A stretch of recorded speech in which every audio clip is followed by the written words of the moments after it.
Sriram, for 2 minutes wait for Nallaka, Nadula confusion item. You occur.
Good morning to everyone present here.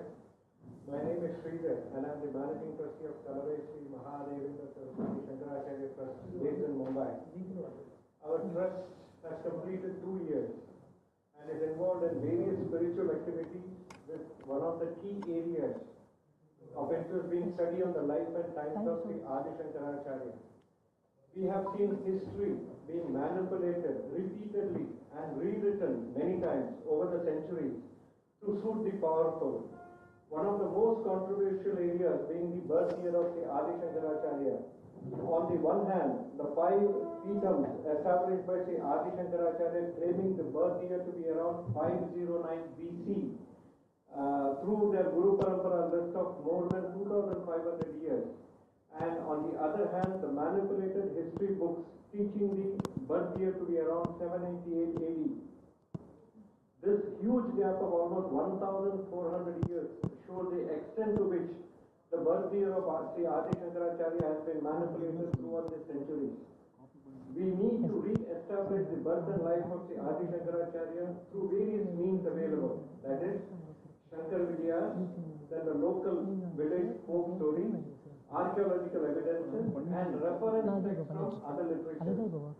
We have heard about the phenomenal funding of more than 800 crores of rupees being allocated and spent through the last 50 years to derive at the life of Sri Gautam Buddha jointly by 3 countries, that is Japan, Nepal and India, while no similar effort or even part funding has been done to derive upon the life of Sri Adi Sankaracharya. We would like to touch upon the renewed interest shown by the Indian government on developing Kedarnath as Sri Adi Sankaracharya's final Samadhi, which is in fact the place of his Yoga Samadhi. That is, this is the place where he left his mortal body and went to Mount Kailash to bring back the 5 Spatika Lingas and the Saundarya Laharis. By the Indian government wrongly declaring Kedarnath as the final Samadhi shows the powerful political lobby involved in giving credence and support to the manipulated history. We would also like to mention about the state-sponsored research teams who have been asked to research about Sri Adi Sankaracharya, but have been strictly instructed not to delve into controversial topics like the birth year, fearing backlash from the powerful lobby, who would not like the BC theory of Adi Sankaracharya to be reconsidered. We are aware of the basic history of Sri Adi Sankaracharya, but then efforts must be made to reconfirm our traditional history through archaeological studies. Our researchers have been working on unearthing this history, but due to poor funding or biased funding, their conclusion gets lost without being translated into written history. Our trust will be encouraging such conferences throughout India. We also intend to involve the Indian government and impress upon them to give an ear to the derived conclusions in these conferences, and finally to rewrite the wrongly written textbook. This year onwards, we are undertaking the celebration of one of the important aspects of the life of Sri Adi Sankaracharya, that is, the Aradhana of Sri Adi Sankaracharya, which falls tomorrow on November 8, 2023. Astronomically, it is the Krishna Paksha Ekadashi in the month of Tula. Taking this celebration into account, the trust has decided to undertake the first workshop on the life and times of Sri Adi Sankaracharya, and accordingly have invited eminent speakers to talk on various subjects pertaining to his life history. We wish to profusely thank our first speaker, Dr. Phanikanta Mishra, an eminent archaeologist from Archaeological Survey of India, Kolkata, who shares a similar view that we need to unearth the real history of Sri Adi Sankaracharya through archaeological excavations. We will also hear a talk by eminent Dr. Mrs. Gauri Mahulikar and Dr. Sriram Narayan Swami on the Enigmas seen in the Sankara Vijayas. Later we will hear Dr. Murali Kadiramangalam talk on unlearning the Sankara Vijayas and rediscovering Shankara through archaeological methods. We have a final speech by Dr. C.M. Neelakantan on Saparya Hridayam and Matra Panchagam. We have compiled all the speeches together in the form of a book, which each one of you who are interested can collect a free copy while leaving this hall before the workshop is over. Tomorrow, at this very birthplace of Sri Adi Sankaracharya, we will be performing a very ritualistic Aradhana ceremony for him. We wish to thank the Chinmaya International Foundation wholeheartedly for having allowed us to conduct this workshop and the Aradhana celebration at Adi Sankara Nilayam. Thank you very much.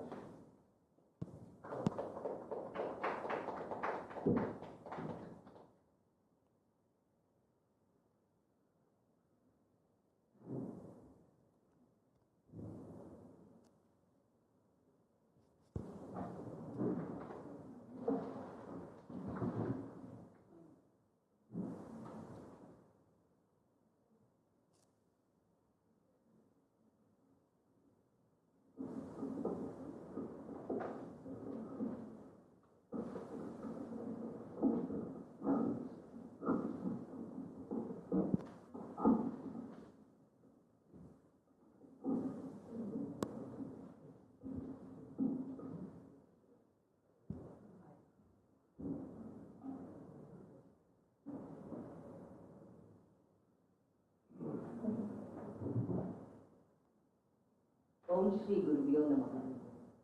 Guru Brahma, Guru Vishnu, Guru Devo Maheshwara, Guru Sashat Parabrahma, Tasmai Shri Gurave Namaha. Om Namah Sadas. Om Namah Sadase. We have gathered here in the satsang organized by Kalavai Shri Mahadevendra Saraswati Chandracharya Trust, Mumbai. A workshop on the historiography of Sri Adi Sankara, featuring eminent archaeologists and Sanskrit scholars will be a beacon to us. First and foremost will be Dr. Mishra. The CV of Dr. Mishra itself is a survey. One can do a research and present a paper on his surveys. Now, I am not doing any research work here. Let's see it at a glance. Director, Heritage Cell, Kolkata. The organizations and the designations reads here as Regional Director, Board of Director for Archaeological Survey of India, Techno India University, etc. His publications and papers are countless. A unique one, I can say. The example of time, life, and achievements of forgotten archaeologists. The papers: Unique Conversation on Motibagh Palace, Patiala, Research in Archaeology, Art, Architecture, Culture and Religion. Has authored many books on archaeological studies and was a member of relevant academic professional societies. has been awarded fellowship awards and other academic recognitions from many universities in India and abroad. Has delivered his lectures around the world, globally. Visiting lecture in UN Foundation, Japanese Trade Center in Tokyo, etc. Participated in many excavations of archaeological surveys in India. As the chief of Bhopal Circle, he is in charge of UNESCO project, and in 1998, he visited Paris to discuss on the project for preservation of World Cultural Heritage, UNESCO project. He has also given heritage blogs.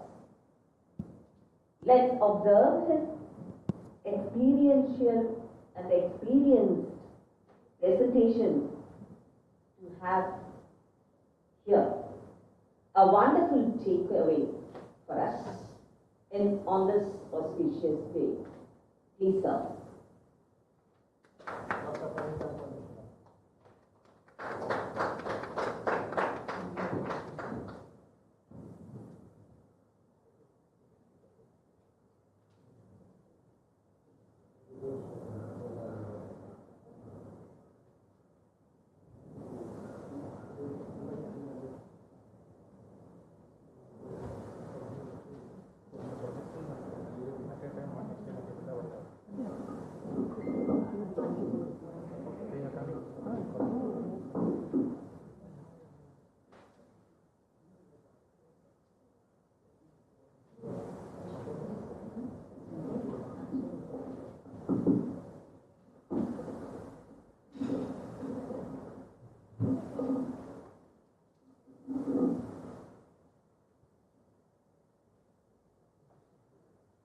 Hello, can I hear?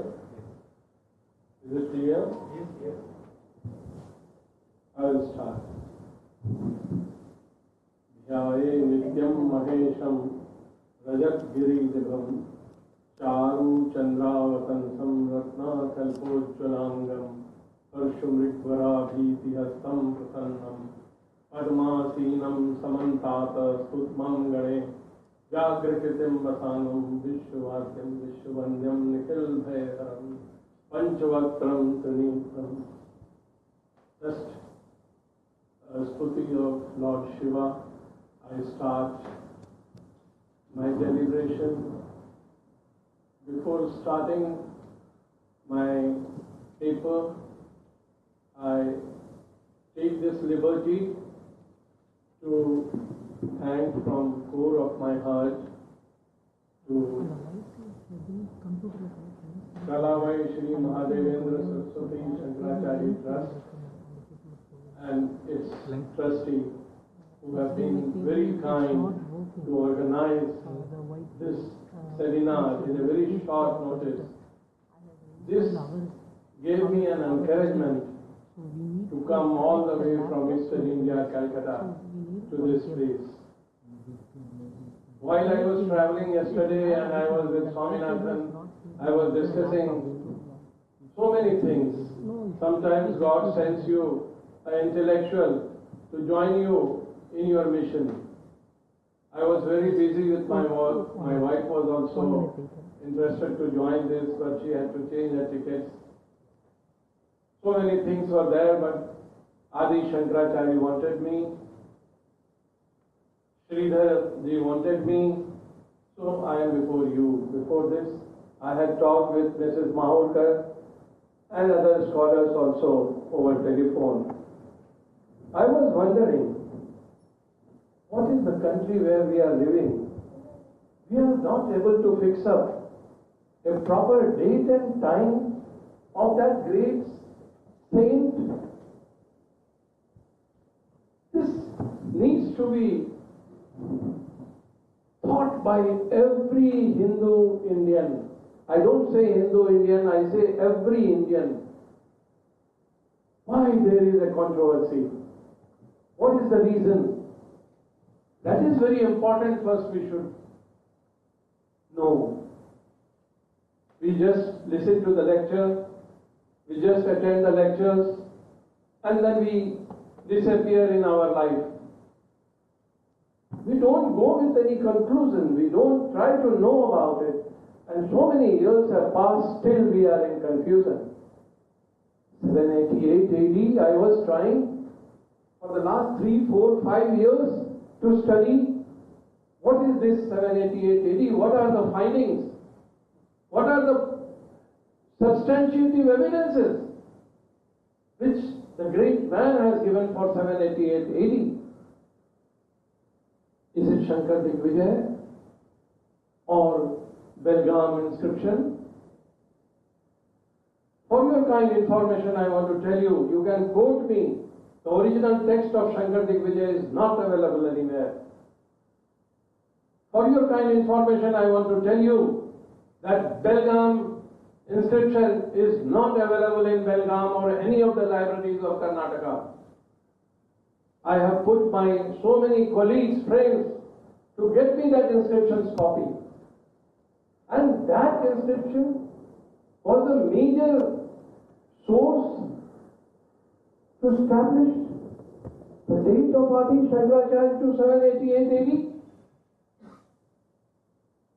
I used to think, what has happened to R.R. Divakar? What has happened to Gopinath Kaviraj? What has happened to Mahopadhyay Umesh Mishra? What has happened to V.V. Mirashi, D.C. Sarkar? They were not interested to know about the real date of this great man. Anyway, I am a professor, I am an academician, I can take this for several hours, and then also you people will feel we want to know more and more.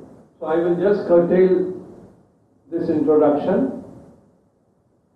Today we are sitting here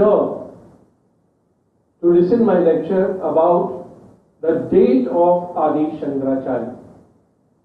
I think Shridhar and the academicians of this world would agree with me that no archaeologist has ever given any conclusion about Adi Shankaracharya's date scientifically with archaeological evidences. I admire a great scholar who is here, that is Dr. Parmeshwarnath Mishra. He is a very senior lawyer in Supreme Court. He was the one who presented his petition for Ram Janma Bhoomi with so many evidences, and the Chief Justice, while giving the order on Ram Janma Bhoomi, his 75% petition was accepted. As an archaeologist, my career in Archaeological Survey of India is of many years. I was sitting in many chairs, many important chairs in the country, outside country I have gone. But after my superannuation, Lord Shiva introduced me to this great man, Dr. Parmeshwarnath Mishra. He said that, oh, Phanikanta, I was wanting to meet you, talk to you for the last several years, but we knew you, you knew me, but we could not meet. Then suddenly our discussions, academic discussions started. I saw that that great man has covered almost every aspect related to Adi Shankaracharya. And now he wanted that I should write the foreword of his book, where he wanted my archaeological expertise in proving the date of Adi Shankaracharya, that is 507 BC to 475 BC. Of course, it was a very challenging task for me. I am a very big devotee of Lord Shiva. I said, let me work on it. I started my archaeological work. I told him it won't be possible immediately. I will have to give full satisfaction to myself before writing the foreword of this interesting book, I started reading the Kumrahar excavation report. The Kumrahar, the Patliputra, ancient Patliputra excavation report, written by A.S. Altekar and Vijayakant Mishra, 1951-56. We were sitting, working, reading. Suddenly we saw that in the trenches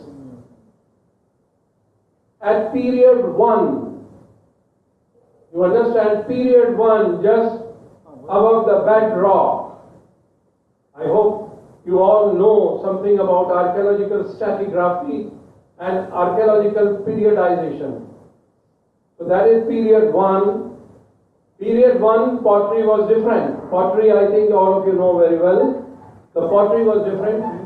Period 1A was the same pottery. That was also different. Period 1B, we are getting NBP. You understand NBP?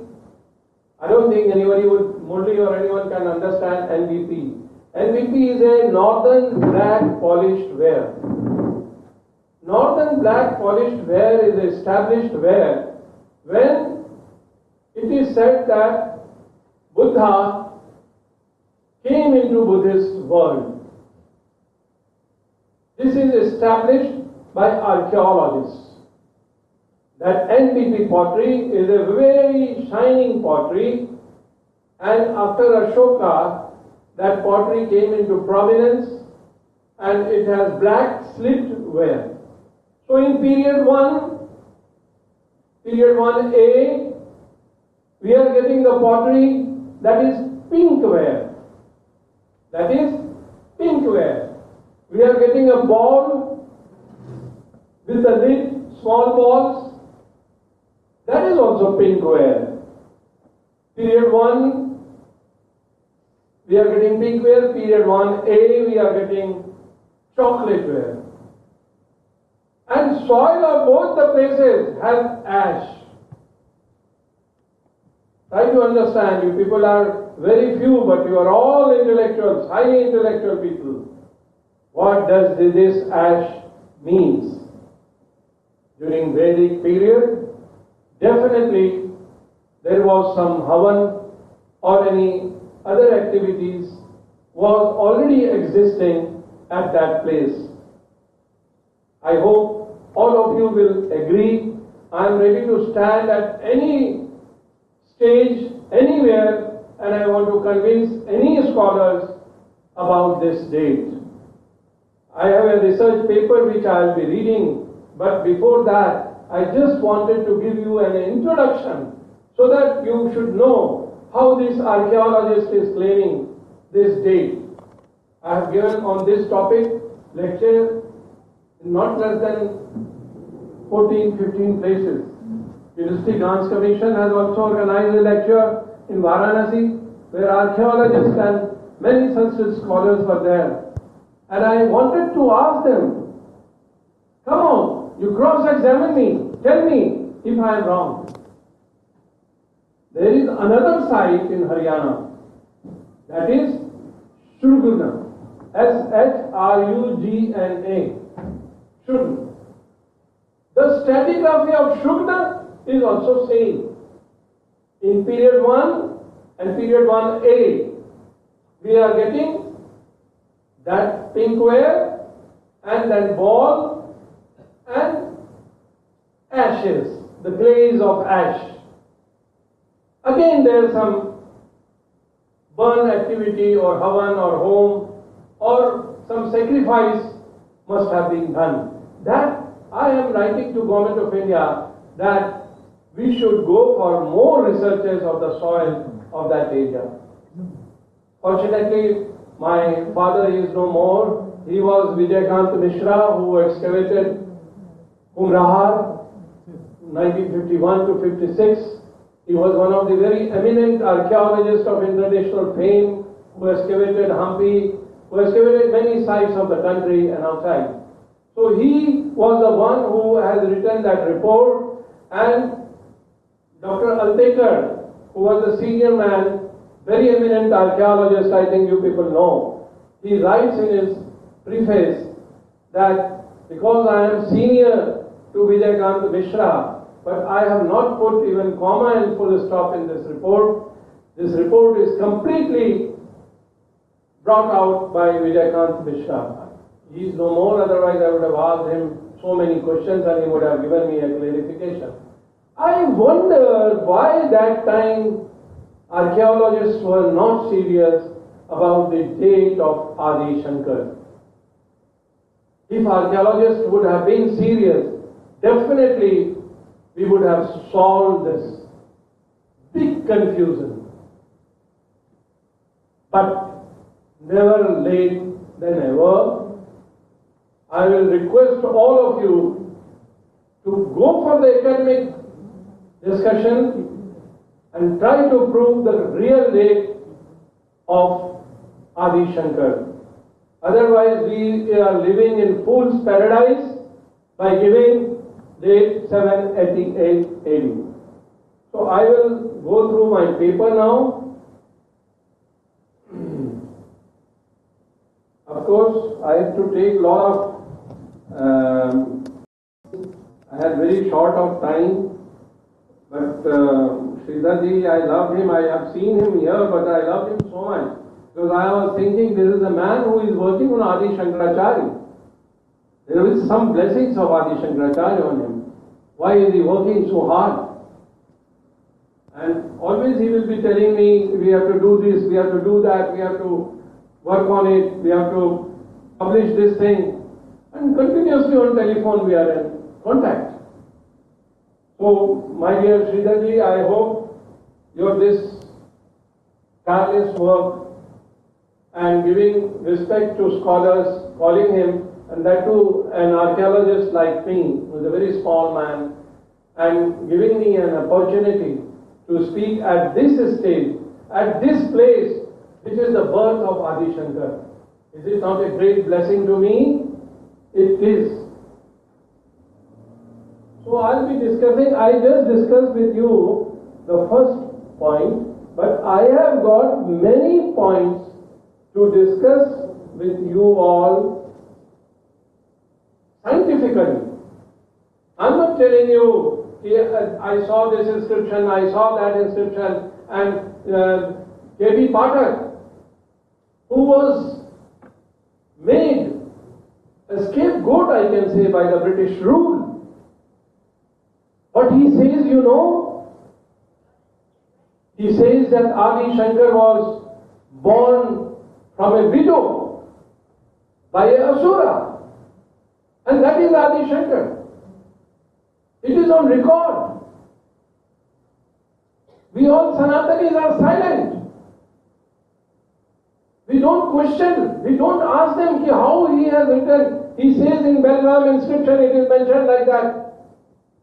And Belgaum inscription is true. Nowhere it is available now. So this is what is happening. And we have to find out how best we should plan to check this bad thing. We have to come out with our own conclusions and fight for the correct date.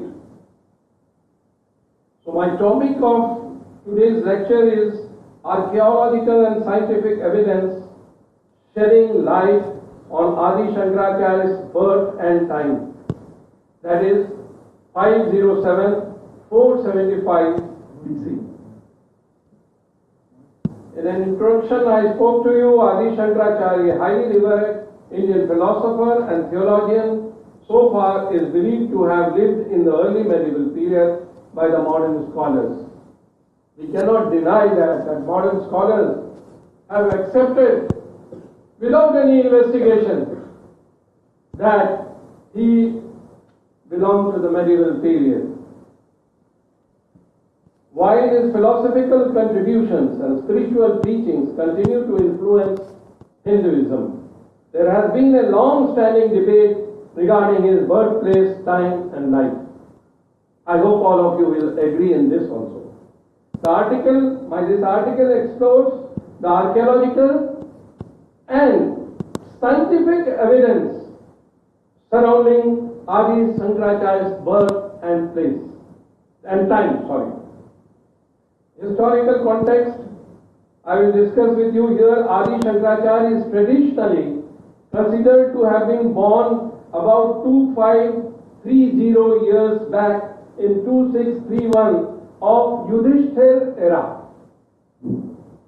while modern scholars say that he was born in 788 CE. But historical records from that era are very scarce. Note it down, very scarce. The primary source of information on his life comes from hagiographical accounts and texts written centuries after his time. The long debated birth date of Adi Sankaracharya is now traditional date, is widely accepted among the monasteries of unbroken lineage established by Adi Sankaracharya, but modern scholars ascribe him posterior date of 788 CE. The new findings suggest that his emergence likely occurred between 507 and 475 BC.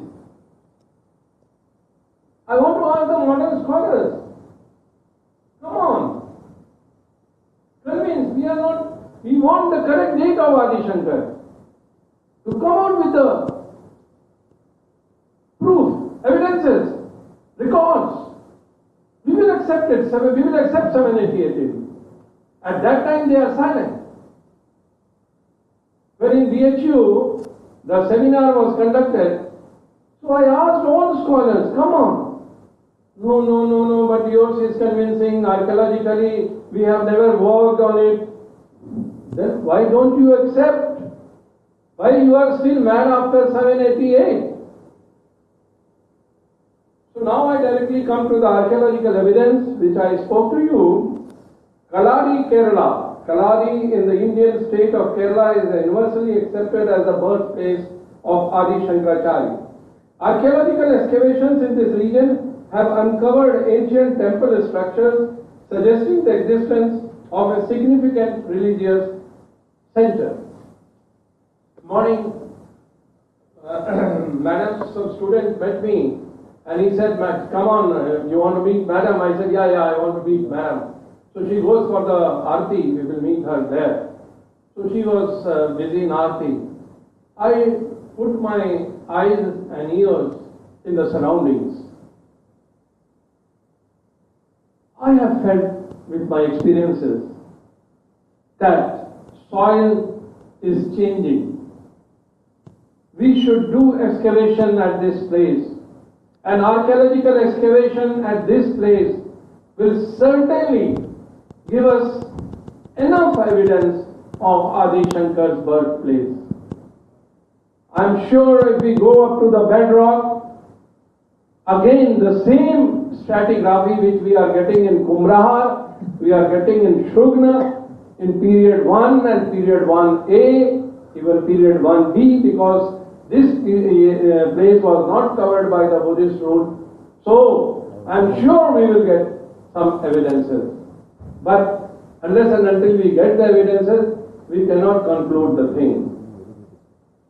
So I would request Shridharji to plan, if he can plan with Mrs. Mahulikar, she is a scholar, and other, your Swaminathan, all dedicated people, and if you can take up this job, if you get the permission from the authorities, I will definitely be with you for all the works.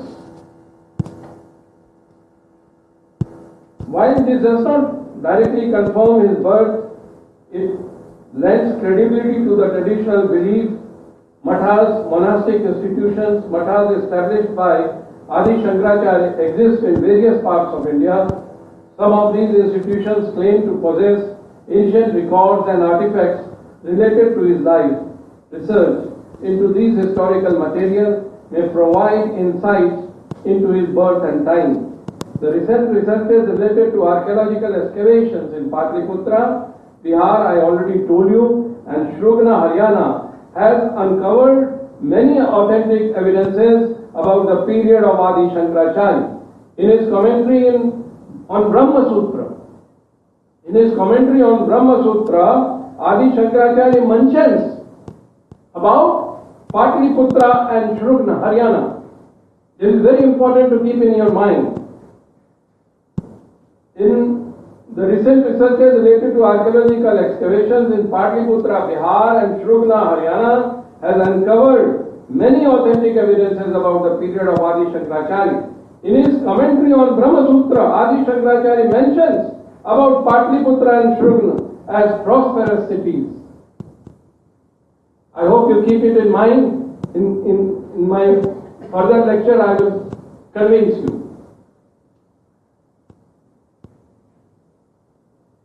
The archaeological excavation report published by Government of India, Archaeological Survey of India, 1951, 55, 56, and Ancient Shrugna excavation report from 1963 to 1999 are the major clue. I am telling you, it is a major clue to fix the date of Adi Shankaracharya, considering downfall and existence of these cities in detail. The excavation report, period 1, as I told you, before 150 BC, tells that below NBP, northern black polished ware, the pottery finds were red ware and brown ware. We got a ball with edges, and from this layer, some mixed pottery of NBP were also discovered in period 1B. It was a mixed pottery. Similar type of pottery were discovered by archaeologists at Kumrahar KR4 in 10th layer and KR4 Z layer in 6th and 1st layer in KR4 Z, 7th and 8th layer and KR15th layer. The coins were also traced. This indicates that it was 150 BC. Coins were also discovered. Karshapan coin, the same Karshapan coin which Adi Shankaracharya mentions,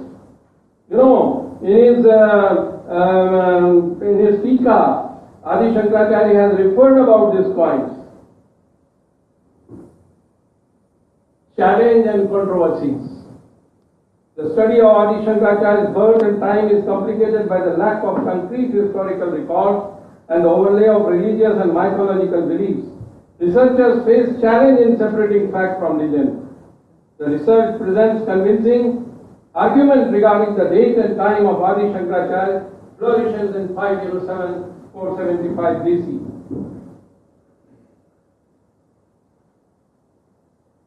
There isn't a consensus among historians and archaeologists regarding the birth and time of Adi Shankaracharya. The traditional accounts and scholarly perspectives on his life and historical context have not been definitely established through archaeological or scientific evidences so far.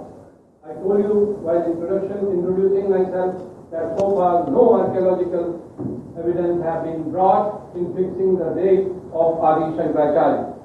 While various traditions and texts provide dates and accounts related to Adi Shankaracharya, they are often based on historical and religious traditions rather than archaeological or scientific findings. Adi Shankaracharya is a prominent figure in Indian philosophy and spirituality, and his life and teachings are mainly known through ancient texts, biographies, and oral traditions. The dating of his birth, his activities, and the locations associated with his life continue to be subjects of historical debate. In the absence of concrete archaeological or scientific evidence, the dating of Adi Shankaracharya's birth and events of his life are often based on traditional accounts and the analysis of historical texts. Different scholars and tradition may provide varying dates and analysis of historical and interpretation based on their own sources and perspectives. The debate surrounding Adi Shankaracharya, the eminent philosopher and theologian of ancient India, encompasses a wide array of issues and controversies that have intrigued the scholars, philosophers, and religious thinkers of the centuries. Adi Shankaracharya is renowned for his profound contributions to development of Vedanta philosophy, his revival of Advaita Vedanta, and his establishment of Dashnami Sampradaya, a monastic order. However, amidst his esteemed legacy, several key debates and challenges have emerged, casting a fascinating light on his life, teachings, and influence. This discourse explores the numerous facets of Adi Shankaracharya's debate, delving into the disputes over the dates and his birth and death, the authenticity of his authorship, the interpretation of his philosophical ideas, his historical authenticity, succession disputes among his followers, and the impact of his teachings on Hinduism and Indian culture. It also considers the interactions between Adi Shankaracharya and other religious traditions, such as Buddhism and Jainism, and examines regional and doctrinal reference in his legacy. In coming pages, we will be discussing these issues also. This introduction serves as a gateway to a deeper exploration of controversies and complexities that surround Adi Shankaracharya's life and contribution, offering insights into the enduring debates that continue to shape our understanding of this remarkable figure in the history of Indian philosophy and spirituality. What are the challenges and controversies related to Adi Shankaracharya? Historical documents. One of the primary challenges is in understanding Adi Shankaracharya's life is the scarcity of contemporary historical records. Most of the information about him is derived from hagiographical accounts and texts written centuries after his time. I hope you understand. This lack of direct historical documentation raises questions about the accuracy of the details provided. Multiple biographies. There are several biographies of Adi Shankaracharya, each with its own set of events and anecdotes. These variations can create confusion and make it challenging for researchers to determine the most accurate accounts of his life. Birthplace disputes. The birthplace of Adi Shankaracharya is a subject of dispute. While many believe he was born in Kaladi, Kerala, some scholars argue for other locations also, such as Chidambaram in Tamil Nadu. These disputes and complexity is understanding his origins. Dating his life, establishing the exact time in which Adi Shankaracharya lived is another challenge. While tradition places him 507 to 509 BC, some scholars have suggested different time frames, leading to debates about the chronology of his life. Sectarian controversies. Adi Shankaracharya is known for his role in the consolidation and propagation of Advaita Vedanta, a non-dualistic philosophical school. His teachings and reforms sparked debates and sometimes conflicts with proponents of other philosophical schools, particularly dualistic Vedanta and Bhakti movements. These sectarian controversies continue to this day. Influence and legacy. The extent of Adi Shankaracharya's influence and his impact on Hinduism remain topics of debate. Some view him as unifying and transformative figure, while others criticize him for the perceived suppression of regional traditions and practices. Legends and myths. Adi Shankaracharya's life is often intertwined with legends and myths, which can make it difficult to separate historical facts from religious or mythological narratives. This complicates efforts to construct a reliable biography. Regional variations. Different regions of India have their own interpretations of Adi Shankaracharya's life and teachings, which can lead to variations in how he is understood and celebrated. Adherence to his teachings. The modern interpretation and application of Adi Shankaracharya's teaching also vary, leading to controversies within the Advait Vedanta tradition. I hope Sanskrit scholars are here, they would be knowing more and more about it. In summarizing all this, Adi Shankaracharya's life and legacy are subject to numerous challenges and controversies, ranging from historical uncertainties to debates about his influence and philosophical contributions. Researchers, scholars and followers continue to grapple with these issues, contributing to enduring fascination with his iconic figure in Indian philosophy and spirituality. Now let us come for the discussion. I will not go in detail, because we have short of time, many others who are there. But I am prepared for talking on this topic for hours and hours. But we will make it short.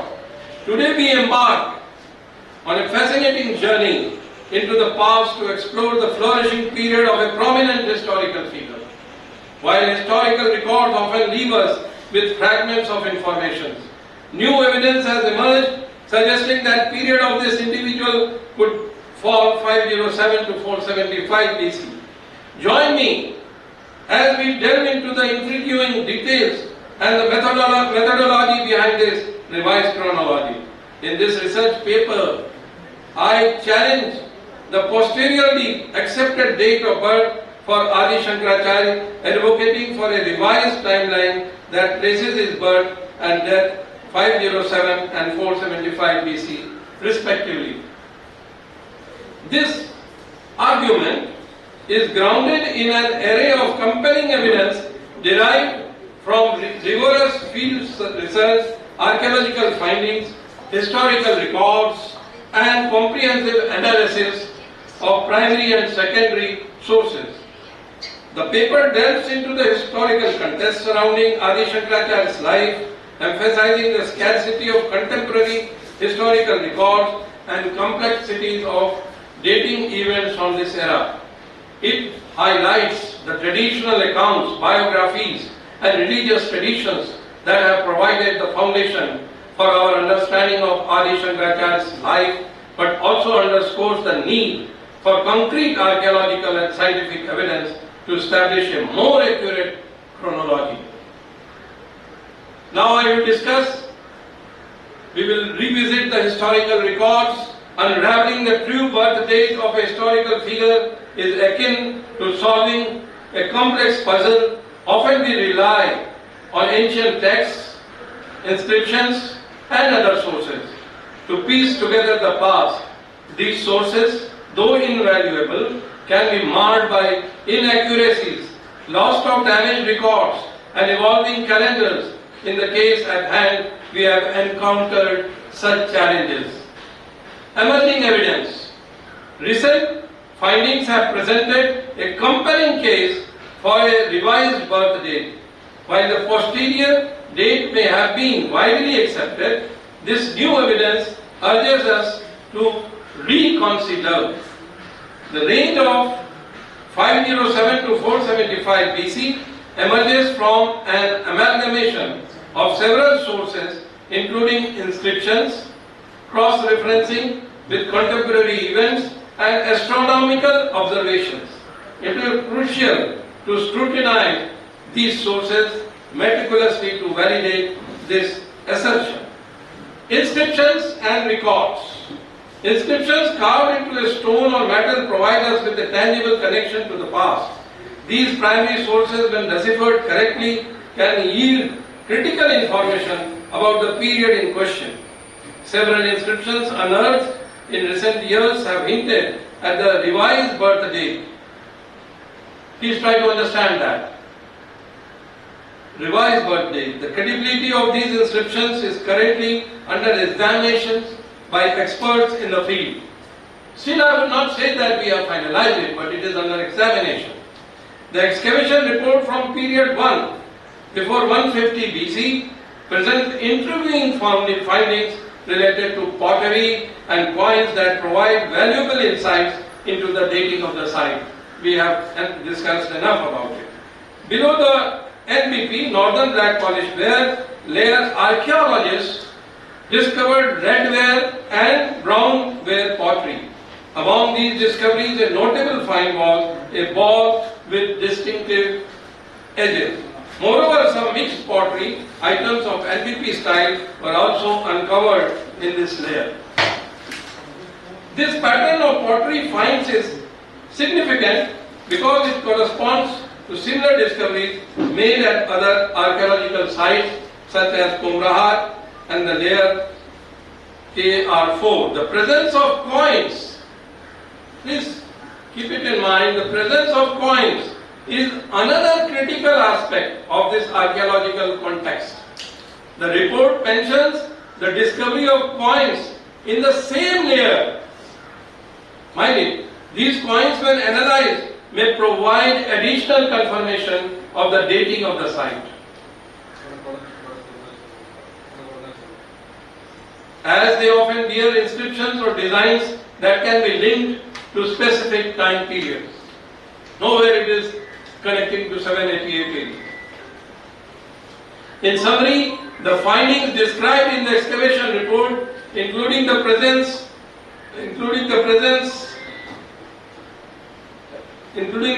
of distinctive pottery types and coins, strongly suggest that the layer in question can be dated to around 150 BC. There is no controversy among this. All archaeologists are of the one view. This is based on comparative evidence from other archaeological sites and the known characteristics of pottery and coinage from that era. These discoveries add an important piece to the puzzle of the historical context of the site and its chronology. Cross-referencing with contemporary events. Let us do that cross-examination. The birth of a historical figure is often intervened with significant events of their time.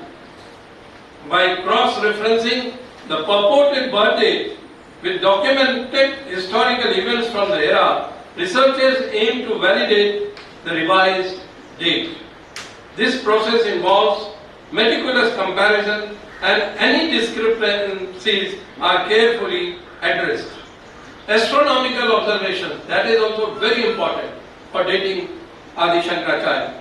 Astronomical records and celestial events mentioned in historical texts can serve as a guiding light in dating historical figures. Astronomers and historians are now scrutinizing ancient texts for references to celestial phenomena. The correlation between these events and the revised birth date is yet another piece of the puzzle. Challenges and skepticism. Challenges and skepticism surround any revision to established historical dates. Traditional accounts may have gained cultural significance, making it difficult for some to accept an altered chronology. This skepticism derives scholars to scrutinize the evidence rigorously, considering alternate explanations. The four main monastic institutions, peace, established by Adi Shankaracharya, which are considered significant centers of his teachings and influence, are Sir Jyotirmat, Joshimat, all of you know, Shardamat, Sringeri, all of you know, Shardamat Dwarka, all of you know, Sri Govardhan Puri, all of you know. Each of these mats plays a significant role in preservation and propagation of Adi Shankaracharya's teachings and traditions. While these mathas have historically been associated with specific regions and directions, they collectively represent the universality and continuity of Adi Shankaracharya's philosophical and spiritual legacy. As for the exact date of Adi Shankaracharya's birth and chronology of his life, there is still some debate and uncertainty among scholars. Modern accounts often place his birth around the 8th century CE, but precise historical documentation from that period is limited. As a result, the exact date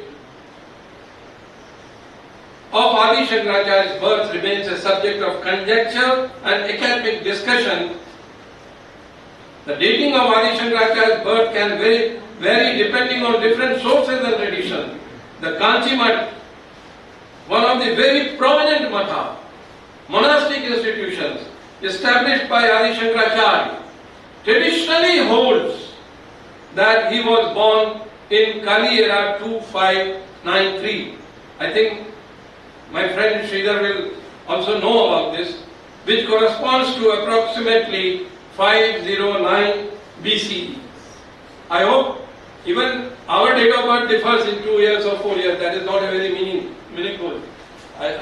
So your institution is giving 509 BCE, very much corresponding to 507. It is essential. I have got proof for that also. Not that I am telling because Shridhar invited me and I am favoring you. Not that. I am ready to speak about it. I have got much evidences and I will be writing an article on that. It is essential to note that dating events in ancient history, especially those related to spiritual and philosophical figures, can be challenging due to the lack of precise historical records from that time. Different mathas and regions may have their own traditions and calculations for dating historical figures, which can lead to variations in the dates attributed to Adi Shankaracharya's life. Come on. Now, I am standing before you with the evidences. Evidence 1, evidence 2, evidence 3.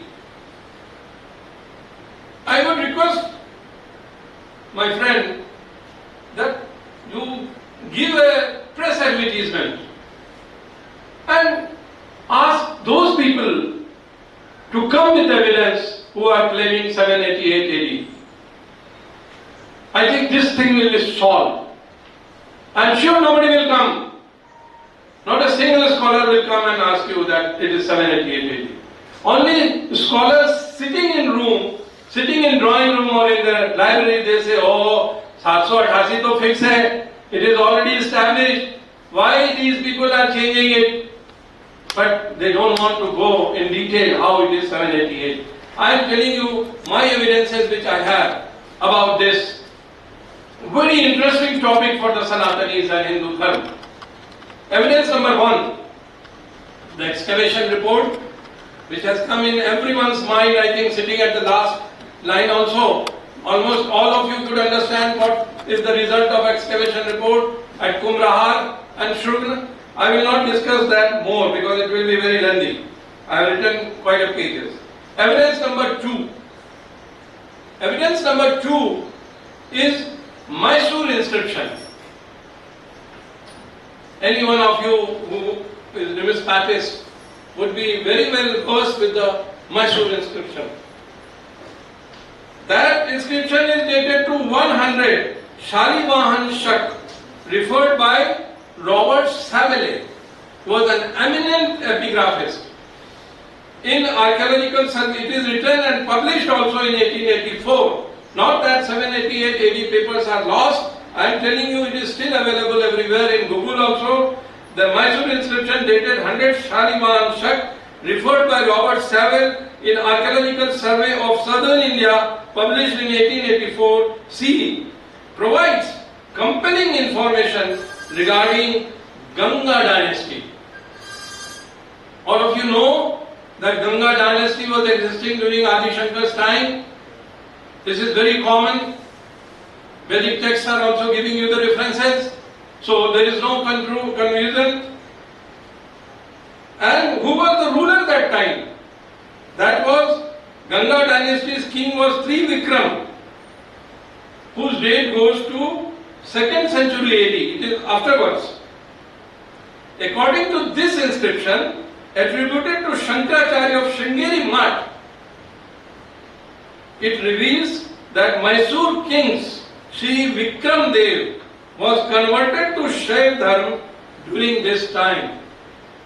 The significant historical aspect is that the ruler's identity can be traced back to the 2nd century AD. The scholars have confidently linked the Ganga dynasty with references in Vedas, Puranas and Upanishads, thereby illuminating the history of Ganga Vansh. I hope, am I clear to all of you? We have a very long text. I don't want to go in detail. But Veda, Purana and Upanishads are mentioning about Ganga dynasty. It is very clear. Kindly note it. You will get the references in Google and everywhere in the text also. In ancient copper plate inscription, Just see, in copper plate inscription of Sringeri Mutt, Shankaracharya's birth date is recorded as the 14th regnal year of King Vikram of Western Ganga dynasty, corresponding to 521 AD. The Samvat system finds support in the works of scholars like Buhler, you know very well, a great epigraphist, Pandit Vishweshwanath Rao, he was an epigraphist, Dr. Rajbali Pandey, Dr. Bhandarkar, as well as being recognized by Dr. Parmeshwari Lal Gupta and DC Sarkar in their analytical studies. Notably, references to this Samvat system can also be found in King Ashok's Brahmagiri and Siddhapura small rock edict inscription. Note it down, Brahmagiri and Siddhapura small rock edict inscription, which are in close proximity to Sringeri Mutt. Ashok never came in 788 AD. 3rd century BC was the time of Ashok. Keep it in mind. Now I come to, I think coin and this inscriptional part is more clear to you. Now I come to evidence number 3. Adi Shankaracharya, the King Sudhanva. All of you must have heard about King Sudhanva. Where is Murali? Murali knows about it. He spoke to me on phone that King Sudhanva. King Sudhanva of Mahishmati share a historical connection supported by archaeological coin and descriptive evidence. Adi Shankar in his text Mathamnai Mahanu Anushasanam refers King Sudhanva. Do you know about it? Madam must be definitely knowing it. She must be knowing it. Definitely she is a scholar. Similarly, Shankara-Vijayas of Madhav, after renunciation of Vidyaranya Shankaracharya of Sringeri Mutt from 1381 to 1386, see, mentions King Sudhanva and suggests they lived in the same era. Adi Shankaracharya and this Sudhanva lived in the same era. This is mentioned in this Sringeri Mutt also. I would have loved if their people would have come and discussed with us. I would have cleared his mind totally. Records are very clear. There is no confusion in records. They have committed. When you fight the case and CBI has accused you, and in his FIR only CBI is telling that he is not accused, but he has filed the case. Same thing is here. They themselves have committed about this, and that commitment is recorded. It is not there only that it is lost, it is not changed, it is available. So, now we come to King Sudhanva, who ruled Mahishmati, belonged to the Chauhan kingdom, being the 6th ruler in the Chauhan genealogy, coronated dating back to 500 BC. Please try to understand. Chauhan kingdom established in 500 BC. Dr. Parmeshwar Mishra's book provides substantial evidence, including Maharaja Sudhanva's copper plate inscription, Chauhan's genealogical records, and related archaeological and literary findings. Chauhan dynasty's origin traces back to the end of Asura rule. We get the references in Veda about Asura. I think all of you know. Ancient scholars' viewpoint on the date of Adi Shankaracharya also corroborate this historical period.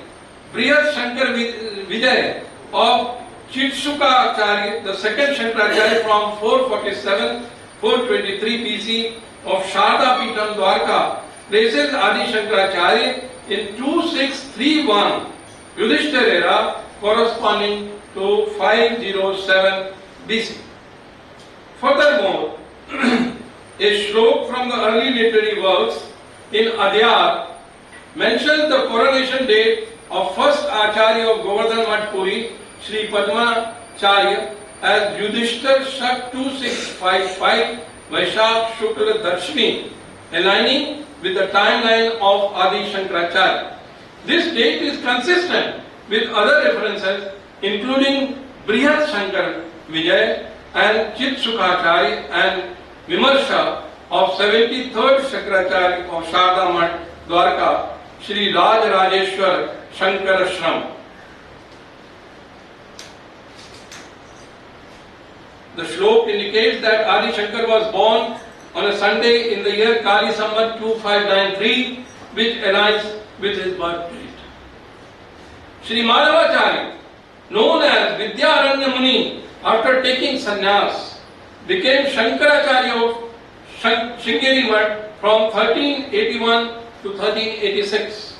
He abridged Brihad Shankar Vijay, Paschim Shankar Vijay in the form of Shankara-Vijayas, popularly known as Madhaviya Shankara-Vijayas. A commentation, gloss of Madhaviya Shankara-Vijayam, titled as Advait Raj Lakshmi, was composed by Sri Achyut Pandit in 1824 CE, reproducing 46 shlokas from 16th chapter of 9th Ansh of ancient religious text. Madam, you know very well Shiv Rahasya Navansh. From there it is very well mentioned, and it consists of 10 million Sanskrit verses. That is Shiv Rahasya Navansh. Can anybody get me a glass of water? In shloka 6, 7, 8 and 15 of this text, in shloka of Shiv Rahasya, thank you.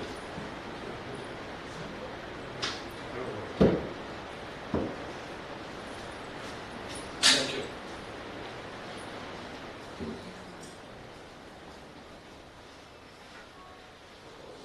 In shloka 6, 7, 8 and 15 of this text, I would request all of you to go in Google and check up in Shiv Rahasya Navansh. It is mentioned that after elapse of 2 millennium of Kali in Kerala, Lord Shiva will incarnate in the form of a Brahmin named Shankara. Similar analysis by other scholars such as narrative Chitsukacharya to his disciple Anandakyam, as described in Brihad Shankar Vijay, also corroborates this narrative. Adi Shankar founded 4 Dharma Rajdhanis, which we all know. I will not go in that detail. I have given the date of all those Rajdhanis. I think if I discuss that, it will be very long. Though Dr. Parmeshwarnath Mishra, Dr. A.V. Antarkar, Dr. Shankar Narayan Shastri, all 3 scholars prove that Adi Shankaracharya flourished between 2631, 2663 Yudhishthir era, 2593, 2625 Kali era, but they differ in conversion of dates in C. Is it clear? Parmeshwarnath Mishra, Dr. Antarkar, he was a great scholar, great philosopher. Antarkar's theory, when I was in BA, I was reading his philosophy. T. Shankar Narayan Shastri also, you all must be knowing, very eminent scholar of South India. All 3 scholars have said that Shankaracharya's dating in CE should be revisited and it should be thought again. Based on inscriptions, after elaborate discussions of counting of same era from different tithi and month in different part of Bharat, Dr. Parmeshwarnath Mishra has converted above dates into 507, 475 BC, while Dr. A. W. Antarkar and P. Shankar Narayan Shastri, without going in depth, simply converted into 509, 477 BC. These differing perspectives reflect the complexity of historical dating and interpretation. Now, I am coming to that great man who was successful and he gave the date 788 AD. I am sure you would like to listen that also. We should know how this happened. a rather dubious date for Adi Sankara is proposed by modern self-proclaimed scholar K.B. Pathak, B.A. from Belgaum High School.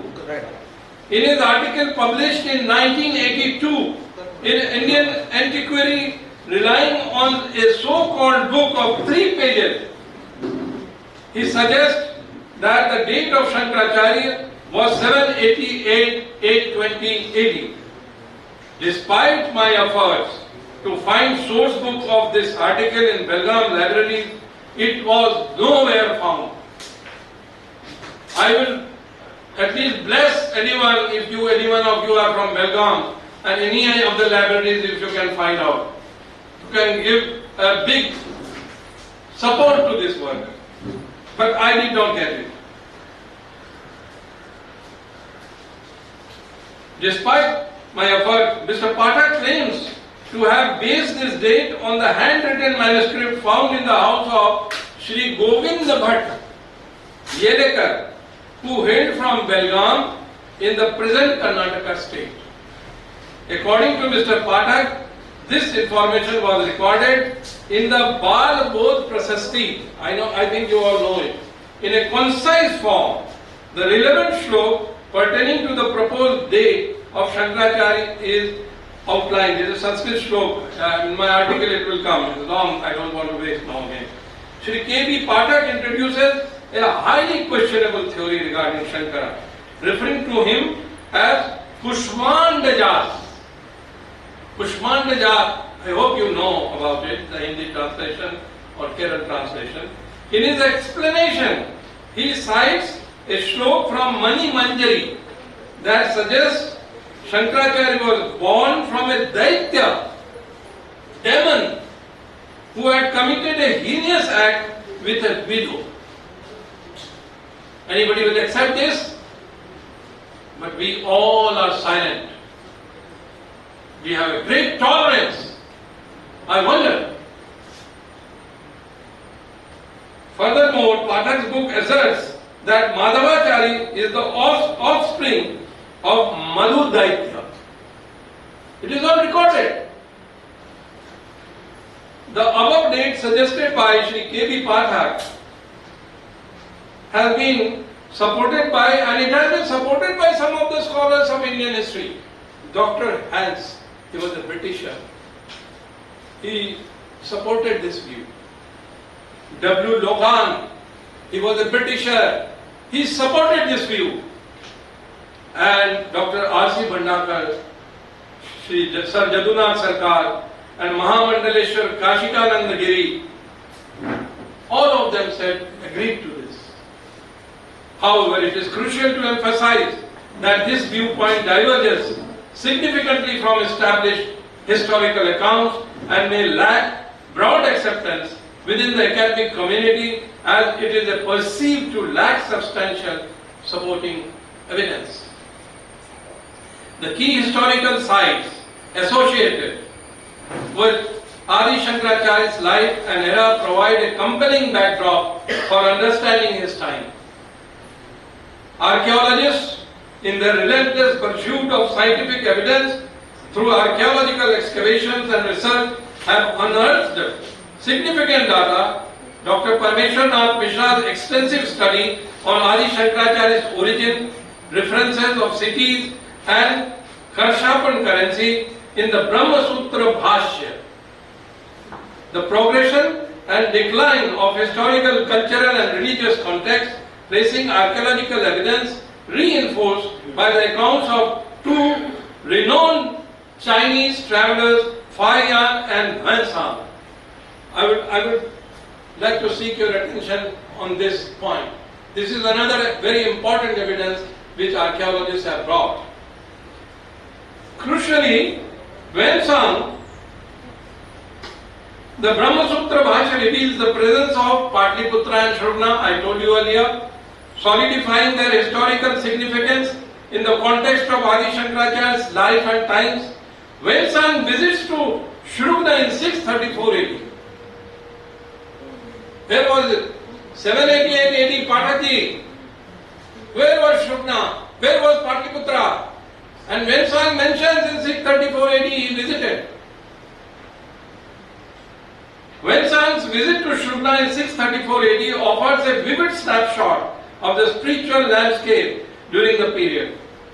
The record suggests that while Mahatma Buddha made attempts to convert people to Buddhist philosophy during his lifetime, these efforts were reversed shortly after his demise by a preceptor of rival religion. Wensang's observation during his journey to Shrugna underscored the decline of the kingdom and resurgence of Brahminical religion in India. That was after Buddha. Crucially, Wensang documented encounters of Bodhisattva Gunamati and Jagat Guru Madhava engaged in discussion with Sankhya and Param Shunyavad, that is Vedanta. This debate held in Magadha at Sri Govardhan Mutt in Puri Shankaracharya's territory strongly indicate the existence of the influence of Adi Shankaracharya. In this historical context, Sri Madhavanand, the 11th in the lineage of Shankaracharya, is documented with his time period spanning from 3010 to 293 BC, further reinforcing the timeline. Moreover, the second archaeological evidence at Patliputra corroborates the historical narrative. A thorough excavation led by K.P. Jaiswal Shodh Sansthan, I have discussed this thing, I will not repeat it. Additional excavations, that also not necessary. These archaeological findings, together with inscriptional, numismatical, travel accounts, historical facts, religious records, and cultural evidence, collectively point to a clear conclusion. What else is required? Tell me. I am ready to face and I am ready to answer to you. Beyond this, what you needed? Clear conclusion, the 7th to 10th centuries BC mark a period when only Patliputra and Shrugna cities were not in existence. I hope you will understand this archaeological thing. I could have shown you on the map, if it is difficult. This is the site. This is the site, and till this phase is 600 AD. We are going to period 1. Period 1 is, I am telling Vedic period. Period 2, 3, 4, 600 AD, Shrugna and Patliputra finishes. Archaeologists have got no evidences till 1200 AD. In 788, where was Patliputra and Shrugna? It is on record. Let those 788 AD people come and see the report, see the scientific excavation. It is not there in record when in 6th century AD, whole culture of Patliputra and Shrugna was finished. There was no habitation. Archaeologists have found nothing. It was all debris. And Shankaracharya is mentioning about Patliputra and Shrugna. If he would have been in 788 AD, how he would have mentioned Patliputra and Shrugna, whereas that was never existing. Whole culture was finished. It's a very common thing. Sorry, I am getting a little excited. Don't take it otherwise. These archaeological findings, together with inscriptional, numismatical, travel accounts, historical facts, religious records, and cultural evidence, collectively point to a clear conclusion. The 7th to 10th centuries BC mark a period when only Patliputra and Shrugna cities were not in existence. Conversely, during Panini and Gautam Buddha's time, archaeological evidence attests to the developed presence of Patliputra and Shrugna. The discovery of Karshapan in Patanjali and Gautam Buddha's period of excavation at Shrugna reinforces the historical context during Adi Shankar's life. The evidence is overwhelmingly suggests that Adi Shankaracharya's era falls within the time frame of 507-475 BC, refuting the modern dating of 788-820 AD without substantial scientific knowledge. We possess a substantial body of evidence pertaining to Adi Shankaracharya in historical context, notably in relation to the Nepalese ruler. This is another very important evidence. Vrishadeva Varman evident in numismatic and coin collections. These numismatics artifacts, along with ancient archaeological records, contribute to our understanding of the time frame in which Adi Shankaracharya lived and thrived. Furthermore, it is imperative that we delve into intricacies of copper plate. We have enough copper plate inscription which is also giving us the dating of BC. An ancient inscription of 100 Shalimahan Shak era, which holds vital clues to the historical timeline. Complementing this, the ancient inscription of Sringeri Mat, as well as the Brahmagiri and inscription of King Ashoka from 3rd century BC provides additional context. An intriguing aspect of our exploration lies in the evidence suggesting that in 2nd century CE, the Shankaracharya of Sringeri Mat played a pivotal role in transforming the Mysore Gangavadi kingdom into Shaiva tradition. We discussed it earlier. So, to substantiate our claims, further we must meticulously analyze the numismatic records associated with Ganga rulers. Kalinga too had connections with the Gangas, and its descriptional records and archaeological findings serve to compelling pieces of evidence corroborating the time frame of Adi Shankaracharya. The date of Adi Shankaracharya, Swami Pragyanand Saraswati asserts, falls back to 1st century BC, denying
Thus, conversion of religion and subsequent reversion of Sanatan Dharma following his parinirvan. Vensan also records the scholarly debates though as Shastra involving Acharyas of Advait Shankar Vedant, Guru Madhav and Bodhisattva Gunamati in Magadh.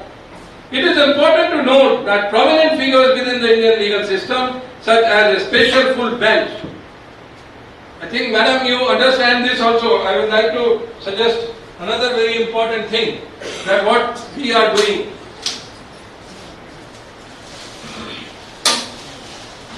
We have filed a case, Dr. Parmeshwaran Mishra has filed a case in Allahabad High Court, and double bench has gone through the case. For 65 days the proceedings was there, and they have given the judgment in favor of our BC. And they have said that it should be corrected, and they have asked the government to change the date in gazetteers. I think it's a very applauded decision of the court, Allahabad High Court. This also I wanted to mention, and I have put on record also. Systems such as special full bench of the Allahabad High Court speaking through the Justice Śridhar Agrawal in the Sunni Central Board and Courts, Shri Gopal Singh Visharad and Courts reported in 2010 ADJ and has highlighted the need of more rigorous. Court says that we have to go for more rigorous and accurate approach to historical research. Nowadays many history is distorted. Many facts are not correct. These individuals have pointed out the work of certain historians who have allegedly distorted historical narratives. Their message is clear: the study of history requires solid evidence and an unwavering commitment to establishing the truth, ensuring a unified and well-founded historical account. A division bench of Allahabad High Court, presided over by Justice Śridhar Agrawal, speaking through Justice Śridhar Agrawal in Swami Vasudevanand Saraswati versus Jagat Guru Shankaracharya Jyotish Peethadishwar, Shri Swami Sarupanand Saraswati, reported in volume 12, being 2017 supplementary ADJ, relying upon the earlier research works of Parmeshwarnath Mishra, has recognized the ancient sanctity of Shankaracharya and has based its judgment on contemporary evidence. It is very sad that even after the court judgment, still we are in illusion. Still we are saying 788, KB Pathak, Shankaracharya was born from a widow, these, that, all nonsense we are tolerating. Indian Sanatanis have got big tolerance. Now I will finish up. I think I have overburdened you, I have bored you. I could have gone long day, but I know you people must be a little depressed. Other scholars are also there who will be also waiting for their paper. So in the conclusion part, it is very small. I will finish it off. In summary, the historical dating of Adi Shankaracharya's birth has long been a subject of debate, marred by misleading research in the past, the absence of scientific findings and missing documents. This complex historical puzzle has led scholars to question the modern accepted date around 788 CE. Emerging evidence including archaeological discoveries, inscriptions, numismatic records and references from ancient texts and scholars has given rise to sound timeline, placing Adi Shankaracharya in the period 507-475 BC. The revised chronology finds support in an expanding body of historical, archaeological and epigraphical data. Archaeological excavations at sites like Patliputra and Shrugna, along with inscriptions and numismatic artifacts, offer valuable insights into the cultural and religious context of Adi Shankaracharya's era. Accounts from travelers like Wemsang, the influence of Sanatan Dharma in regions such as Magad, and the historical narrative of Ganga dynasty and Chauhan rulers further contribute to the contextual understanding. Research and scholarly analysis backed by historical references from ancient texts and inscriptions challenge the conventional dating of Adi Shankaracharya's life. While debates persist, the evidence presented in this discussion sheds light on the world of historical research and ongoing quest for a precise understanding of this iconic figure of Indian philosophy and spirituality. It underscores the importance of rigorous evidence-based historical research, emphasizing the need to consider multiple sources and perspectives to arrive at a more comprehensive and accurate portrayal of Adi Shankaracharya's life and time. I think I should stop here. I should give you a small brief. Now I have much more things to say, but I will not go ahead. It will be very On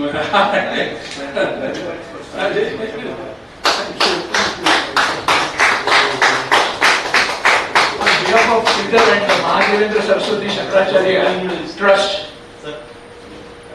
just Dr. Please come here on the stage. We are indeed, indebted to Dr. Mishra because he has set our minds thinking on what we need to do, and I think this is the right kind of platform on which a set of minds thinking. Thank you, Dr. Mishra. Thank you very much.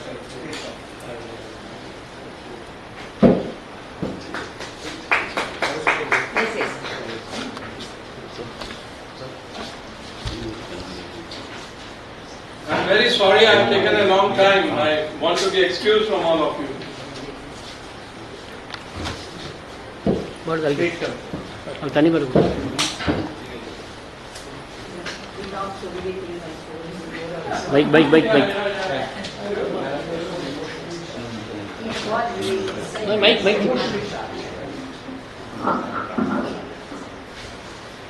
Thank you so much, sir. We have excavated few things before you could finish.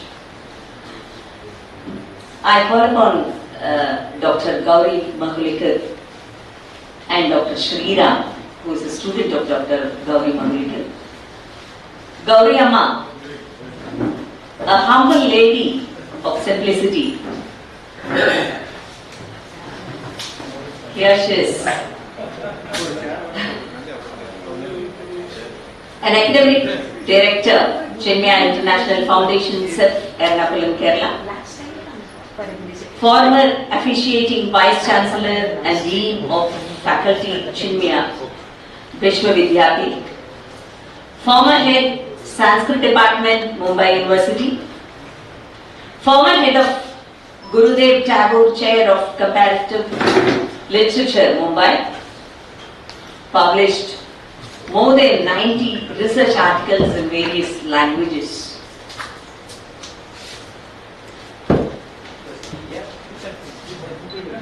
Awarded PhDs to more than 18 students.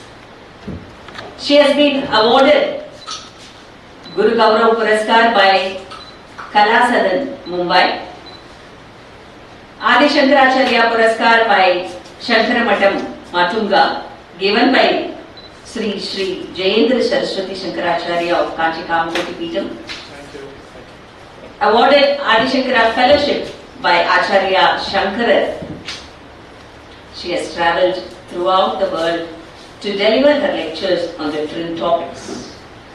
She also has started lecture series called Open Learning for All, OLA, based on topics of IKS, Indian knowledge system, and much more. We are blessed. This is the day. Please, Amma. And now, he will represent me too. yes, I am telling that. Sriram, Dr. Sriram Narayan Sami Iyer, Mumbai. An obedient student of Amma, an artist and a Sanskritist, a Bharatanatyam choreographer.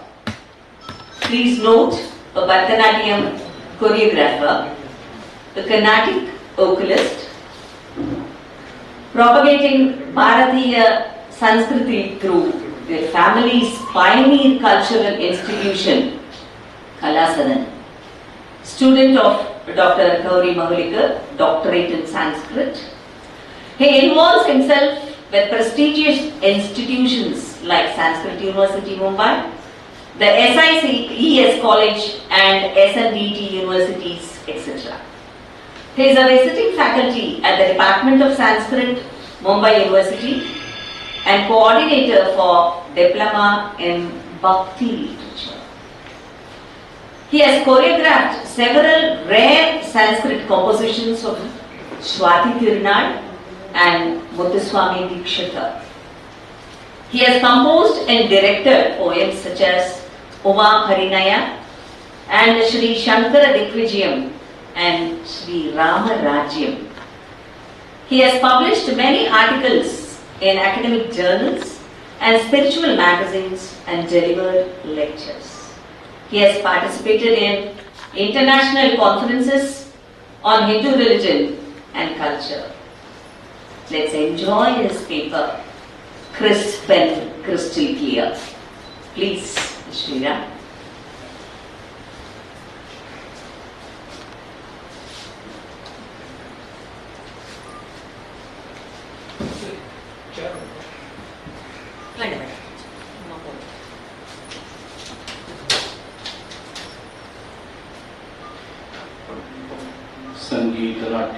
शब्दनयादिचक्षं लङ्कापुरीदहन्माश्रितकल्पवृक्षं श्रीरामचित्रचरणाम्बुजचञ्चरीकं वातात्मजं गुरुमहं प्रणमामि नित्यं कलाहि गीता कविभिः पुराणैः नवैश्चरित्रैः चरितामृतस्य यस्य अद्भुत आमानुषचेष्टितस्य तमाश्रये शङ्करदेशिकेन्द्रम्. Namaskaram to one and all. At the outset, I express my gratitude to Sri Shridhar and my Guru Professor Gauri Mahulikar for giving this opportunity to me to come and speak on Shankara Bhagavadpadacharya at his very birthplace, which itself is a sign of great grace. And Professor Mishra has already said the prelude. The Prastavana has been presented here for the present paper. So I wouldn't like to make it a thorough reading of a research paper here. The research paper is published and that will be distributed to you all. So I would like to combine the presentation and the interactive session together. And that will be a good respite for you all after the enlightening and erudite session of Dr. Mishra. So, the topic here we are going to speak is the Enigmas in the Sankara Vijayas. Questions and some explanations. Over the centuries, poets from various parts of Bharatavarsha, belonging to different times, have sanctified their poetic skills by singing the glories of Shankara Bhagavadpadacharya, suiting to their own styles and their times. As a result, we have today about 20 biographical poems in Sanskrit on the life of Adi Sankaracharya. As late as 2023, there was a book called Shankaracharya which was published by Parimal Publishers by Dr. Bhattacharya. So that itself is an indication of the great popularity and the reverence accorded to Shankara Bhagavadpadacharya throughout India. As Dr. Mishra had rightly noted, although there are 20 or more than 20 biographical works perhaps, none of these are contemporary works. And it is unanimously accepted by scholars that even the earliest among these works cannot be dated earlier than the 13th century CE. And most of these were composed in and around the geographical region of the south. That is also quite known. The Anantanandagiri work could have been composed in a region somewhere around Karnataka because he shows greater familiarity with the regions of Maharashtra, the present day Maharashtra. So that could be a reason, either from Maharashtra or from the northern parts of Karnataka. Yes. So here what we are taking up is the enigmas or the riddles that are presented before us through the Shankaracharya. Now what are the sources of these Shankaracharya? Since there have been no contemporary accounts. Yes, we know, traditionally we know that there were two works, a Prachina Śaṅkara-Vijaya and a Brihad Śaṅkara-Vijaya. Unfortunately, both these works are not available to us. Excerpts from these works are available in some of the commentaries on Śaṅkara-Vijaya. We'll come to it much later. But the source for these is oral tradition, Aitihya. And Vyasachala, one of the authors of the earlier Śaṅkara-Vijayas, very boldly asserts that Aitihyam ashritya vadanti chaivam tadeva muvaram mama bhashanipi. So there is an open admission that Aitihya, oral tradition, is the source of whatever he sees. The Vijayas that we are, and the term Shankara-Vijaya, probably because the earliest biographical poem was named Shankara-Vijaya, the term is commonly applied to all the biographical poems on Shankaracharya's life. So here within the purview of the term Shankara-Vijaya, we have also included all biographical sources such as the Shiva-Rahasyam, which are semi-Puranic works, Shiva-Rahasyam, Markandeya Samhita, and other biographical poems like Patanjali Charitam, etc. We have all included them under the umbrella term of Shankara-Vijayas here for the sake of convenience. The works today are the Sankara Vijayas of Anantanandagiri. We know the Prachina Sankara Vijaya was by Anandagiri. And this Anantanandagiri is certainly a later author. Scholars have generally identified designated him to belong to somewhere between 14th to 16th century, with no precise dating. He is not the commentator Anandagiri, the well-known commentator on Bhashyas. Anandagiri is different from that. One of the important features of this works is that it deals elaborately the 72 philosophical systems or 72 sects with which Shankaracharya had fought. That is the well-known name of Shankaracharya, that is what is elaborated here. So 74 prakaranas, the entire life of Shankaracharya is discussed with specific emphasis on which his encounters with the various matas. Then we have Śaṅkara-Vijayas. The story is very much similar to that of Anantanandagiri.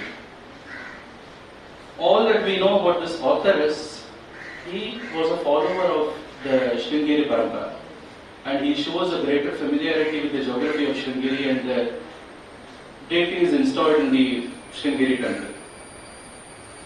One of the important works that we need to discuss is that of Shankaracharya, which, as I mentioned, is one of the earliest known works. The author is identified with Vyasachala Mahadevendra Saraswati, the 54th pontiff of Kanchi Kamakoti Pitham. This work is one of the less ornate and simple compilations of the life of Shankaracharya, with least hagiographical tendencies. That is what can be said about the Sankara Vijayas of Vyasachala. And it must be noted that the work of Vyasachala has been the main source of inspiration for the Sankara-Vijayas of Madhavacharya, that is Vidyaranya and his Purvashrama. Then another work of great significance is the Shankara-Bhagavadpadacharya Mahakavya of Raja Chudamani Dikshita. Raja Chudamani Dikshita, for your information, is the brother-in-law of the great Appaya Dikshitar. So he has written a 9 Sarga Mahakavya, where the entire life of Shankaracharya is very, very concisely and in a poetic manner it is described. Shankara-Vijayas also has been, verses from the Shankara-Vijayas also have been borrowed by Madhavacharya in his Sankara-Vijayas. And then we come to Sankara-Vijayas of Madhavacharya. Today, whatever we know about Shankaracharya's life is knowingly or unknowingly what is told in the Madhava's version. As far as the authenticity of the work is concerned, undoubtedly it is in the form of an anthology. So you have verses from Vyasachala, you have verses from Raja Chudamani Dikshita. So out of some 1800 verses, almost 1000 verses are borrowed from other works. So, but the authorship, in the beginning, in the invocatory stanzas, the author pays his tribute to the reigning pontiff of Sringeri Pitham, Bharati Krishna Tirtha. So from that we can conclude that the work originally must have been of Madhavacharya or perhaps Vidyaranya, and there could have been later interpolations. And these interpolations too could not have been later than the 18th century, because Dhanapati Suri has commented in 1798 on this Sankara-Vijayas, the present version of Sankara-Vijayas, and the commentary is known as Dandeva. So these are the major works that we are taking into account. Yeah, there is one more, that is from your own place, Shankaracharya Charitam of Govindanatha. So he is assigned to belong to the 17th century and often regarded as a disciple of the great poet Ramavarya. So coming to the different enigmas that we encounter here are, there is no unanimity with regard to several aspects, be it the birth of Shankaracharya, be it the place of birth, be it his age of sannyasa, be it the place of meeting Govinda Bhagavad-Pada, be it his Digvijaya, or be it establishing the matas, or ascending the Sarvagya Petha, or attaining Siddhi. Every biography presents a different version. That is the foremost among the enigmas that we encounter. And all that we need to do is to get into a multidimensional study, to reject the, what we can say, irrational accounts and to go with the right ones. And another problem that we come across is that every version is endorsed by a particular mata and not favored by the other mata. So the problem of lack of universality is also found in these. Then, being hagiographical in nature, there are many places where they are factually incorrect. So one example to state that we come across in the Madhavya version, Shankaracharya to have fought with all later philosophers like Udayana or Abhinav Gupta. So these are all certainly not factual, and how much ever explanations we give cannot be convincingly accepted unless we have some corroborative evidence to it. Despite all these lacunae, we must not discount these works because they serve as the starting point for any exercise to reconstruct the life of Shankaracharya on a factual and rational basis. We cannot do that independent of these works. So, in fact, the research paper might not have that point, but since Dr. Mishra was discussing much about the birth of Shankaracharya, I would like to take that also into account as an extempore topic here. See, Mahabharata very clearly says, Rishinam cha Nadinam cha Kudanam cha Mahatmanam Prabhavo na Hintavya Strinam Duscharitasya cha. That is, one must not engage in discovering the source of a river or the birth of a rishi or the lineage of excited people. At the beginning itself, I would like to state, Shankara Bhagavadpada's pedigree or his antiquity does not determine his greatness. He is Shankara-Vijayas, he is Bhagavadpadacharya. So whenever he was born, he is great. Wherever he was born, he is great. To whoever he was born, he is great. So I am telling this point here because it is not just as academicians, we are expected to present whatever we know transparently to the audience. So he had mentioned about the Mani Manjari. Mani Manjari being a work of a philosophical system which is regarded as an avowed enemy of opponent of Shankara Darshana. We cannot expect any good words from Narayana Panditacharya there. Kushmada Vijaya does mention that about Shankaracharya being born to his mother in a under mysterious circumstances, but we must also know that the 9th Amsha of Shiva Rahasya 2 gives a similar account. It does not speak of the father of Shankaracharya.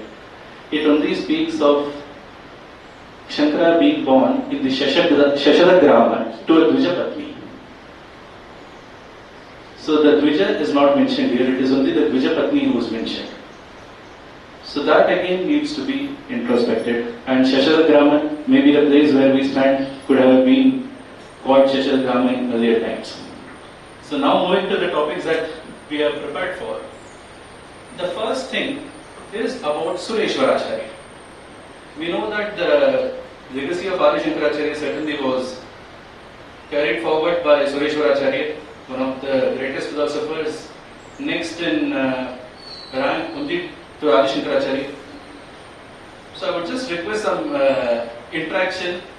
Can you all tell me something about Sureshwaracharya? Who was he?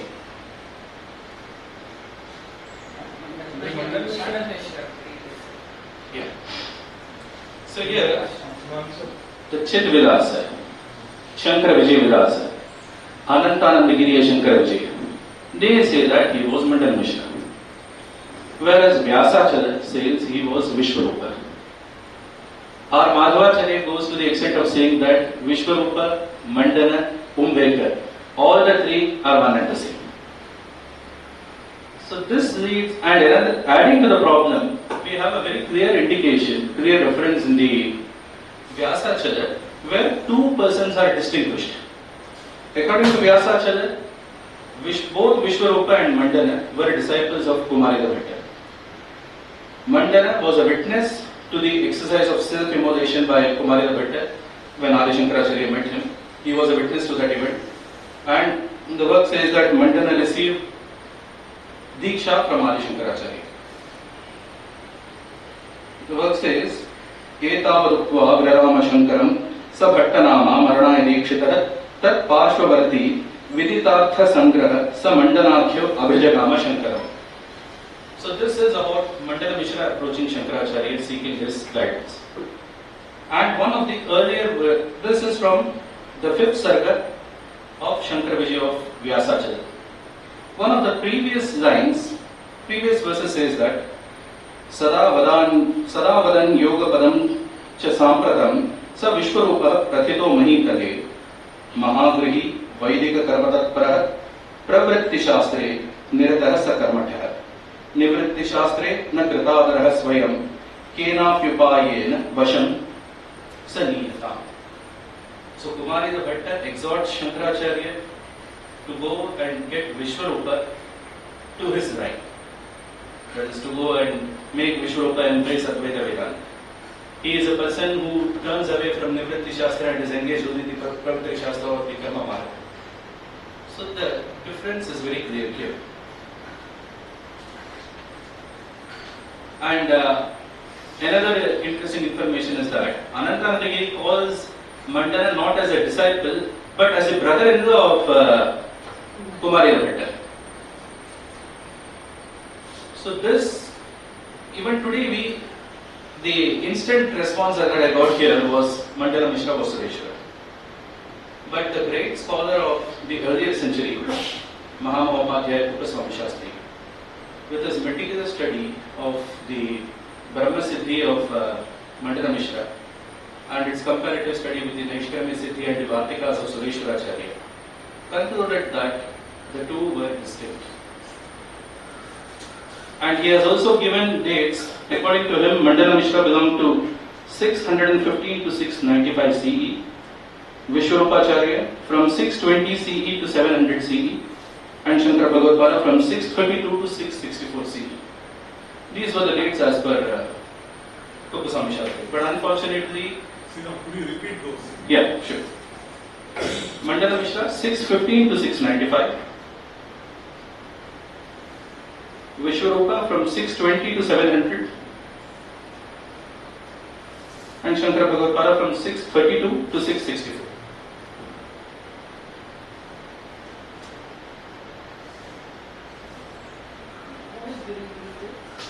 Kupaswami Shastri. He points out several differences, several philosophical differences. According to him, Mandana belonged to a different prasthana of Advaita, and Sureshwaracharya was the actual successor of Shankaracharya's legacy. And he points out a place where Sureshwara is said to ridicule Mandana as Pandita Manya. So that is the level of difference between the two philosophical systems, and he therefore concludes that the two were distinct. But despite his strong reasonings, the influence of Shankara Vijayas have been so strong that people have not accepted this opinion that widely. It is as early as some 80 years back that Kupaswami Shastri has given this opinion. But still we are stuck in the identification of Mandana and Sureshwara. In fact, some texts, one of the commentaries on Punyashloka Manjari also distinguishes Vishwarupa and Mandana. Yes, we will continue with the enigma connected with Sureshwaracharya. Now, which was the matter that was headed by Sureshwaracharya? Which were the two?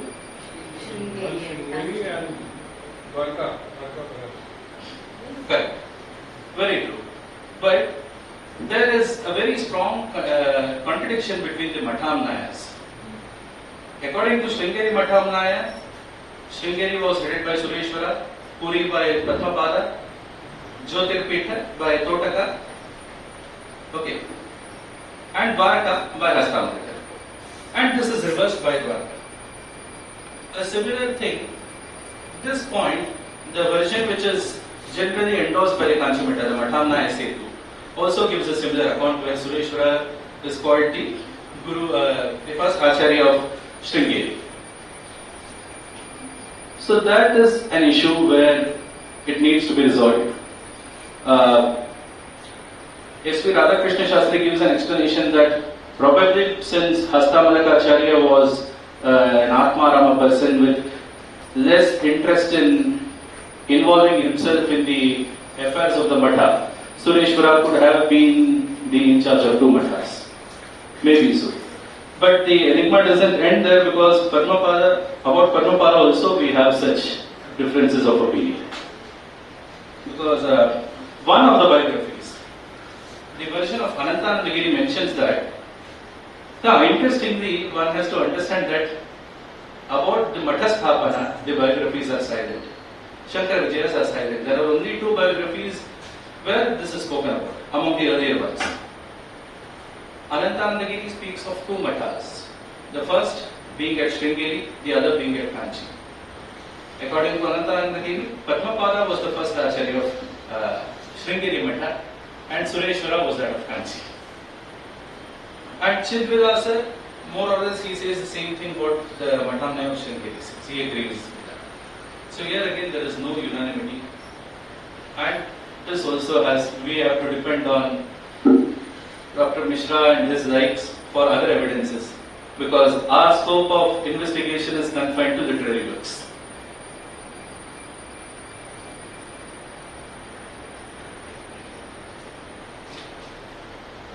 The next controversy here is regarding the original Dakshinamnaya Matha.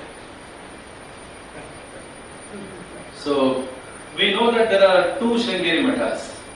The one, the well-known Sringeri Matha, which is endorsed by all the other Mathas, which is in the Chikmagaluru district of Karnataka, which is colloquially called as Tunga Sringeri.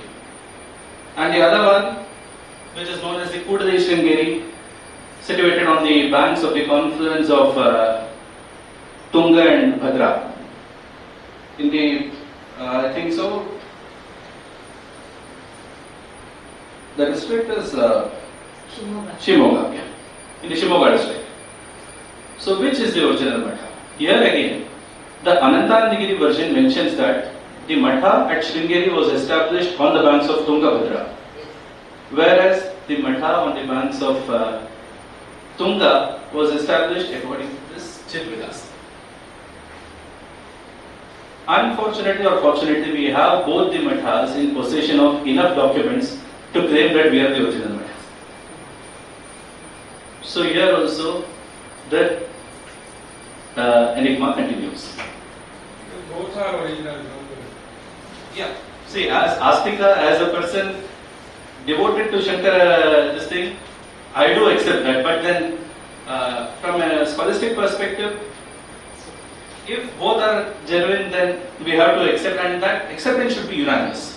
That is what is needed. The one has got 32 Shankaracharyas present, that is in Tunga Sringeri. The other one has got 72. 72, yes. In the Guru Parampara. Yeah. According to Kudali, as Shridhar has mentioned, according to Kudali, the Tunga Sringeri was a branch of it which was carried forward by one of the acharyas of Kudali. It was branched out of Kudali, according to them, during the times of Veliyanad. Now, the enigma does not stop with Sureshwaracharya. Padmapada also gives a very tough competition to Sureshwara as far as his identity is concerned. So now tell me something about Padmapadacharya.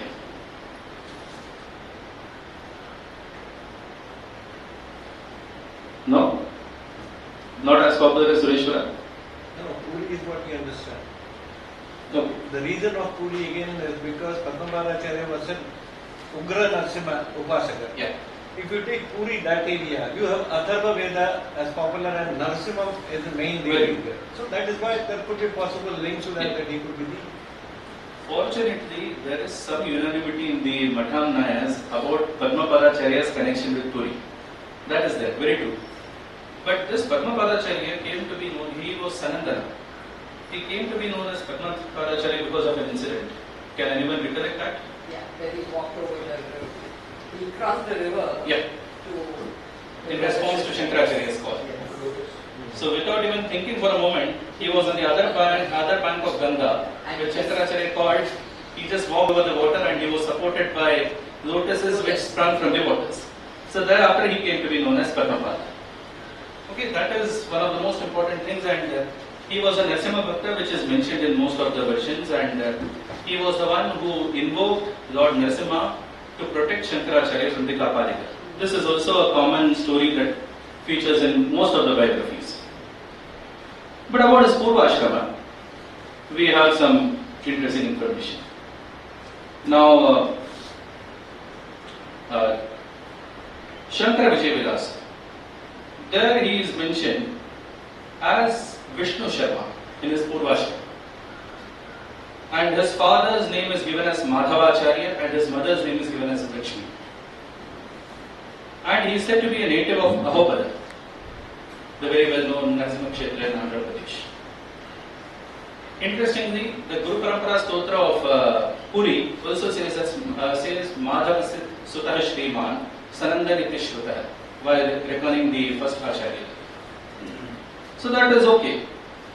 But the Govindanathiya version, which is from Kerala, as well as the Padmapada Charita, which is a biographical poem on Padmapada, produced in Kerala, published by Asif.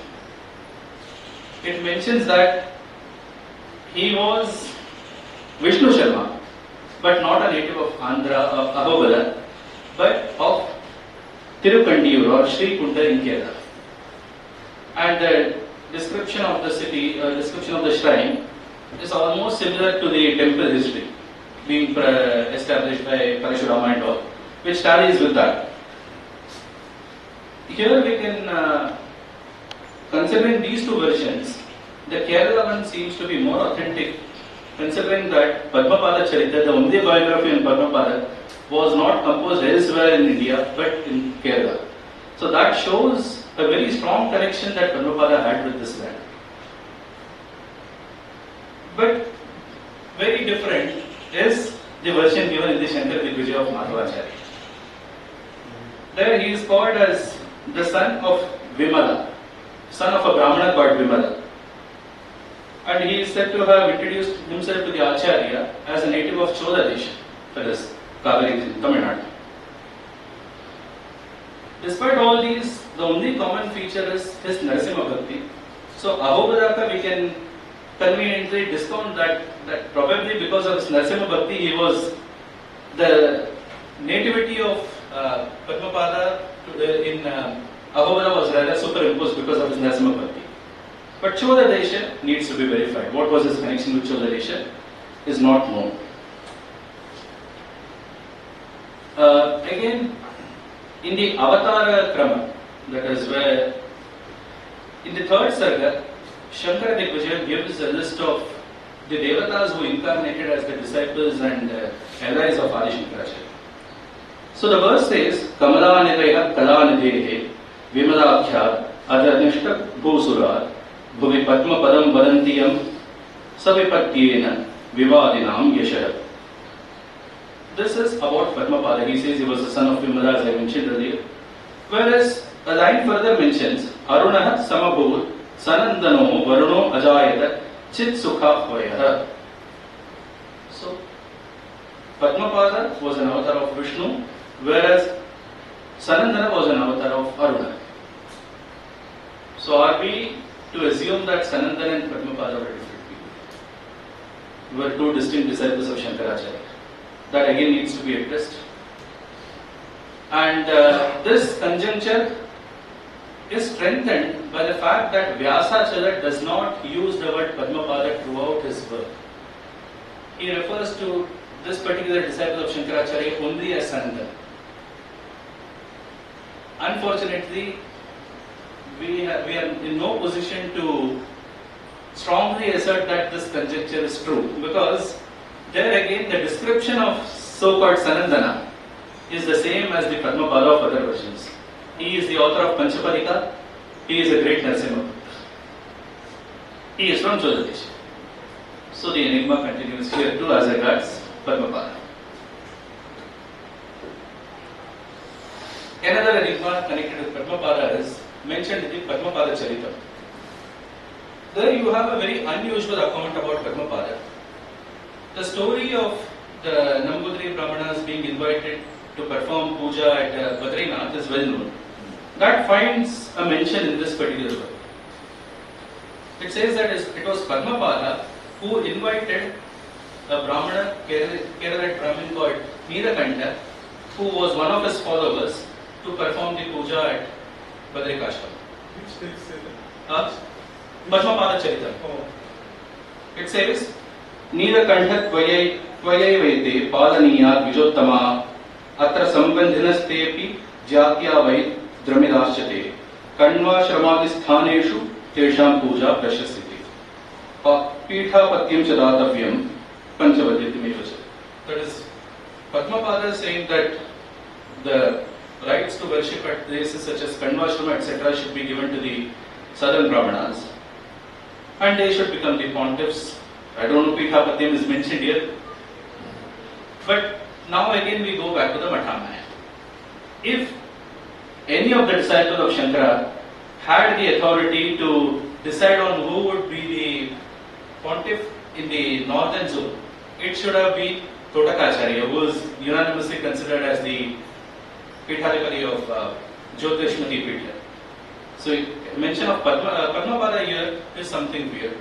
And again, there is a ruler called Vatsanandi who is said to have been blessed by Padmapadacharya, and Padmapada is mentioned to have ruled his city called Joshinagara.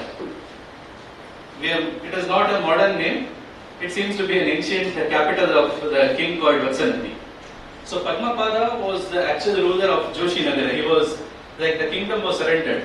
Like we have the kings of Travancore surrendering the kingdom to Padmanabha Swami. The kingdom was surrendered to Padmapadacharya.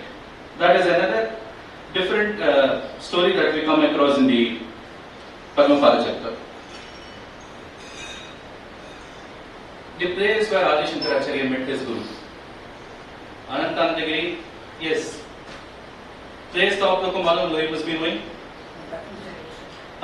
Omkareshwar. And after the 108 feet statue of Shankaracharya, it becomes almost clear that it is Omkareshwar. But there is no unanimity. Anantanandagiri says it was Vyagharpuri of Chidambaram in Tamil Nadu. Chidvilasa, Patanjali Charitam and other texts they say that it is Badrikashrama. It is only the Shankara-Vijayas of Madhavacharya, Shankara-Vijayas of Madhavacharya, that mentions that the meeting took place on the banks of Narmada. And all the biographies which were composed later, after Madhava, except this Narmada banks that came. Maybe Mr. Shridhar was mentioning about some monuments at Omkareshwar. The dating of those monuments could help us arrive at the truth. So here at least we have some solution in this regard.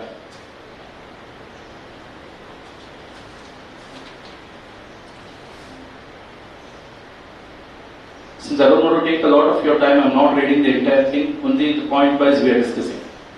Another great tribute given to our Shankara Bhagavadpadacharya is Shankaracharya Namaha. Shankaracharya is traditionally regarded as the founder of the six devotional cults: Shaiva, Vaishnava, Shakta, Saura, Ganapatya and Kaumara. This is well known. About this, there are some biographies which speak of it. Firstly, we have Anantanandagiri.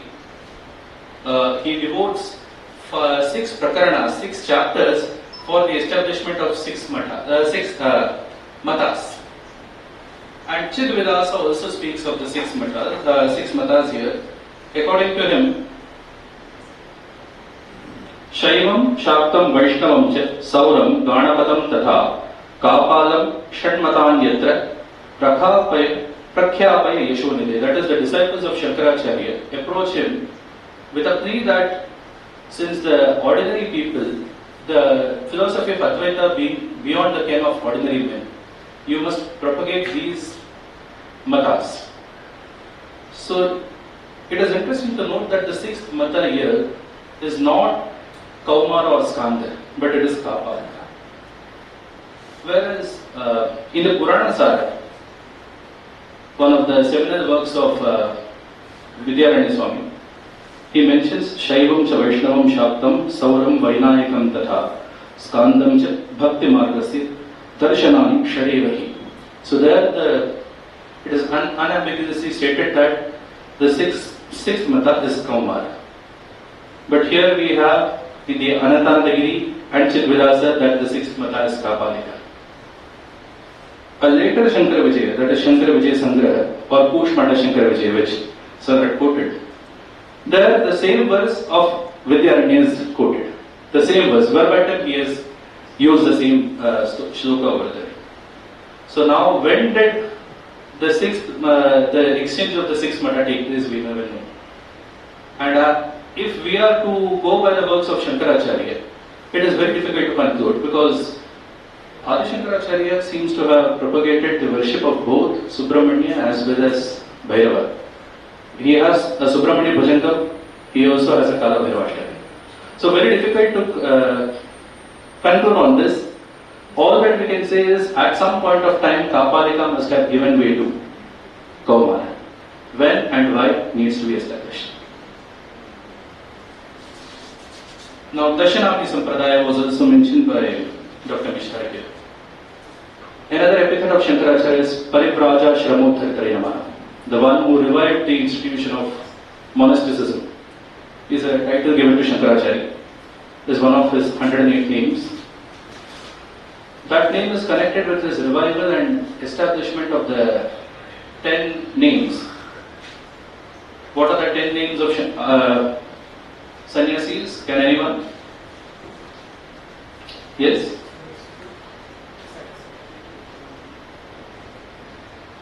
Saraswati Bharati Kevaya. Oh. So, Tirtha, Ashrama, Vana, Aranya, Giri, Parvata, Sagara, Saraswati, Bharati, Puri. These are the 10 names. So here we know we have been believing that Shankaracharya is the founder of the 10 monastic institutions, monastic orders.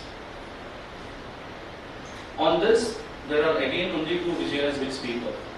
One is Shankara Vijayas of Chidvidasa, and one is the Shankara Vijaya of Anantanandagiri. Anantanandagiri speaks of only one of the orders. He only speaks of Shankaracharya establishing the Bharati order of monks at Sringeri. And further he says the Indra Saraswati order was formed at Kanchi. That is, he mentions that in a very indirect manner. He says Tadanantaram Samipastham Indra Saraswati Sampradayanavartinam Sureshwaram Ahurya. That is, he gave the Spadikalinga to Sureshwaracharya, who was a follower of who followed the Indra Saraswati order of monks. So we have two orders which are mentioned in the Anantanandagiri version. Now Chit Sukha, that is Chidvidasa, does mention all the 10. But the difference is that, according to him, it is not Shankaracharya, but it is Sureshwaracharya who founded the 10 monastic orders. Sampradayan Dashaivetan Shishyeshu Acharyaswatah Tirthashrama Vanarani Giriparvata Sagaraha Saraswati Bharati cha Puri Tirthi Dashaivahi. These are the words of Shankaracharya to Sureshwaracharya according to Chidvidasa.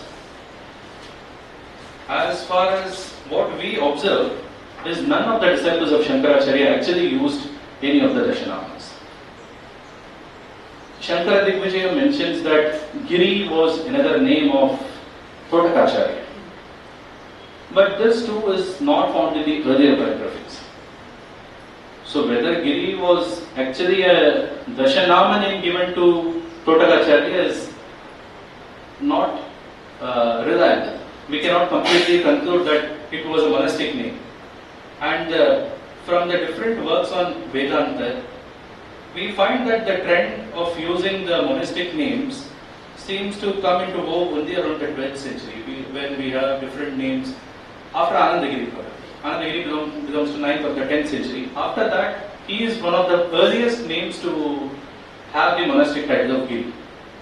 Thereafter, we find many commentators having the name of either of the Dashanamas.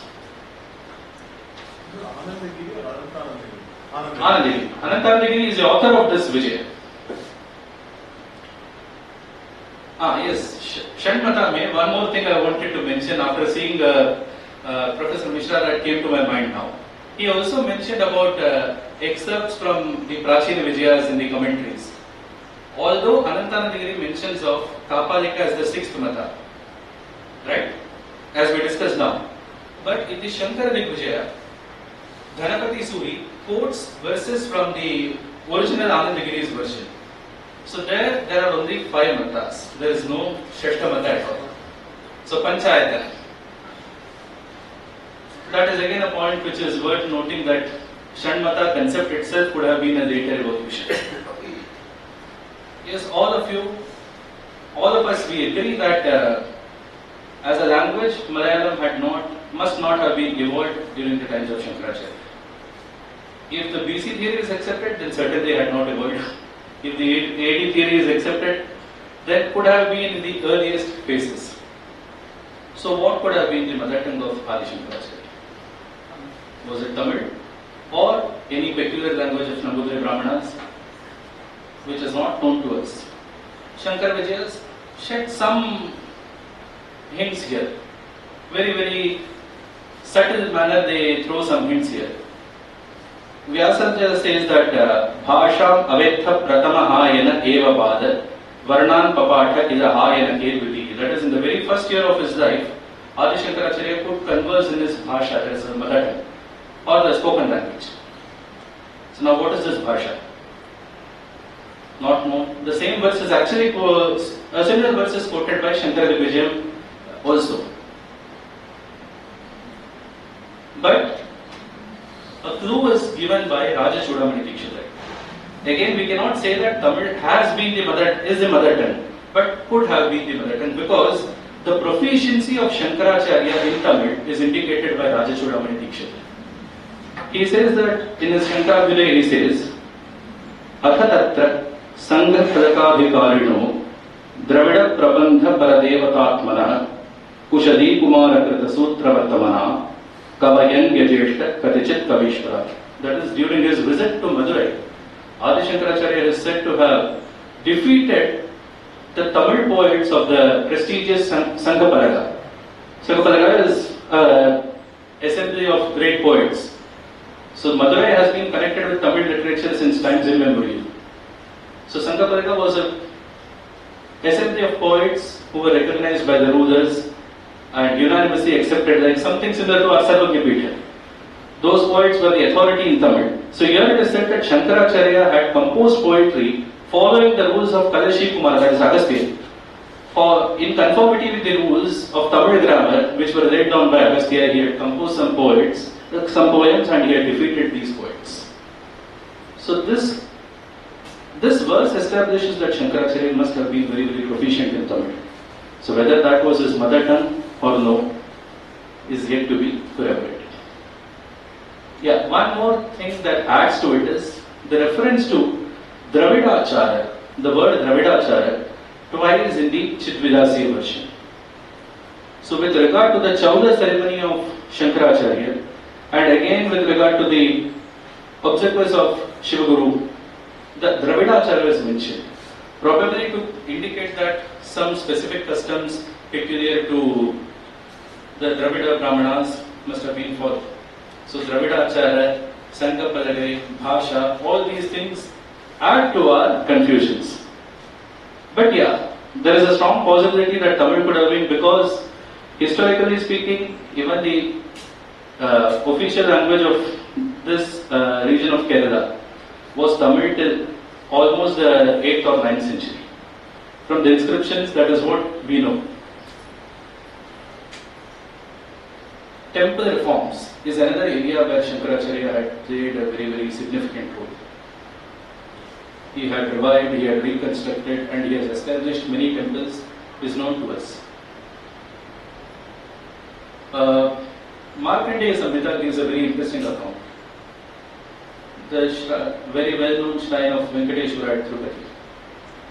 It speaks of Shankaracharya's visit to Tirupati and his installation of the Dhanakarshana Yantra there. We know that Tirupati, the Puranic story behind Tirupati, that Dhana, like the Lord owes to Kubera some sum, and that needs to be repaid before the end of Kali Yuga, which is the reason that people pour in so much of offerings into Tirupati, Tirupati temple ka hundi. So here it says, Shri Venkatesha Vrishashaidam Upetya Yogi Mantram Jagatrayavashi Yantram Jagatrayavashi Karanodyatam Tat Chakre Charachara Guru Jagatam Vibhutyai Sri Shankaro Nikamshekara Parabhoyam. So the verse very clearly says, Shankaracharya, who was the greatest authority on Vedanta, installed the Jagatrayavashi Karana Yantra, which is often considered as Dhanakarshana Yantra at the shrine of Tirupati. Now, why this is an enigma? Because the biographers of Ramanujacharya say that it was Ramanujacharya who established that the idol of Venkateshwara was that of Vishnu and not of Kumar. So, if there was some ambiguity regarding the idol, who was Venkateshwara according to Shankaracharya? Was it Narayana or was it Subramanya? In the absence of any direct reference to it, Venkateshwara in any of his stotras, unlike Meenakshi or Mallikarjuna, which Shankaracharya has openly mentioned, we cannot conclude that who was Venkateshwara according to Shankaracharya. That could also be of a great help in understanding the life of Shankaracharya and the claims of the biographers of Ramanujacharya.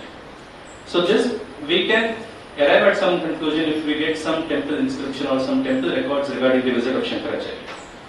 I got to know from Mr. Shridhar that there is an idol of Shankaracharya installed in the Gopuram of Tirupati, which was a startling detail. Maybe some more work in this aspect can shed more light on this.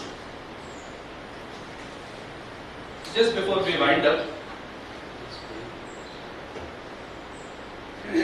a lot of the enigmas with regard to Shankaracharya can be resolved if we are able to establish the identity of the rulers, the contemporary rulers of Shankaracharya. The Shankara Vijayas do mention some of these rulers. The most important ruler that I would like to mention here is Rajasena. Now this Rajasena is said to be the ruler of Kanchi during the times of Shankaracharya. And it is this same Rajasena who is said to have constructed the temples of Kamakshi, Ekamranath and Radharaj at Kanchi. So Chidvedasi says, Ityad Desha Bhupaya Rajasena Deshikara Shirasaiva Vidhrityagyam Saraja Harsha Samyutara Yathoktam Karyamasa Purim Dakshina Dakshitam Devalaya Trayam Tatra Prathageva Niranam. That is, he revived the three temples of Ekamreshwara, Kamakshi and Varadaraj. That was at the instance of Shankaracharya. This Rajasena, if he is identified, then there won't be any need to have conferences on the historicity of Shankaracharya in future. He holds the entire key. Who was Rajasena? The only hint that we get about Rajasena is from Jagadguru Ratnamala of Sadashiva Brahmendra, who says, Shrita Nirmala Rajasena Choda Kshitipalo Dhrita Vipra Deva Shahara. All that we know about Rajasena is he was a Chola ruler. If we see the history from the right from the 3rd century CE till up to the 10th century CE, it was not the Cholas but the Pallavas who ruled Kanchi. So the only period when the Cholas ruled Kanchi was much earlier, before the period of Pallavas. And there are some opinions that Kanchi was an earlier capital of the Cholas. So this could strengthen the BCE theory. Another ruler who was mentioned as a contemporary of Shankaracharya, if his identity is established, then the other theory will be proven. The other king mentioned here is Rajashekhar, taking the ruler of the place where we are now at Kerala. Raja Chudamani Dikshita and Madhavacharya. They refer to this Rajashekhar as a contemporary ruler of Shankaracharya who met Shankaracharya on 2 occasions. Once during his childhood, he had visited the house of Shankaracharya and recited his 3 dramas. And later, the same person he met Shankaracharya when he came for the funeral of Aryamba. And that was the time when Shankaracharya gave him an order that he has to enforce the curse that the Acharya had pronounced on the Brahmanas of Kalari. So any royal charter regarding this punishment, this curse or punishment or penalty on the Brahmanas of Kalari can also be a very, very strong evidence, which we do not have, or perhaps we have not made attempts in that direction. Another thing that we need to consider here is, we do not know any ruler called Rajashekhara to have authored 3 plays. But we do have the name of Kulashekara, the successor of Rajashekhara, to have authored 3 plays, Subhadra Jananjaya, Tapati Samvarna and Ashcharya Panjari.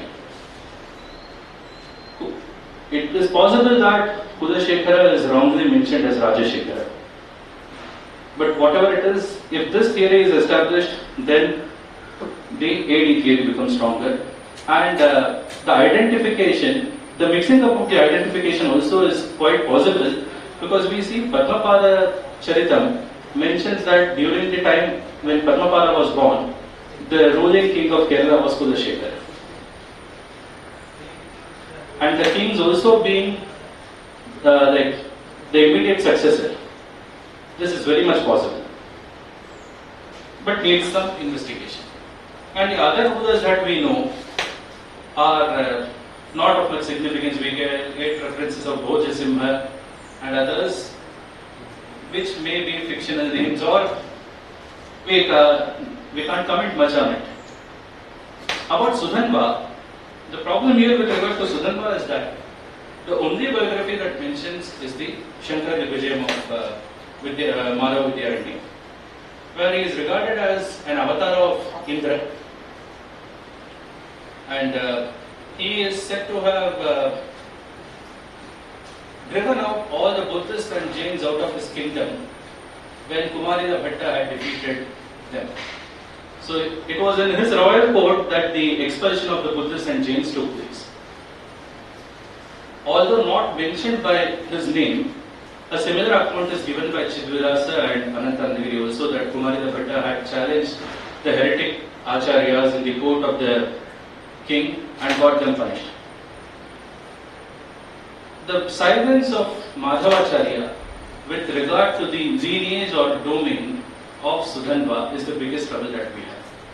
So in a tradition where we have the Kshatriya names being repeated in different vamshas, take for example Vikramaditya. Almost every dynasty will have one Vikramaditya.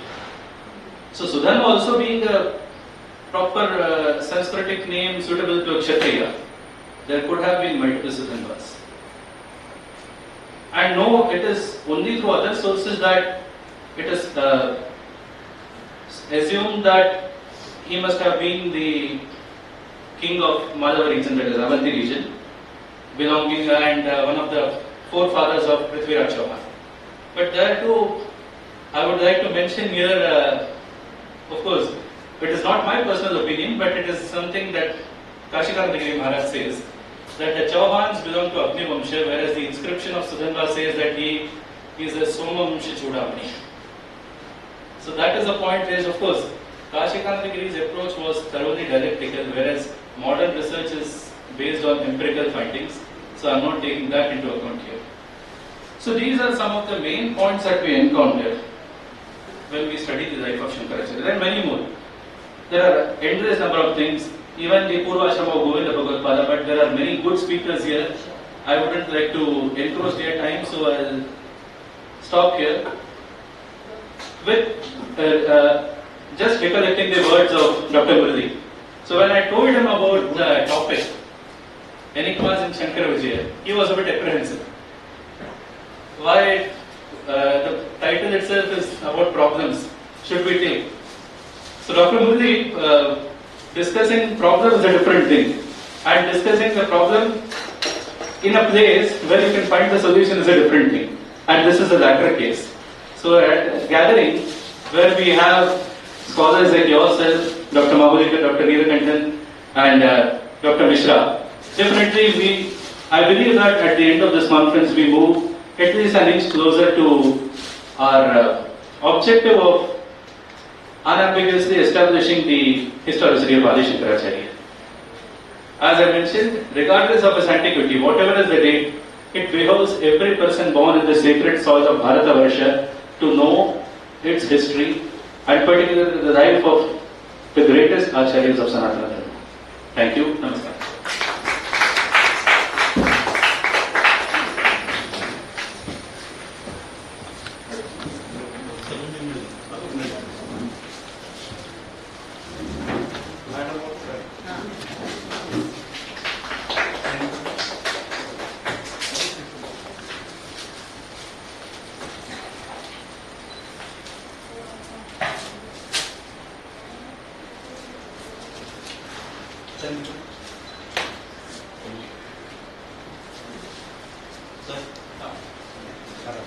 Balu கொஞ்சம் பின்னாடி வாங்க.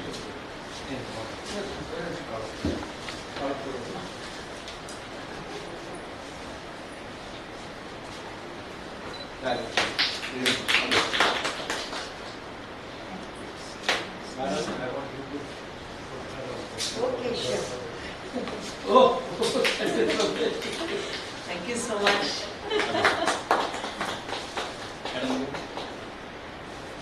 In Amma's hands. Thank you. I think all of you can come this side with the background for it. Please. You can take that right screen off because it's nice. Yeah. It's a beautiful painting of Adi Sankaracharya.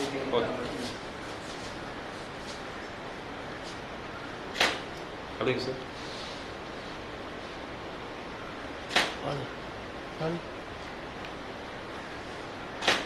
இவங்க ரெண்டு மேலே sir நீங்கள் மேலே அங்கே வந்து நீங்களும் மேலே வந்து ஸ்டேஜில்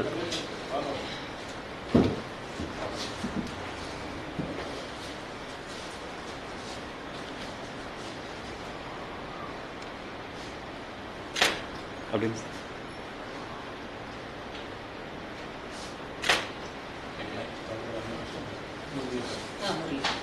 ஓகே ஓகே பாரு Murali sir.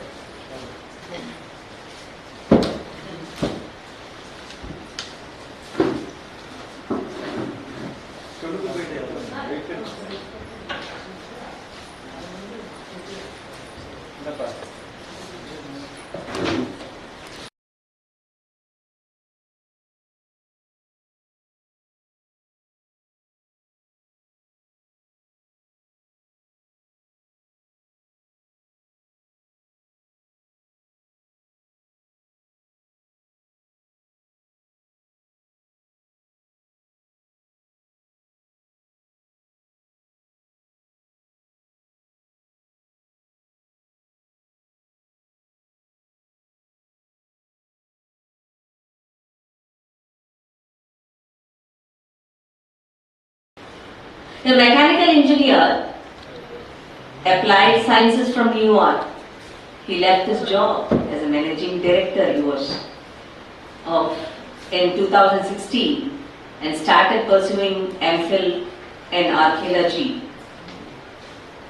and made his childhood dream come true. He started his research on Archaeological. He published a book, The Tradition of Yoga Sutrakara, Mahabhashyakara, Patanjali of Tamilagam, and released it in 2020. He completed his postdoctoral research in Deccan College. He worked on the evaluation of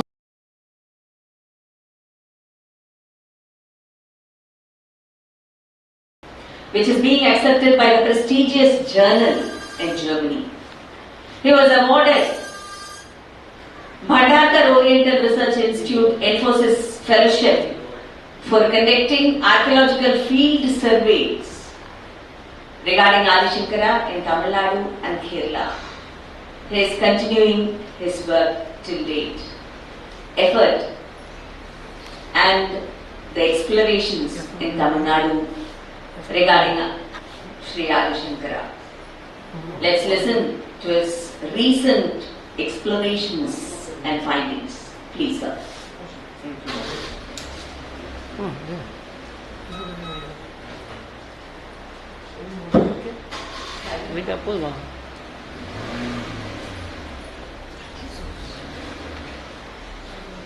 லைட்டாக பண்ணிடலாமா?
I just want to take a slightly different approach to this subject. So, I mean, I'm really thankful to Sriram Narayan Swami for his beautiful lecture, for sort of setting up this particular talk of mine. At the same time, Dr. Mishra has sort of stressed, I should say, quite strongly stressed the need for archaeological explorations and excavations and discovery. So I think that this kind of combines the two streams that have come before us. My view is that I think we should, to a degree, and that's what I've written at the bottom of the screen, to a degree not dwell too much on the controversies between the various mathas, and I will say this now, and I hope Dr. Mishra doesn't get offended. I think that we should even set aside the date for the time being, and the reason I'm saying that is that once the direct investigation, once we do a direct investigation, that is, we take an Indological approach. And there are a lot of people. I mean, there are some eminent scholars here, and there are some people who are from the lay audience. So I just would like to, for their edification, like to say that an Indological approach is to look at structures, statues, which you call statues, which is images, and inscriptions above the ground. And at the same time, we also, as Dr. Mishra said, have to look at what is called the material culture or the evidence below the ground. That's an archaeological approach. So in my view, if we combine these two approaches, an Indological approach, an archaeological approach, and actually not worry about the various controversies, just set them aside, whether it be the date or the various mathas, all that we can set aside, because our ultimate focus, in my view, should be finding and preserving the structures which are connected with Shankara. Okay, that is what I think should be the ultimate objective.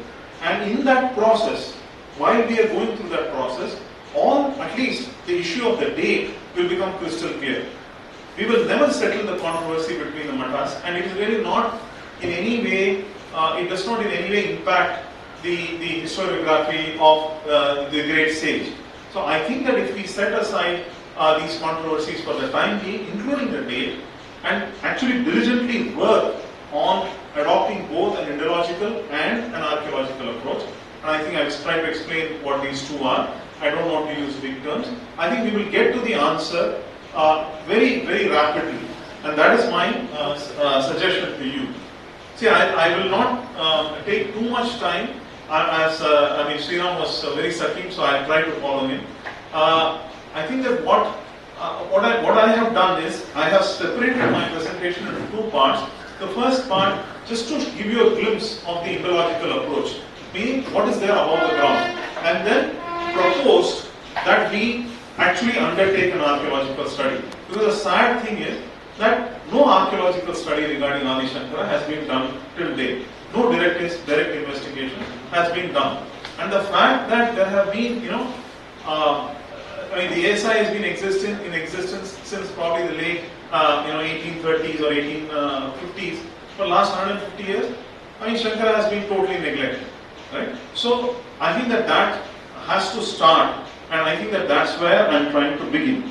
Okay? So this is a very complicated way to explain the whole thing, but I thought I will take up, because Sriram mentioned Chidambaram, I'll just take up Chidambaram. So maybe, as he said, is there anybody aware of what the connection is between Shankara and Chidambaram? So if anybody is aware, please tell me. I would like to know.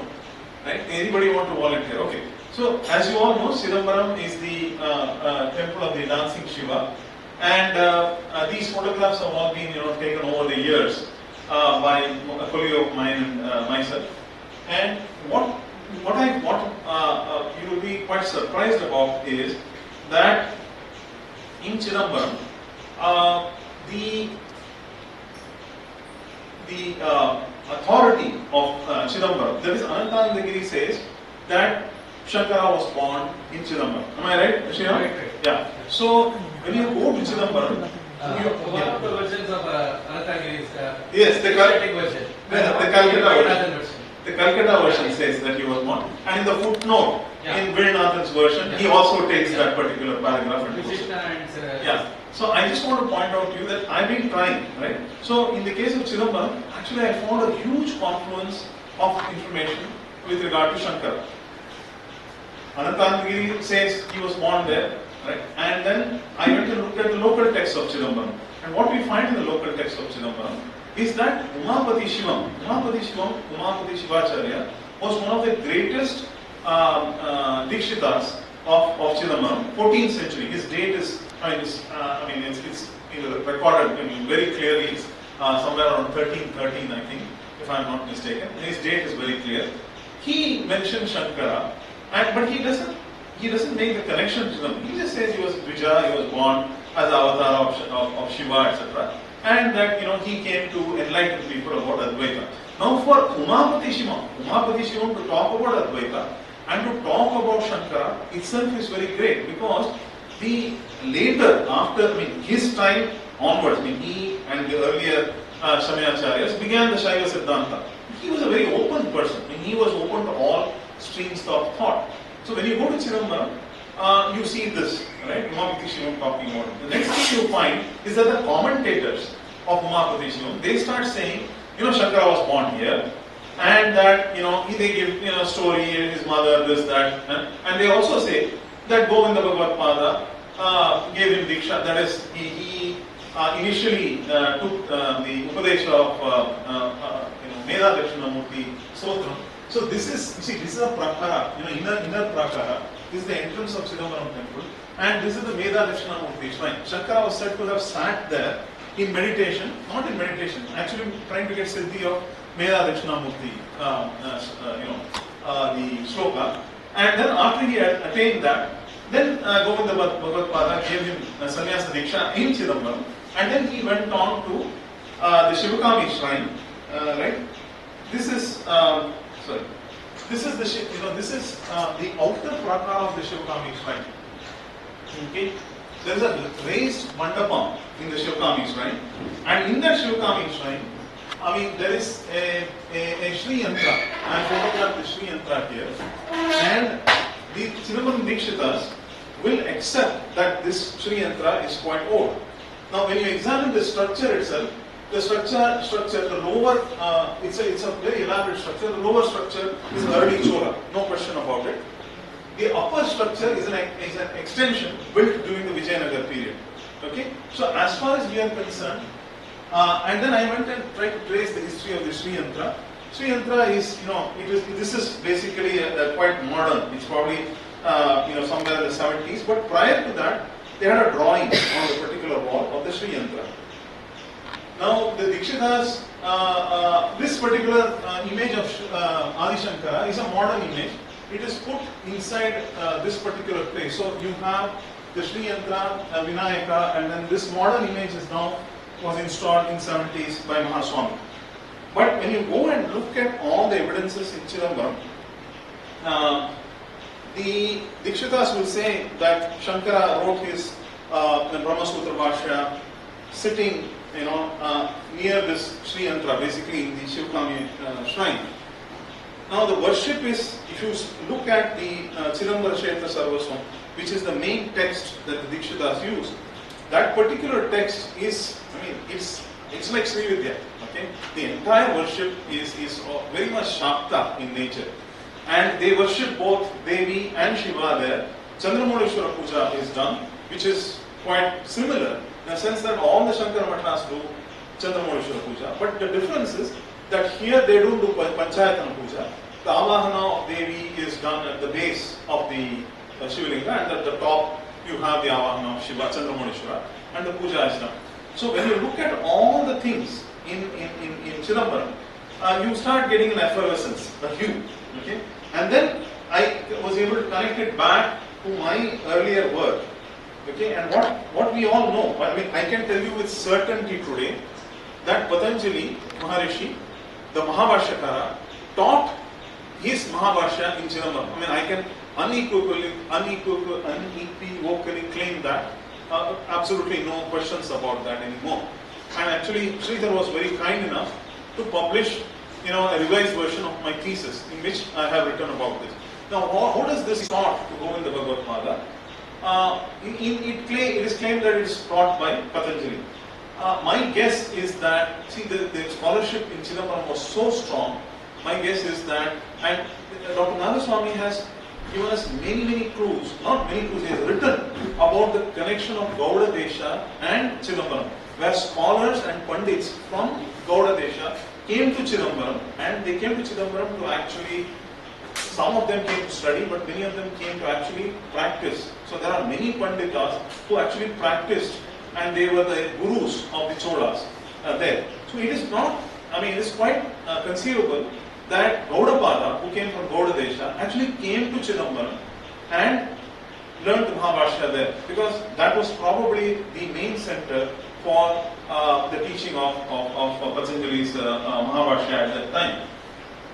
I have enough evidence to say that, Patanjali did migrate south. Now this is a 6th century AD image from Maharashtra, and you can see the Purvashikha disciples of Sringeri, of Patanjali, my apologies.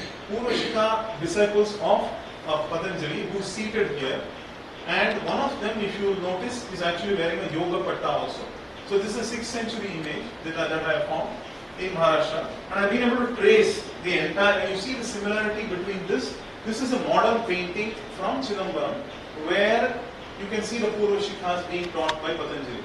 And this is a 12th century bronze where he is in Vyakhyana Mudra with the Amrita Kalasha and with the tail wound up, which indicates that he was all the three, which means he was the Yoga Sutrakara, Mahabhashyakara, and Vaidya Shastrakara.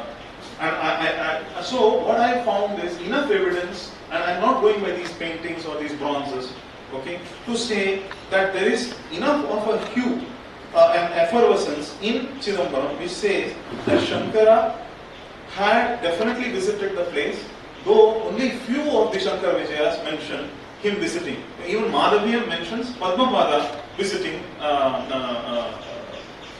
Chidambaram. So there is a connection. Problem in Chidambaram has always been that if you want to find out about Chidambaram, you cannot find out information in Chidambaram itself because much of the temple has been built and rebuilt. Lot of destruction has happened. So you have to go to adjacent areas to start looking. So I started looking in Trichy. Okay, which is, and why would I start looking in Trichy? See, when you look at Kanchipuram, I have found enough evidence to say 8th century. I have from 8th century. I have got tremendous evidence. 8th century to present, I have tremendous evidence for Shankara. Okay, now when you go to Trichy, Trichy is in the Chola Desha. Okay, it's further south. And if you mark a route, okay, from Kanchi all the way to Trichy, it does not go exactly through Chidambaram. Chidambaram is a short detour. And it is not, I mean, if so, I started looking from Trichy, and I said, let's start looking from Trichy and going back towards Chidambaram, because Chidambaram is very difficult. You always have to look near Chidambaram, outside Chidambaram, not in Chidambaram. And in Trichy, I can say that I have found, near Kanchi, you can find a major footprint for Shankara. This is absolutely unquestionable. But in Trichy, around Trichy, I was shocked because, he mentioned, Sriram mentioned Shanmata. There is a cave here. This is a rock fort that all of you are familiar with. At the bottom of the rock fort is a cave. This is a Pandya cave. You have seen it, madam? Have you seen this cave, madam? Yes. So it's an 8th, 9th century Pandya cave, which is basically the whole Shanmata concept is there. So you have two shrines, one on either side for Shiva and Vishnu, and all the others. Unfortunately, my photographs for this place were lost, so I have only one remaining. I will go back again. So what I found is all the other deities are placed around that. So you have this on the rock fort here, Tamimanava temple. You have the shrine itself in the form of the Shri Yantra, or actually more like a Meru, and the Saundarya Lahari inscribed there. Furthermore, near Trichy, I have found, Sriram asked me about the inscription. This is the earliest inscription, about 11th century, 1063 or so, 1063, 1065, regarding Shankara, which is there near Trichy, 13 kilometers from this rock fort. I found the inscription, and here it talks about the about Bhagavadpadacharya, which is the Sharirika Bhasha. Okay, it does talk about it, and this is a very early inscription, and it has been thoroughly studied.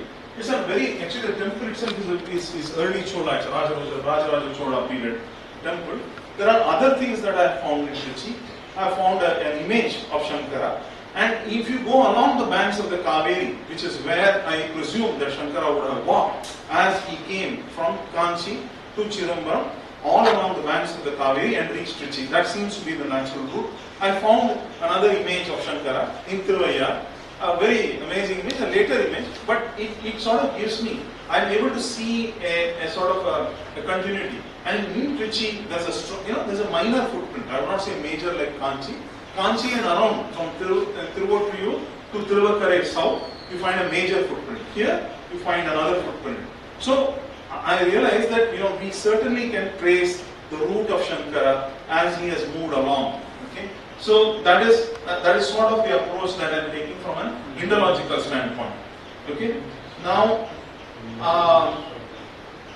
of course the thing is that my work is still going on in Srirangam and in Thiruvanekkalam, because I am trying to understand the Tatankas, the Pratishtha of the Tatankas, and also the connection between Shankara and Srirangam. I have just got the manuscripts now, and then I have gone a few times. So I am continuing the work. So I can say now, yes, we have strong evidence near Kanchi. As it continues down south, we find good evidence near Trichy. So this is a sort of an Indological approach that I have been taking. Now I have done the same thing, a complete survey from the southern part of Kerala all the way up to the northern part of Kerala. And so there are a lot of people from Kerala here. So I thought, I would basically take your inputs as well. Okay. So this is the temple of Suchindram, which you are all familiar with. In Suchindram, there are several pieces of evidence which essentially say Shankara definitely visited the place and a lot more in that particular place. What I am trying to point out to Madam and to Sriram and others is that, unless we work together, let us see, because neither Chidambaram is mentioned much in Madhavian, nothing is mentioned about the various places near Trichy. Suchindram is another place, nothing is mentioned about Suchindram. And in Suchindram, there is a new what is called Indian laburnum or Kondrai tree, which is there outside. But the main deity is under a similar tree inside the temple. It's what is called a Hypatrial shrine, which Dr. Mishra will tell us. Basically a deity placed under a tree. Now in this particular place, there are 5-6 pieces of evidence regarding Shankara. This is, as far as I know, the only Sthara Purana, Sanskrit and Tamil, which talks, there is a chapter dedicated to Shankara, his visit to Suchindram. I have not found in Sthala Puranas anywhere else. Okay, this is one. The second thing is, very near this Yoga Dakshinamurti shrine, very near this Kondrai Adinatha, which is the main deity, is the shrine of Yoga Dakshinamurti. And wherever I have found images of Shankara, it is always close to Yoga Dakshinamurti. Now, in addition to that, there are other pieces, several other pieces of evidence regarding Shankara here. So all of them are not coming to my mind. I'm just drawing a blank here. But there are at least 3-4 pieces of evidence with regard to Shankara. There is a miniature image of Shankara, a couple of miniature images of Shankara. The most important thing that I found there is that on this Garbhagriha wall, on the Garbhagriha wall of the Sthanulinga here, basically you have the 2 stotras of Shankara painted on that wall. They are not inscribed, they are painted. And there was a position called the Kattiyam. Okay, Kattiyam is common in all Malayalam, in all the temples in Kerala. But there is a post called Kattiyam where this person recited the stotra of Shankara morning and evening in this place. So what I found here in this particular place is that, they talk about Shankara coming there, singing the stotra, actually very shockingly witnessing the dance of Shiva there and experiencing Ananda. And I found in Sanskrit manuscript also where this complete stotra is laid out. This is about, and there is enough evidence for us to say, based on inscriptions, that this temple is much prior to the 7th century. Much prior to the 7th century. Electricity failed? No, sir. No. Oh, so what I found here is that we have enough of information to say that we have data for Shankara at least prior to the 7th century in Suchindram. Now in Suchindram, I found 11 inscriptions, and that was the biggest shock for me. I found 11 inscriptions in a temple called the Dwarake Perumal temple, which is about 800-900 feet from this particular Sthanamala Perumal temple. All talk about Shankara Parampara, the various Shankara Parampara of Kerala. Dr. Neelakandan told me, and I was very happy to hear from him, that I thought I was the only fool talking about Shankara Parampara in the 13th century, 12th century in Kerala. But he told me that there are texts written by Purna Saraswati and others which are early in Kerala. So what I realized is that was confirmation for me that we do have enough information on the Shankara Parampara in Suchindram. Yes, it is from a later period, but the Shankara Parampara could not have come to this temple suddenly in the later period, without some sort of a nucleus in the past. And what I was able to do is use the inscriptions of Suchindram and able to decipher the inscriptions all over Kerala. That is, once the Suchindram inscriptions became clear that yes, they refer to the Shankara Parampara, I was able to use them to decipher the inscriptions all over Kerala. And we see tremendous evidence of a Shankara Parampara all over Kerala. Okay? There are several temples in Kaladi. Okay, I don't want to. Everybody here is from Kerala. I don't want to bore you with it. Okay, so this is the Tirunayattur temple where Shankara harmonized the Shiva Vishnu sect. This is the Manikamangalam Bhagavati temple, and in my view, the whole thing about the Dravidish issue comes from this temple. See, there's a lot of arguments that people say. Tirunayana Sambandha, who came from the around the 7th century, he is the Dravida Shishu. But here, Devi Parvati is supposed to have given milk, in a cup to Shankara in Manikamangalam. So, I mean, the same thing that Tirunjana Sambandhar is considered the Dravida Shishu, the reading seems to be more appropriate. Right? Then there is the legend of Velleman Thulli, which many people here may be familiar. Has anybody heard of Velleman Thulli? Has anybody heard of Velleman Thulli in Kaladi? This is a temple. This is a Vrishabhachala temple, which is sort of similar to Thrissur, similar to Thrissur, which is basically the Vadakanathan temple. So you have small hillock, and they have a smriti, a lamp for Aryamba, perpetually lived in that particular place. And then this is the most intriguing temple, and I'm very sorry to say this is a temple called the Pudankavu Bhagavati temple. Maybe Mr. Unnikrishnan Nambudripad may have seen or heard of this temple. Definitely may be involved in this temple. This particular temple, it's a very sad story. About 100 years ago, the family, basically this is the family, one of the family deities of Shankara, and due to the encroachment of vendors, this was in the center of Kaladi. It was in the marketplace. This was the most important structure in Kaladi. But due to the encroachment of vendors there, the court had to be moved to remove the temple from there and actually move it to the outskirts of the village. Now you can look at. You want to say anything, madam, about it? See, it is a very sad story that the main family deity of Shankara could not exist in the center of Kaladi and had to be driven away.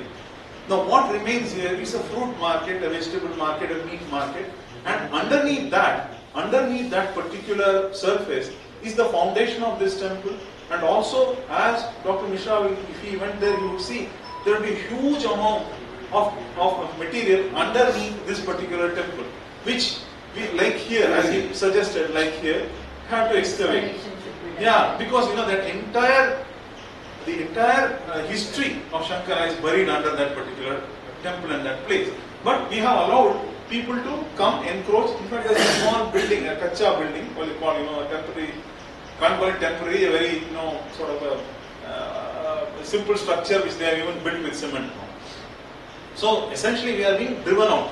Okay, we have no place.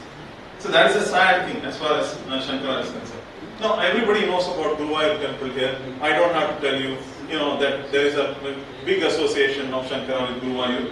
And the main thing from what I saw is that, we can see from the worship and we can see from the practices there that, he was intimately connected. But do the Sankara Vijayas mention Guruvayur? I don't know. Right? They don't. Because they should have. Because even some people said, well, because of Melpazhur Mana it should not be mentioned. It became famous after his time. But many of the Sankara Vijayas were written after Narayana Bhattatri's time. So they should have mentioned this particular Guruvayur. But they don't. That sort of tells us that, we have to take the Sankara Vijayas, but I think we have to, start move on and look at the archaeological aspect. Right? This is Mukuthala Bhagavati temple. Okay, and I was able to basically, the reason I'm showing you all this is, I did not want to go into all the technicalities. I could get a sequence of Bhagavati images in Kerala, which helped me show that from at least the 7th century onwards, we have data for, there is a sequence of Bhagavati images, which gives us information about Shankara. Okay, and these are all images basically consecrated by him. Mukuthala, there are 6 temples, three Bhagavati temples, and Shiva and Narasimha temple, all of them consecrated by Shankara. There is a modern image of Shankara there. But I'm not showing you all this just for showing you pictures. Basically, you can go and study some of the images there, and we find some images there in that temple. Some Bhagavati images are certainly older. I was able to luckily examine some of the Bhagavati images in the Sanctum Sanctorum. But there are some which are early. There are some sub-deities which are early deities, like 10th century, etc. And so based on which we can easily go back and start tracing, the continuity. There's another famous temple, all of you know, Kadiramangalam Bhagavati temple. But unfortunately at Kadiramangalam it's very difficult to gather evidence. So I'm actually going to go back and go to the Shiva temple in Kadiramangalam, in that Kavu. because Madam is shaking her head there. Because it's very difficult. It's been renovated so much. This temple has been renovated so much that they just wiped out all the old evidence. Some may be there, the Shiva temple there. There's a big legend of Kadampura though in Malappuram. So I think certainly in Malappuram there are a lot of temples which are connected to Shankara, which the Shankara-Vijayas don't mention at all. This is a very important temple. This is Tiruvegapura, and I was very fortunate to be permitted by the temple trustees. And before I forget, I really should thank the government of Kerala. I mean, I never expected them to give me permission. I mean, I just wrote to them and I called them up, and everybody from the top to bottom gave me permission for examination of images, the temples, photography, and even at the local level, the Devaswam boards gave me permission. And I was really amazed that this government actually gave permissions to do the examination. This is a very unique temple because you have three shrines, one which is a circular shrine, one which is a square shrine, and the third one which is an upside-down shrine. So the suggestion is that this looks like a Vedi of the Agnihotra, and that it could purport to a earlier period. Now Shankara, there are 3 Balipitas and 3 Dvajastambhas also in this temple. Now Shankara is said to have established this particular image of Shankara-Narayana in the central shrine between the Shiva and the Vishnu shrine. And here, unfortunately, what has happened is that an armor or a kavacha has been permanently affixed to the image of Shankara-Narayana. And the priests of the temple and they were very kind to me. They said this armor cannot be removed. They have not, for decades as they have been worshipping, they are not able to, it's been permanently fixed. So we are not able to date the temple, but the harmony and the sort of suggestion that is connected to Agnihotra suggests an earlier date. But anyway, as I am not going to say much about Melpazhur Mana, I think Dr. Mishra has said, we have to excavate in all the houses connected with Adi Sankara. We just have to excavate with their blessings and permission, the owners of the houses, and this one too. Vadakkanathan, I think all of you know about Vadakkanathan, the legend of Vadakkanathan, of Shankara being born there, etc. And in Kerala, the tradition is that the Shankara is the final resting place of the Vrindavanam or Samadhi of Shankara. This is the modern temple, which Shridhar will tell you about, which was installed there in the 80s by Kanchi Shankaracharya. In Vadakkanathan, I was able to find an image of about the 11th century. This is Yoga Dakshinamurti here, you see here. It is on the Sri Kovil wall. So you have Yoga Dakshinamurti on the top and Vyasa blessing a very young Shankara. Now, similar images. Now, why is this 11th century? It is next to the foundational inscription of the Sri Kovil of Vadakkanathan. That is, just next to this is the inscription which talks about the founding. When we say founding in this case, it most likely is the conversion to granite, 11th century. Okay, because Dr. Sarkar in the survey of Kerala says that this temple would have certainly existed prior to the 9th century because there is an image of the Jeshtha Devi and the Saptamatrikas which is found in this temple. It is a loose structure. But certainly, and the other thing is that we all know that the image of Vadakkanathan was shifted from under the tree. So this image was a startling discovery for me to see that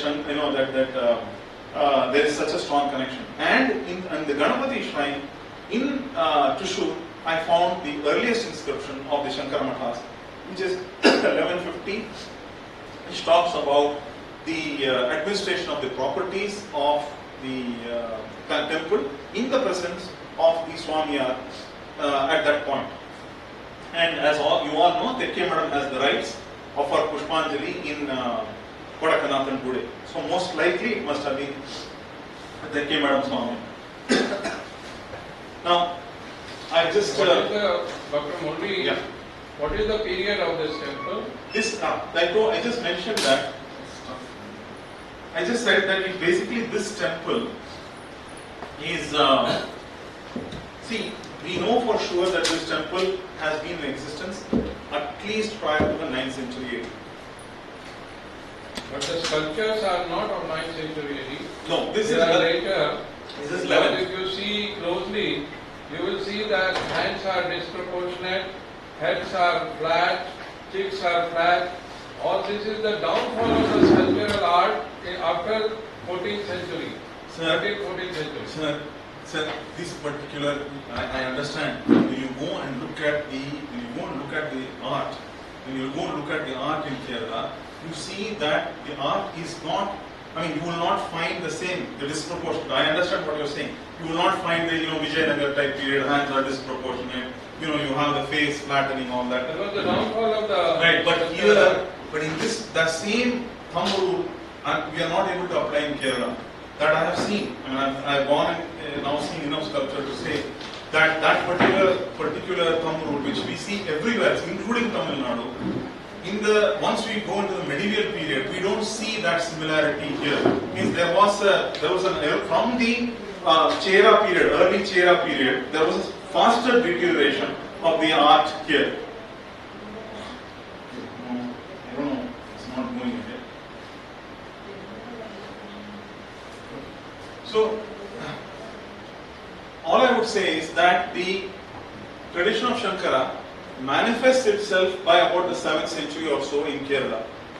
Okay? This does not suggest that the date of Shankara is 7th century. I don't want you to get that. I just want you to be very clear. And the reason is that in Tamil Nadu and Kerala, okay, you can start seeing granite temples, inscriptions, and first rock cut temple 600 to 630 based on what is called the Mandagapattu inscription. Okay, so you don't see hard evidence prior to 7th century. Yes, there are some Pandya caves 6th, 7th century, but nothing earlier than that in Tamil Nadu and in Kerala. That is a big problem. Okay, the second thing is so that is what it is. We don't have art, we don't have iconography, we don't have temples, and the reason is because brick structures were replaced by granite, and in addition to that, rock was not used as much. It all came into work around the 7th century. Now, the earliest recorded inscription of the Advaita Swamiyar Matas of Kerala is 12th century. Okay. Now, what I found, and that these records continue up to about the 16th century. And there is information beyond 16th, modern information is available. Now, I undertook a study of Padmapada, not based on the Padmapada Charita, but actually physically going to his temple, his house in Tirur, near Tirur, Vemanda Mulapalli Mana, and going to the Narasimha temple there. Yes, madam. Okay. So, and also I examined the image there of Narasimha, and looking, and they have some manuscripts that they have preserved in their house. This is it is basically Vettam Periyapuram. That's the name of the place. Vettam Periyapuram. That's the name of the village. Very difficult to find, and you find enough evidence for Padmapada, physical evidence in that part of the country. So it supports whatever Sriram said earlier. And you see a continuity in Tekkemada, the worship of Narasimha, etc., etc. So you see all that in the Tekkemada. And so when you look at the study of Padmapada, you can say that the Shankara tradition probably can be, the Shankara Mathas tradition in Kerala, you can probably take it back to about the 10th century. But in reality, these two traditions, the Shankara tradition and the Shankara Parampara tradition of Kerala, are one and the same. Okay? Now, without belaboring the earlier point, I think urgent excavations are needed. And I don't want to take too much of your time. I think I've told you, see, we keep using this term material culture. For Indologists, it's basically, basically image of statues, inscriptions, temples, structures. Whereas for archaeologists, it's much more. It could be pots, utensils, coins, structures, parts of structures, below the ground, etc. Now, I think that people have talked about this. The early Buddhist tradition, I think the entire focus of the British government and the Archaeological Survey of India has been on uncovering the Buddhist tradition, and continues to remain so. Okay, and I think they have done a lot. They have done a lot. I think I don't understand the reason why, but I think that for archaeologists, I think it's much more glamorous to work on the Buddhist tradition than the Brahminical tradition, because you get world attention. And even in the 70s itself, they had already excavated at Viprava. They found the seals of Kapilavastu. They found the relics of Buddha. They looked at northern, MVP. They found basically MVP there, and they said, okay, this is basically the relics of Buddha. And then recently, supported by UNESCO, the Nepal government, they have excavated at Lumbini. And what is surprising is, it is within the temple of Buddha's mother, Maya Devi temple, this Maya Devi temple. They excavated within the temple, and they found, basically they found the support structures of the house of where Buddha supposedly was born, subjected it to radiocarbon, and came back with the date of mid 6th century BC. Now, what is interesting is, even in the case of Bhagavad-pada, the evidence lies, in my view, one part of the evidence lies within his mother's house. His mother's samadhi.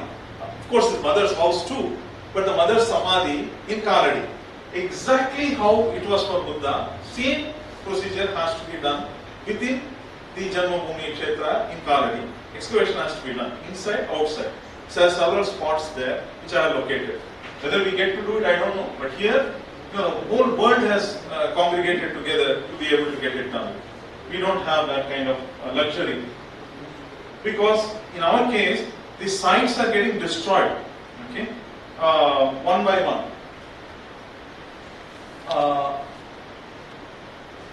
As far as the past studies, I think the Sanskritists have led the studies on Shankara, but they are constrained by a lack of clear chronology and also by the materials. Right?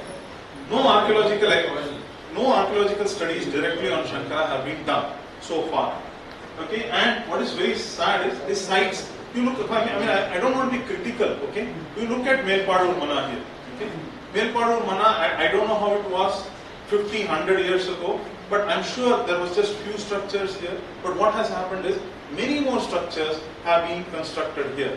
So if there were pieces of evidence, I see Dr. Mishra nodding his head. If there were pieces of evidence, we unintentionally have destroyed them. And we cannot blame anybody, because I myself, until I entered Deccan College, did not know what heritage conservation was.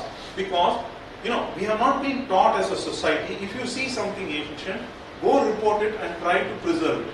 What do? We find this place, Melpazhur Mana, and don't think I'm criticizing CIF or anybody. It is the same case when the Kanchi Matam is built in Kaladi, Sringeri Matam is built in Kaladi. We come in, we build a temple, we put Shankara's image, we build guest house, we build rooms, we build a library, we build, Veda Pathshala, we build all this, and then later on we say, oh, this was, this was basically the house of Shankara. The manuscripts, unfortunately, of this house were lost. The Bhagavad-pada is said to have given 5 saligramas to this house. They are lost, right? There are claims that the jewellery of Bhagavad-pada is part of this house. We still have not uncovered that, right? So what is ending up happening is that we, without our knowing, we are destroying our heritage. And this is one example. You go to Kaladi, the same thing has happened. It's the same. It's basically what is called a cookie cutter in America. Same approach is taken. You go build all these things, destroy your own heritage, and then say, well, I make a claim that this place is connected. So in this case, in Melpazhur Mana, Nagamaya in 1900 said there are manuscripts of other houses, other illams in Sanskrit, which attested to this being the birthplace. Now, there are Sanskritists, madam, all of you are here. At least, if not the manuscript of this illam, we can find the manuscripts of the other illams nearby, and try to understand what the facts are.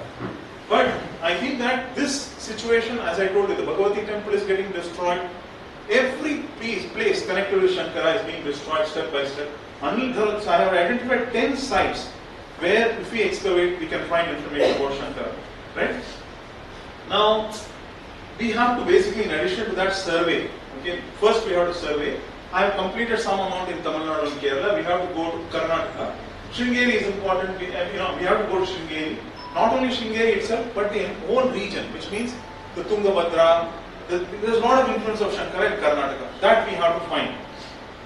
Now, this is another temple of Shankara, which is in Gujarat. Okay. Now this is supported by hard inscription. This is a temple which is dated to the late 5th century, some about AD, which is about 490, 495. This is based on a copper plate which sits in my alma mater, MS University Baroda. This is a Sanjeri copper plate, which has been read. Okay, it has been reread, it has been interpreted, and it clearly mentions Bhagavadpadayatanam, a temple to Bhagavadpada, along with 2 temples to Surya and 1 temple to Devi. This all probably lies buried under the ground. Okay. Now it also says that in this place, in this inscription, it says that for the Parivrajaka sannyasis, Bhiksha should be given in this place. This is as far back as 502, 506 AD. In that time itself, it is said that you have to give Bhiksha to Parivrajaka sannyasis in this place. So, based on this, the most eminent epigraphist, Dr. S. Shankara, who was former director of Adyar Library, concluded that Shankara's time will be well before 450 AD. But we have to go and basically excavate here. Remove the image of Bhagavadpada lying there with his temple. We have just left it. Now, there is another piece which is very shocking there. There is a modern Chandramonishwar temple right next to it. This cannot be a coincidence that you have a Chandramonishwar temple. The place is now called Shivrajpur. It used to be called Shivabhagapura before. And on top of that, Parivrajaka sannyasis and Bhagavadpadayatanam. Everything is there in this place in Sanjeri in Gujarat, and we have just left it. Even worse is, right next door, Gujarat government has opened a manganese mine, and they have started boring for manganese. So, as Dr. Mishra said, as archaeologists and as a nation, we have been totally asleep as far as Shankara goes, and we cannot continue. If we continue this, if at all anything is remaining beyond this manganese mine, it will destroy it even more. This is the case in Kerala, case in Gujarat, anywhere we go, we have neglected. There are so many places that can be excavated. I have gone and seen each one and documented them. I am going to go even more tomorrow onwards, go and do even more documentation. But if we leave them, the Bhagavati temple, the ancient structure, the ancient place, it is getting hammered, and the rumor is now that they are going to build a commercial complex over it. Right now there was a temporary structure, now they are going to build a commercial complex. Further destruction. Right? Now there is the thing about the turning of the Periyar river, right? Carbon dating the materials when the Periyar river turns. I have done quite a bit of study on this. It is a circumstantial evidence, but I think certainly we have to do before, because what is happening, I went and found the Paleo channel. Near there, fish farms have started coming. Okay, small godowns have started coming for storing materials. They will destroy the material there. See that Bhagavati temple of Shankara at Karani, the old Bhagavati temple, within maximum 3 to 6 months or a year, it is going to get destroyed. It is guaranteed to be destroyed within 6 months to a year. This place may be 3 to 5 years.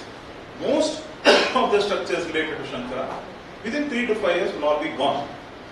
And we don't go and look at it. This is the sad state of affairs. Now, I don't know whether I should say much about Vadakkanathan. Vadakkanathan temple is a prime place for excavation. And the reason is, you see, it sits on an elevation. It's a mound basically. And this is the old tree. Okay? It is called Moolasthana. Okay? Under this is where the original Vadakkanathan Shivalinga was. And basically you can make out, it is basically a mound. Okay? Even if it is not a mound, there is so much evidence because their worship has been there. Sarkar has documented at least 9th century. If, let us say, now as far as the Samadhi, people like Sadashiva Brahmendram, right, they have taken Samadhi in multiple places. This could be one place, right, at simultaneously. Even if it is not, regarding Bhagavadpada, Vadakkanathan, there is so much ground available in Vadakkanathan. excavation near and in and around the Vadakanathan temple, near the Shankaracharya, everything will come out. And this is a fantastic place for excavation, where we can find everything related to Shankara in this particular place. Whether we get permission, whether we are allowed, whether we get funds, I do not know. But there is so much that is available today.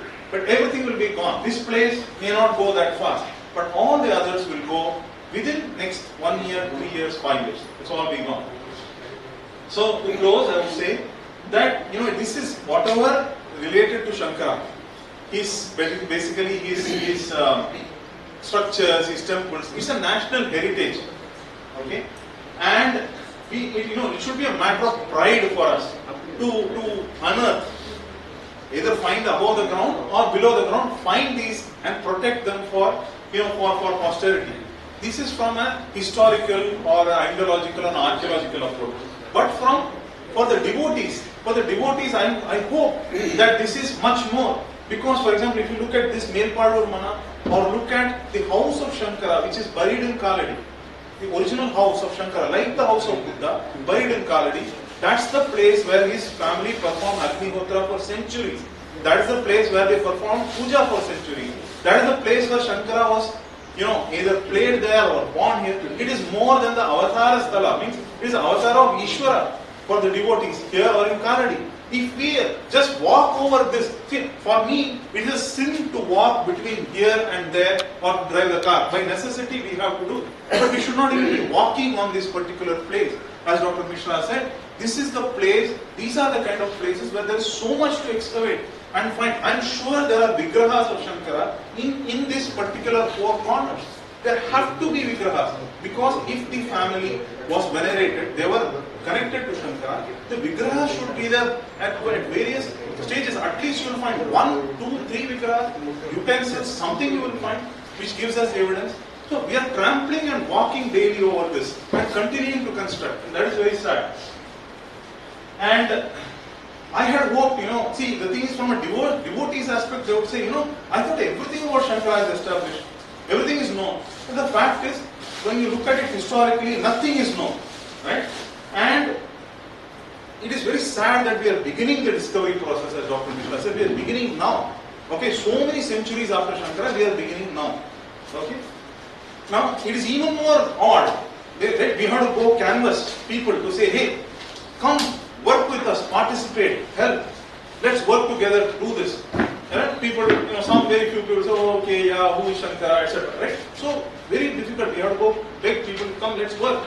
It's even harder to go and tell people, fund this initiative to go survey, fund this initiative to go excavate. Because that should come naturally. I mean, I would have assumed, foundations like Chinmaya, Ramakrishna, the various matas would have got up and said, let's do this. Without doing this, it's a shame for us. None of the institutions basically have taken interest, and you cannot blame them. Absolutely cannot blame them. The reason is, awareness is not there among the institutions. They don't realize that when they come to a place like this, we should first find out all the historical aspects, support that, get it done. Once that is done, you build whatever you want. But instead, we go about it the other way. We build everything, forget about the legacy of Shankara, install an image and say, this is connected to Shankara. There is no evidence to say that.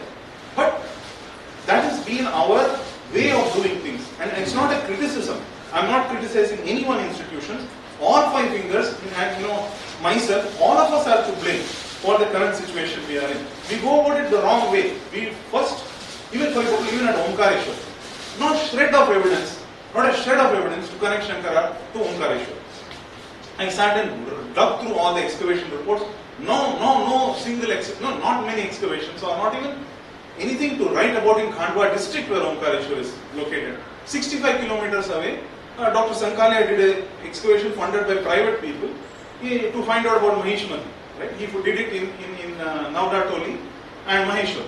So from that I was able to extract information about Shankara. But what is ending up happening is that we built such a big statue in Omkareshwar. I don't know how many thousands or 100 crores we spent, but we did not even bother to find out about the antiquity of Omkareshwar. Before 11th century, there is no inscription in Omkareshwar. No inscription. Okay? There is no search, survey. Big Madhya Pradesh Department of Archaeology State Department is sitting there. They have not even gone and seen.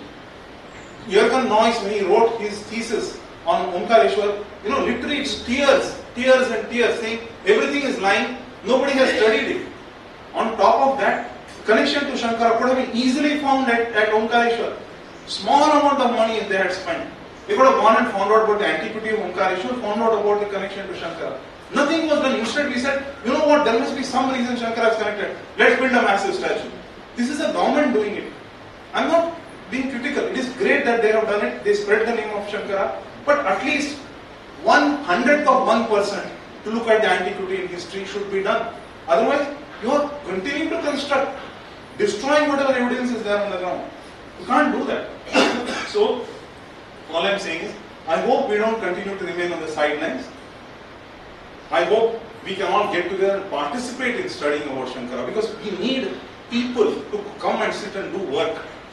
Everything like what Sriram is doing, what Mishra sir is doing, everything that Madam is doing, all this we need, but we need to do it together.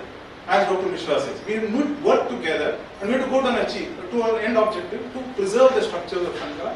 And in that process, his date, whatever information about his biography will come out, and we can put it all together and hopefully house it in a museum for posterity. That is my hope. And I hope somebody in our country wakes up and say, let's do something about Shankara before it's too late. So thank you very much. Sorry for keeping you late so much. Balu? Thank you, sir. Sir.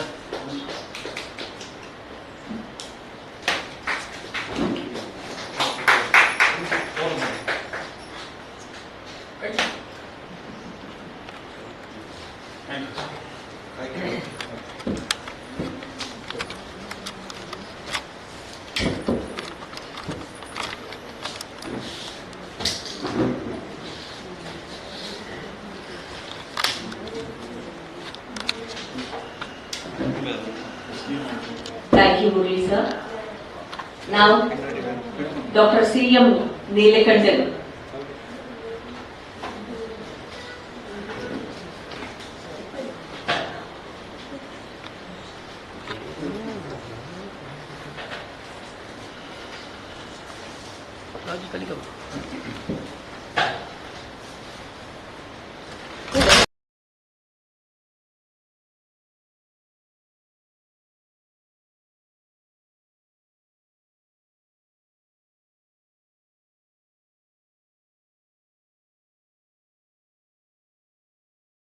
Sadly,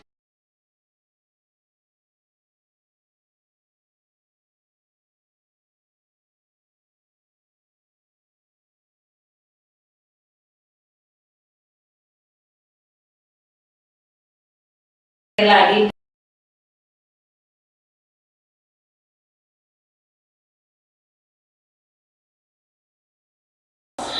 author of many books in Sanskrit,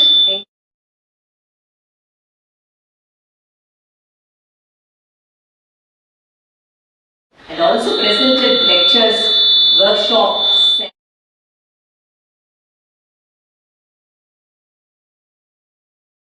University, Thaladi,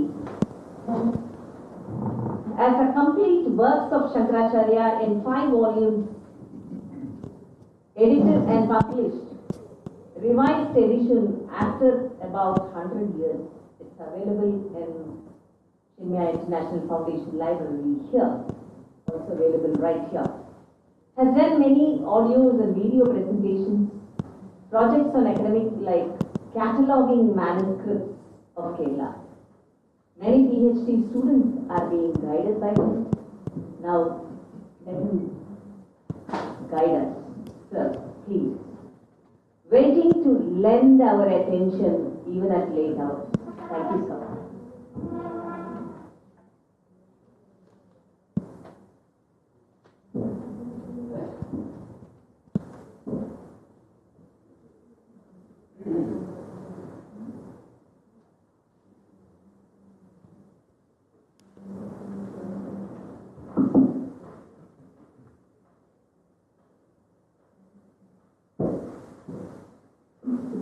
Sadashiva Samarambham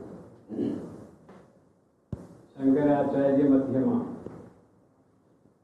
Asmadacharya Padyantam Vande Guru Parampara. Respected learned scholars who have presented thought-provoking papers in this session, and those who are attending the sessions, pronouns to all. Chinmaya International Foundation is a place, an institution very close to me. I am associated with this institution. 3 institutions are here, all of you know. Chinmaya Matha, then Chinmaya International Shodha Samstha, supported by Rashtriya Science Samstha New Delhi, now Central Science University, and recently Chinmaya University. And in all these institutions there are so many friends, very close friends, very Mahulikar, many my students in the university. I am very attached to this institution, and coming here, always we feel a lot of energy. Today also I feel that, or I felt that, traveling 4 hours from my own place, like reaching here, and attending all these learned papers, I regain my energy to stand before you and present some of my observations. I am attached to one of the mathas in the lineage of Shankara, as Dr. Murali has now explained, and there are 4 mathas in Thrissur in a complex on the bank of a big pond called Kadiramangalam, that is the pond in the west region, very big pond, even now protected. And there are 4 mathas there in the lineage of the sannyasa parampara of Sri Shankara. And we have the tradition that the 4 mathas were started by the 4 disciples of Shankara after he had his samadhi in Veliyanad temple. And the incident of King Rajasekhara, the Dr. Sriram, he has presented his paper very well. It is in Shankara Matha Bhagavadpadacharya, I think it is recorded there. The last king of, supposed to be the last king of Kulashekara dynasty, Rajasekhara, he has good association with Shankara. Sriram has stated that well. And after the samadhi of Shankara, Shankara has presented his request before his disciples as well as King Rajasekhara to start 4 mathas in the center of Kerala, Thrissur, in the same complex. And these mathas are there, 4 mathas, but one among them is not there, what is called Idayil Matham. We call it Vadakka Matham, north, Tekke Matham, south, Naduvil Matham, Matham in between, Madhur, and again Idayil Matham, Naduvil, Middle Matham, and Idayil in between. The Idayil Matham is not there now. Many studies and researches have appeared, and according to reliable sources, it has been shifted to one Trikkalikattu Matham in the Malappuram district near Tirunavaya, where the same sannyasa lineage of Shankara is going on. And after that, the 3 mathas are there, and the Vadakke Matham, North Matham, again, in a historical, social, cultural context, it was converted to the Bhagavadpadacharya.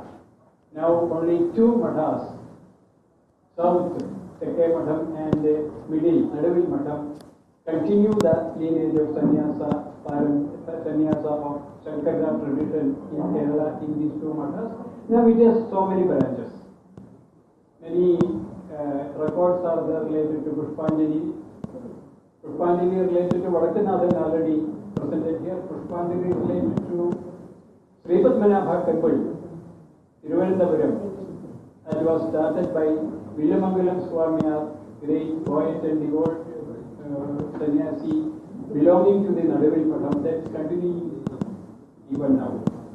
So all these things we have very perfectly recorded, some in Shankaracharya and some as legends, very strong legends recorded in our tradition in Kerala.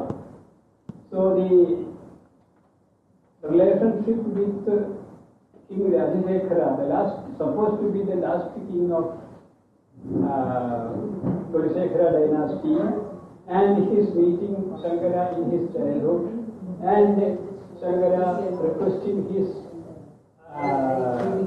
help to establish the four mathas by his four disciples in Thrissur. All these things are recorded in the Shankara Charidam.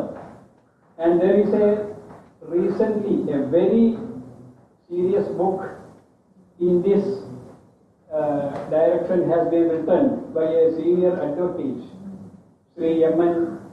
Krishnamani from Delhi, and the name of the book is Śaṅkara, the Revolutionary, and the book is available H.N.R. Rajan publication, New Delhi, published in 2001. So these things are again subjected to thorough research, and he has presented very good conclusions regarding all these. So we have the tradition of Shankara and the establishment of the sannyasi mathas there, and the lineage of Advaita in the sannyasi mathas, Nambudiri Brahmins, all these things we generally accept. So according to our tradition, Kerala tradition, what Dr. Murali has presented, we have to follow the knowledge that Shankara was about has lived in the 8th century, something, and after that his lineage, his shishyas, his lineage, etc. So there are good evidences for all these things in our tradition. Good evidences means whatever evidences we have, strong evidences we have, we accept them. Of course, as Dr. Mishra has said and Dr. Murali has stated, we have to do further excavations, archaeological excavations, inscriptional excavations. We now rely upon literary sources and legends more. Definitely we have to do more work, and we can be sure that we will get more evidences regarding, more strong evidences regarding Shankara's date, birth, his other activities, etc. Now, along with me, the president of Vadakkanathan Brahmoswam, I stated in the beginning that it is now a Bhagavadpadacharya. President of Vadakkanathan Brahmoswam, Advocate Parameswaran, has come to me. He is here among the audience. He is a very learned Vedic scholar. Traditionally, he has learned Veda, and after that, he has entered into the new horizon. And he is now retired senior advocate from Supreme Court, Delhi, and his wife, scientist Dr. Shanta, and my own wife, Dr. Sri Adi, who is also academically hard working in these fields. We four has come here with the request of Murali, and actually Murali has requested me to bring 4 or 5 research scholars also. I also wanted to bring them, but it was a short notice of 2 days, so I cannot gather them. Anyhow, my part here is to present 1 or 2 new documents that I have to say, to an extent to say discovered, or I have found out afresh regarding the Kerala tradition of Shankaracharya's life and work. I will do it within a very short period of time. The title of the paper you have with you, I think, that itself denotes the 2 new works attributed to Shankara that I have found newly and presented. I have presented this in many seminars and workshops, and also I have published them as monograph from a trust that I own in my house in the name of my father, Vaishnavan Trust. The 2 works are Savadya Hridayam and Matru Panchakam. This is the monograph of that work. Many articles on this have come in various academic research journals from many universities and academic centers. What is the importance? Before that, I will also present a collection of articles, Advaita, lineage of Advaita in Kerala. Now, Dr. Murali was referring that the lineage of Advaita in the order of Shankara in the Mathas of Thrissur. Now, preserved continuing in the Nadavil Matha and the Tekke Matham, and till about 500 years that continued in the Vadakke Matham.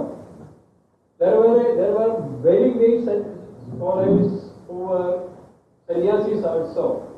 To name some of them, Dr. Murali, we had a lot of discussion over phone 2 minutes before, and Purna Saraswati, a very great scholar, poet, commentator, who was a sannyasi of one of the mathas. We cannot definitely say to which matha he belonged. Maybe Nadavil Matham or Tekke Matham or Vadakke Matham before it was converted as Chaduveda Pathashala, Purna Saraswati.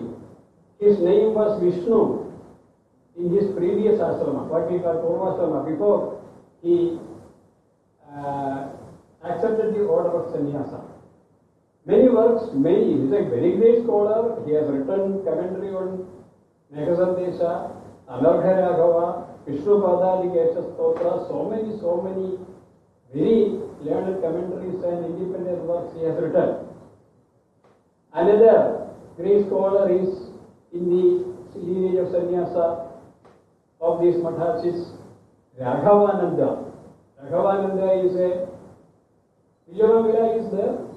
After that, Raghavananda, a very great scholar who has also written a number of commentaries and independent works related to both Advaita and other disciplines in Sanskrit. Raghavananda's Krishnapati commentary on the complete 12 skandhas of Bhagavata is very famous, which is not even yet published comprehensively. Some skandhas with Raghavananda's commentary has two or three, I think, has been published, and other 6 or 7 skandhas now I am giving to the PhD students of Kerala to work on it, and independent researchers are going on critical edition with study of each skandha, 9th skandha, 7th skandha, that is going on, but the publication of the complete commentary, completely all the 12 skandhas, has not taken place. It is a very important commentary compared to Sriram and other major commentaries. So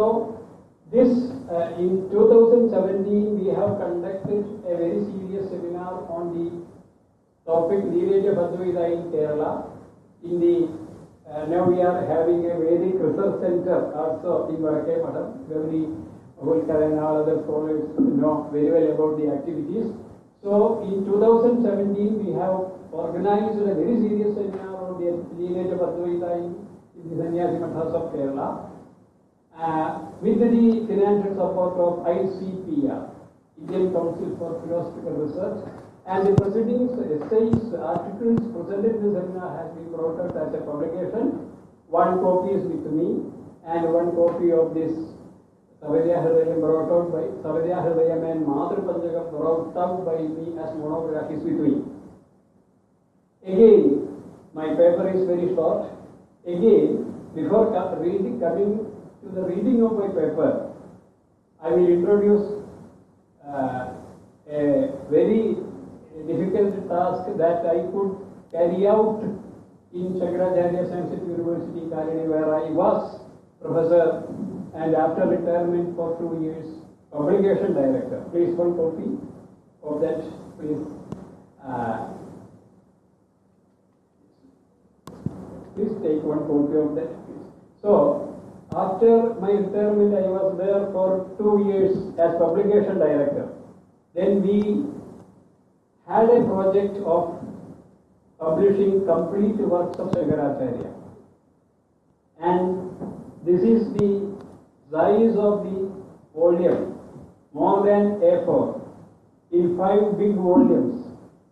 This is available in Shankaracharya University with a very low price. I think 1,000 rupees per copy, I think. If it is published by New Bharati Book Corporation or some other people like that from Delhi, they will give you 5,000 rupees per volume. Very beautifully arranged. What is the significance of this publication is that the complete works of Shankaracharya has been brought out by Vani Vilasam Press Tanjavur about 100 years before. And no other publication of the complete work. Commentaries on Upanishads have come, separate commentaries on Bhashyas have come, may have Sotras may have come, but complete works of Shankaracharya in this way, in big 5 volumes has not appeared after that. Vani Vilasam publication is 20 volumes, semi-1/8 size, and we could bring out this publication within 1.5 years because the grace of Shankara. How we brought out this is that the core text of the Vani Vilasam publication, we took it as such, 4 pages in 1 page, screen printing and pasting. So, if we attempt to search for the manuscripts or transcripts of the works of Shankara and collate them and try to bring up the critical edition, as all of you know, it will take years to complete the work, and the labor of work by a group of scholars will be needed. Our project had no provision for that. So we decided to bring out the same text of Vani Vilasam Press in a new way. But we did one thing that 20 volumes are not getting now. The Delhi Vani Vilasam volumes, they are not getting now. Rarely in some libraries we get it. Luckily we could get a set of the books. But while publishing, we could do one thing. We rearranged the works of Sankaracharya in a new way and included the works in the volume. So, even though we had no effort to type or reprint, type or proofreading of the core text, we have to do all other paraphernalia like contents, list of contents and all other things. We worked hard. And again, in the first volume, we could include a very good, intense study on Shankaracharya and his works by Dr. Veliyanad, retired professor in Kerala, who is not now with us. He left us some years, 2-3 years before, Professor Vasudevan Pochi in Sanskrit. So first volume, 100 pages introduction in English by Dr. Veliyanad, the authority in Advaita among us. Last page, 100 pages, about 100 pages in Sanskrit, study in Sanskrit by Dr. Professor Vasudevan Pochi. Again, in the last volume, after the study in Sanskrit, we could include the comprehensive bibliography of Shankaracharya and his works, studies, researches appeared on Shankara and his works till the date. It is published in 2012. Till the date. It was a very difficult task. That also is about 100 pages. So this is the way how this big comprehensive 5 volumes we could bring up. I am very happy, satisfied. I bow before Shankara and my gurus that I could be a part of this very important publication as convener of the publication committee. So now, related to all these, I am presenting the point that what I have to present before you now. What is the I already have stated that we have depended upon the Vani Vilasam publication Tanjavur for the basic text of Shankara for this publication. But while working on that, I could understand, or we could understand, that many works related, attributed to Shankara that are very famous in Kerala tradition are not included in the Vani Vilasam edition, the most authoritative edition that has come before the Sanskrit University edition. That was a surprise to me. As already my previous learned scholars have stated, that opened my eye, my own eye, or my eye also, that so much work has to be done on Shankara, still based on the Kerala tradition also. Maybe based on the other traditions of Shankara on the other regions. But based on Kerala tradition also, we have to do more work. And that is the result of this paper, that is the result of this Sabarya Hridayam and Madhur Panchagam, that is the result of my short paper here. So there are many works from Kerala that are not mentioned. Not many. I have dictated only 2. If you can give me. No, I am asking you. Are there more? No. Yeah, that is it. Till after this work, I have done only 2 works I could find. Okay. Maybe other works also. Yes, I am also searching for that. This is the now scenario at present. Okay. Sabarya Hridayam is a work, 15 minutes only, please. Sabarya Hridayam is a work attributed to Sri Shankara, dealing with the philosophy of puja or worship. The word Sabarya means puja. Sabarya, puja. And the word Hridayam, puja to gods or goddesses. And the word Hridayam means the cardinal principle, or the most important principle, Hridayam. Thus the word means the philosophy of puja, Sabarya, Hridayam, the philosophy of puja. Now usually we do puja in our houses and all other places, in temples, etc. There we have the vigraha, idol, and all the paraphernalia for puja like dhupa, deepa, jalagandha, pushpa, physically. But Shankara says that actual puja is not like this.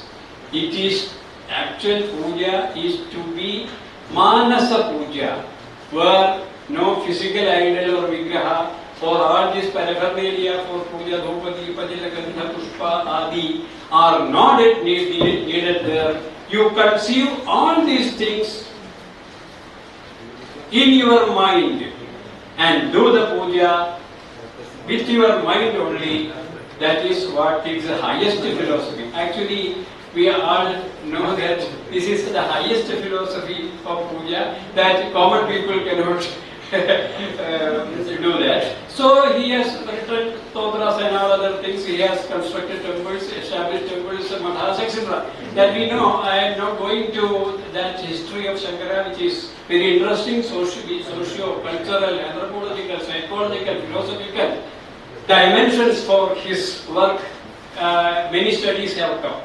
So this work, the word means philosophy of puja, and the work is related to, actually, for directly, we all know puja, it is tantra. Work is related to tantra. Again we have to, tantra or god worship. Again we have to understand that the word tantra began to be used in the sense of temple worship and the other activities related to temple, consecration of the temples, then puja there, utsava there, bali there, etc., etc., only by about 7th or 8th century AD. Before that, we have the word tantra, which is in the meaning, in the sense of science of all kinds. We have the basic text of Ayurveda, Agada Tantra, Shalya Tantra, Shalakya Tantra. There the word tantra means not the temple worship or other things related to temple worship. That means science. Ayurveda is a science. This is a topic very different, having very different dimensions. I am not going to discuss it now. So this is the tantra that got the meaning, dimension related to temple worship at about 6th, 7th or 8th century AD. The philosophy of god worship is explained in the short work, which is highly idealistic and explores the highest level of tantric philosophy related to puja or worship of deities. The short work Sahadya Hridayam in 7 verses in Sanskrit is attributed to Shankara. We can only say that attributed to Shankara because there are controversies related to most of his works, though not all of his works. Let the bhashyas and other things we take for granted, but for related to stotras themselves there are controversies. So we can only say that it is attributed to Shankara. But this work is not seen included in the collection of works attributed to Shankara, edited and published from authoritative academic institutions, publishers before I could discover this and I could bring out this as a monograph. Before. Complete works of Shankaracharya was published from Manivilasam Press, Sriram, Tamil Nadu in 1910, more than 100 years before. It was published in 20 volumes in Demi 1/8 size. You know the size. The edition is an authoritative one and it is almost accepted as a good edition. But the edition is not available now except some sets rarely found in old libraries or uploaded in electronic media with modern techniques.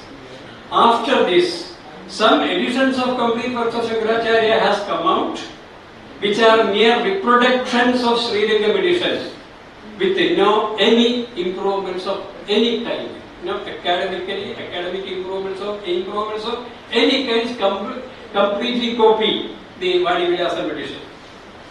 Valuable editions of some separate works of Shankaracharya like Bhaya or Prasantraya have Shankaracharya in a single series has not come out after Sriram edition in 1910, more than 100 years after.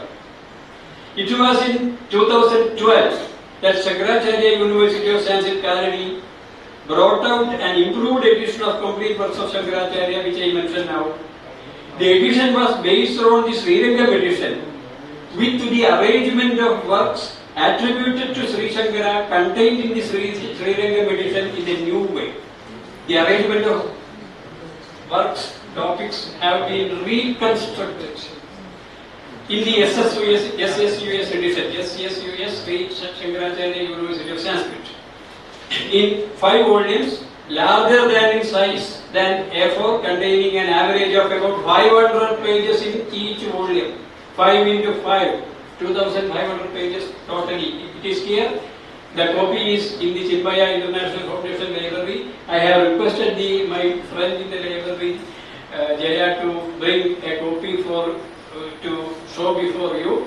The edition is available in Shankaracharya University of Sanskrit with a very low price, I have mentioned earlier. The arrangement of works of Shankaracharya in these 5 volumes in SSUS are as follows. Volume 1, Brahma Sutra Shankara Bhashya and Bhashyas on Isha, Kena, Katha and Prashna Upanishads. Volume 2, Bhashyas on Mundaka, Mandukya, Aidireya, Taitriya, Chandogya and Brihadaranyaka. Volume 3, Bhashya on Bhagavad Gita, Bhashya on Nrsimhatapani Upanishads, Viveka Chudamani, Bhashya on Sankarsujatiyam, Upadesha Sahasri and Bhashya on Vishnu Sahasranama. Volume 3. Volume 4, Prapanchasara, Hastamalakiya Bhashya, and short and long works in verse on Vedanta ideas, what we call Prakarana Granthas, like Shatashloki, Dashashloki, Aparokshanabhuti, Atmabodha, about 32 in number, 4th volume. Volume 5, Stotra works attributed to Sri Shankara, including Laharis, Saundarya Lahari, Shivananda Lahari, Ananda Lahari, etc. Pancharatnas, Ganesha Pancharatnam, Lilila Pancharatnam, Shatakas, Ashtakas, Bhujangas, Padadikeshas, Keshadipadas and other stotras about 60 in number. This is the way how the topics have been arranged in these 5 volumes. The SSUS edition contains an elaborate introduction in English in about 100 pages in the beginning of the first volume by Dr. Veliyanad, great Advaita scholar and former professor, Department of Sanskrit, University of Madras. This introduction is in the form of a detailed study in 100 pages, about 100 pages, on the philosophy of Sri Shankara included in the edition. A study on the works of Shankaracharya by Professor R. Vasudevan Poti, great Kerala scholar, proficient in all Shastras, in about 80 pages is given in the end of the 5th volume, which is in Sanskrit. The edition also contains a comprehensive bibliography on the works, editions and studies on Shankaracharya that has appeared till the date globally. You should understand what work has been done globally, not from Kerala, not from India, but whatever we could collect, we sought the help of one scholar from Aryamba, Rukmini, many of you may know. She has been working there for 34, and she agreed to collect the data and give that. So, in about 100 pages, again, as a last part of the 5th edition, 5th volume, the present writer was the convener of the editorial board of the SSUS edition. But now comes the point. But SSUS edition also has not attempted to critically examine or collect the works attributed to Shankara or their authorship. All works attributed to Shankara, limiting at least to Kerala, that also has not been attempted by all. So take the scenario of other parts where Shankara Madhas are there, Shankara's lineage is there, Shankara's followers are there. So much work we have to do.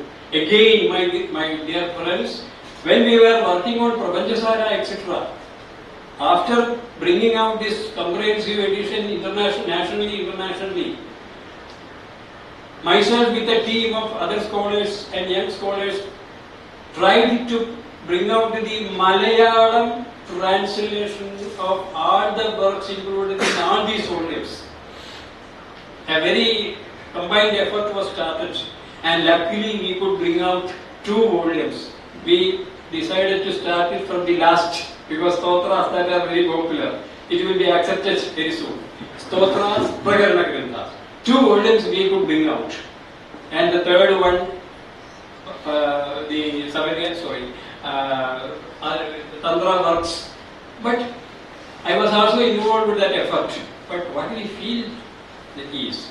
felt is that many readings in the works of these stotras and Prakarana Granthas are obscure. This is only an edition, not a critical edition that we usually call. This is only an edition. So many readings in these works, in the slokas, are not clear how to explain. I am a teacher in the university for more than 40 years. We cannot explain in many cases.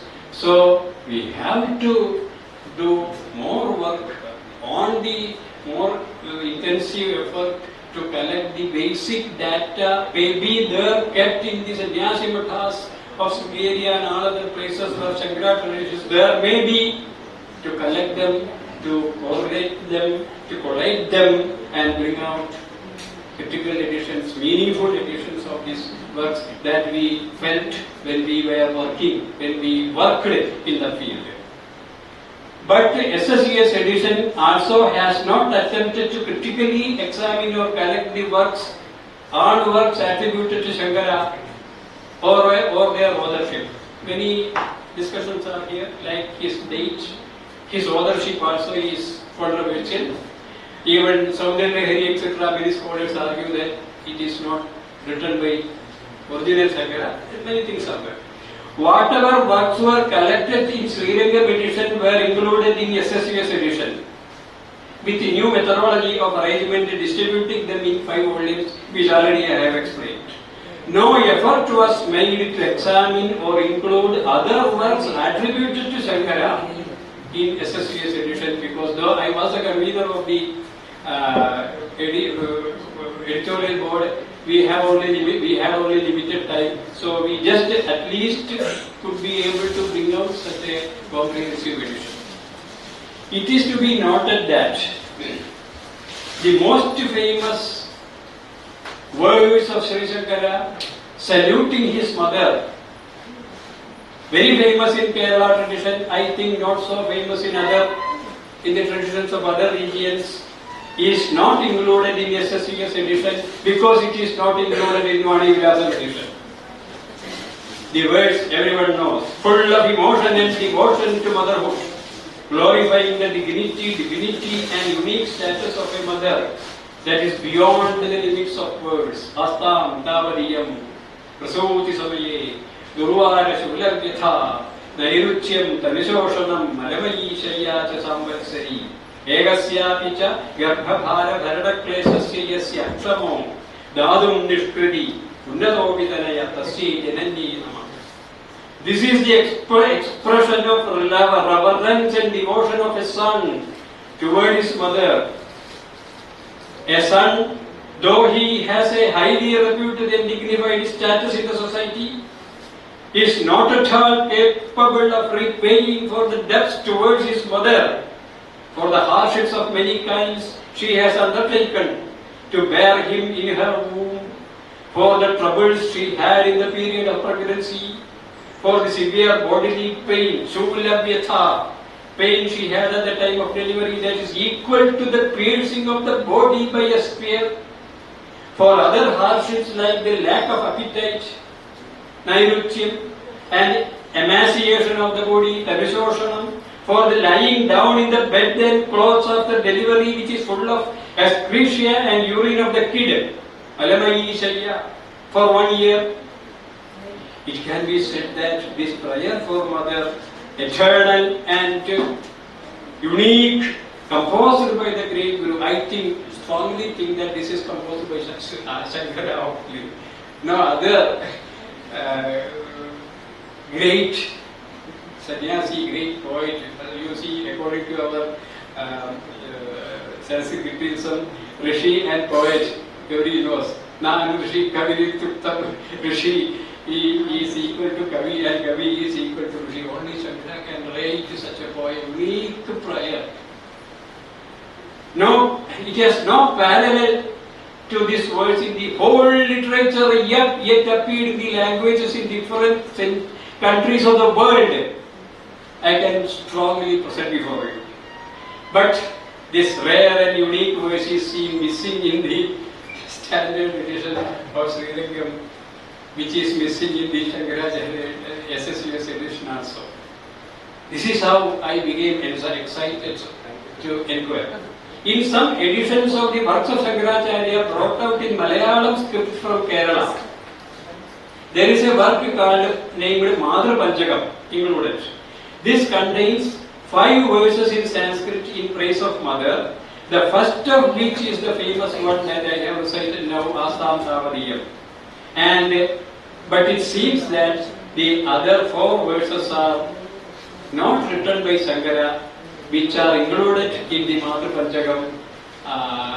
It is later addition, and I have given that Madhur Panchakam also in the last part of my monograph, Madhur Panchakam, Sri Shankaracharya Virajitam, Madhur Panchakam. Very beautiful. I am not going to enter into that. There is a legend popular in Kerala. Then we have, I am now concluding my paper and my observations, how we can locate Shankara to Kerala. Now, Mr. Unnikrishnan and others from the family of Shankara, supposed to be the family of Shankara, Kadiramangalam is here. There is a legend popular in Kerala regarding the last meeting of Shankara with his mother. Everyone knows that. When he was young, Shankara assumed sannyasa, seeking permission from his mother, connected with the crocodile event. That also everyone knows. But I think this particular event has not been recorded nationally or globally. If it is recorded, I will be happy to know that from Mishra or Murali or Sriram, very great scholars. After that, with the blessings of his mother, Shankara proceeded for his life mission with a promise to his mother that he will reach near her as and when she decides to see him. As and when, the moment when she decides. Mother, in her old age, in the deathbed, wished to see Shankara, and immediately he appeared. She remembered him, and he appeared suddenly before her, who was meeting the end of her life. It was at that moment that Shankara fell on her feet and gave pranams to her with the praiseworthy devotional solution, Astam Tavadiyam. Before long, mother reached her abode in the heaven. Now Dr. Murali has referred to one family in Kaladi, that is Kalyattuvayal. Now there is a very interesting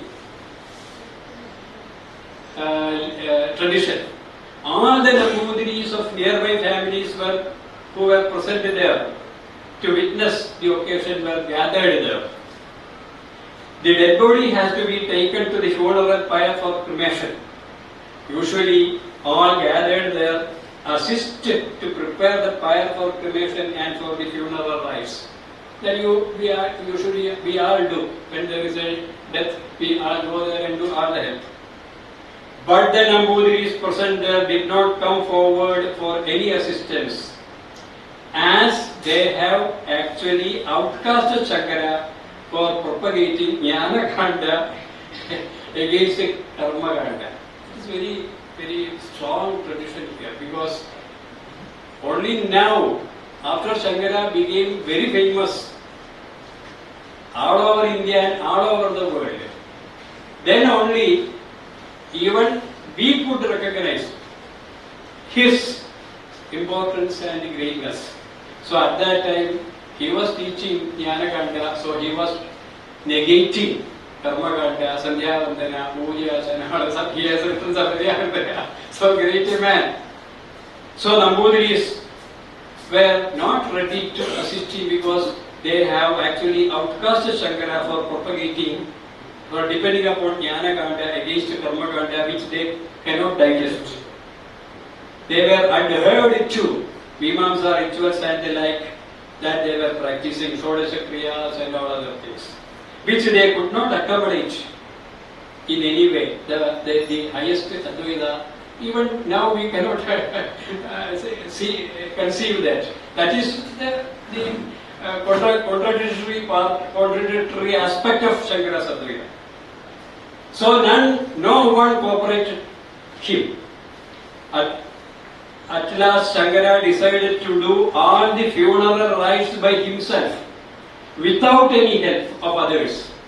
He began to dig the ground, then remove the earth, then bring the wood, firewood for burning, etc. For he prepared the fire, digging the earth, collected the firewood and arranged the same for the fire for cremation. But he was unable to carry the dead body alone, because we all know that once individually one person is dead, the body will have double weight. So no one is to come for help. Usually people come and help to lift the body. Everyone are hesitating, not coming. So Shankara decided to cut the dead body into pieces, hand, leg, etc., and to carry them to the fire. At this juncture, at this delicate situation, members of two Nambudiri families came forward to assist Shankara to take the dead body, because none cannot persist the situation, resist the situation. So, disregarding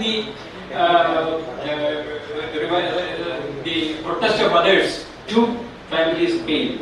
And members of one family helped to carry the dead body, supporting at the head portion, and those of the other family supporting at the feet, and Shankara supporting in the middle part.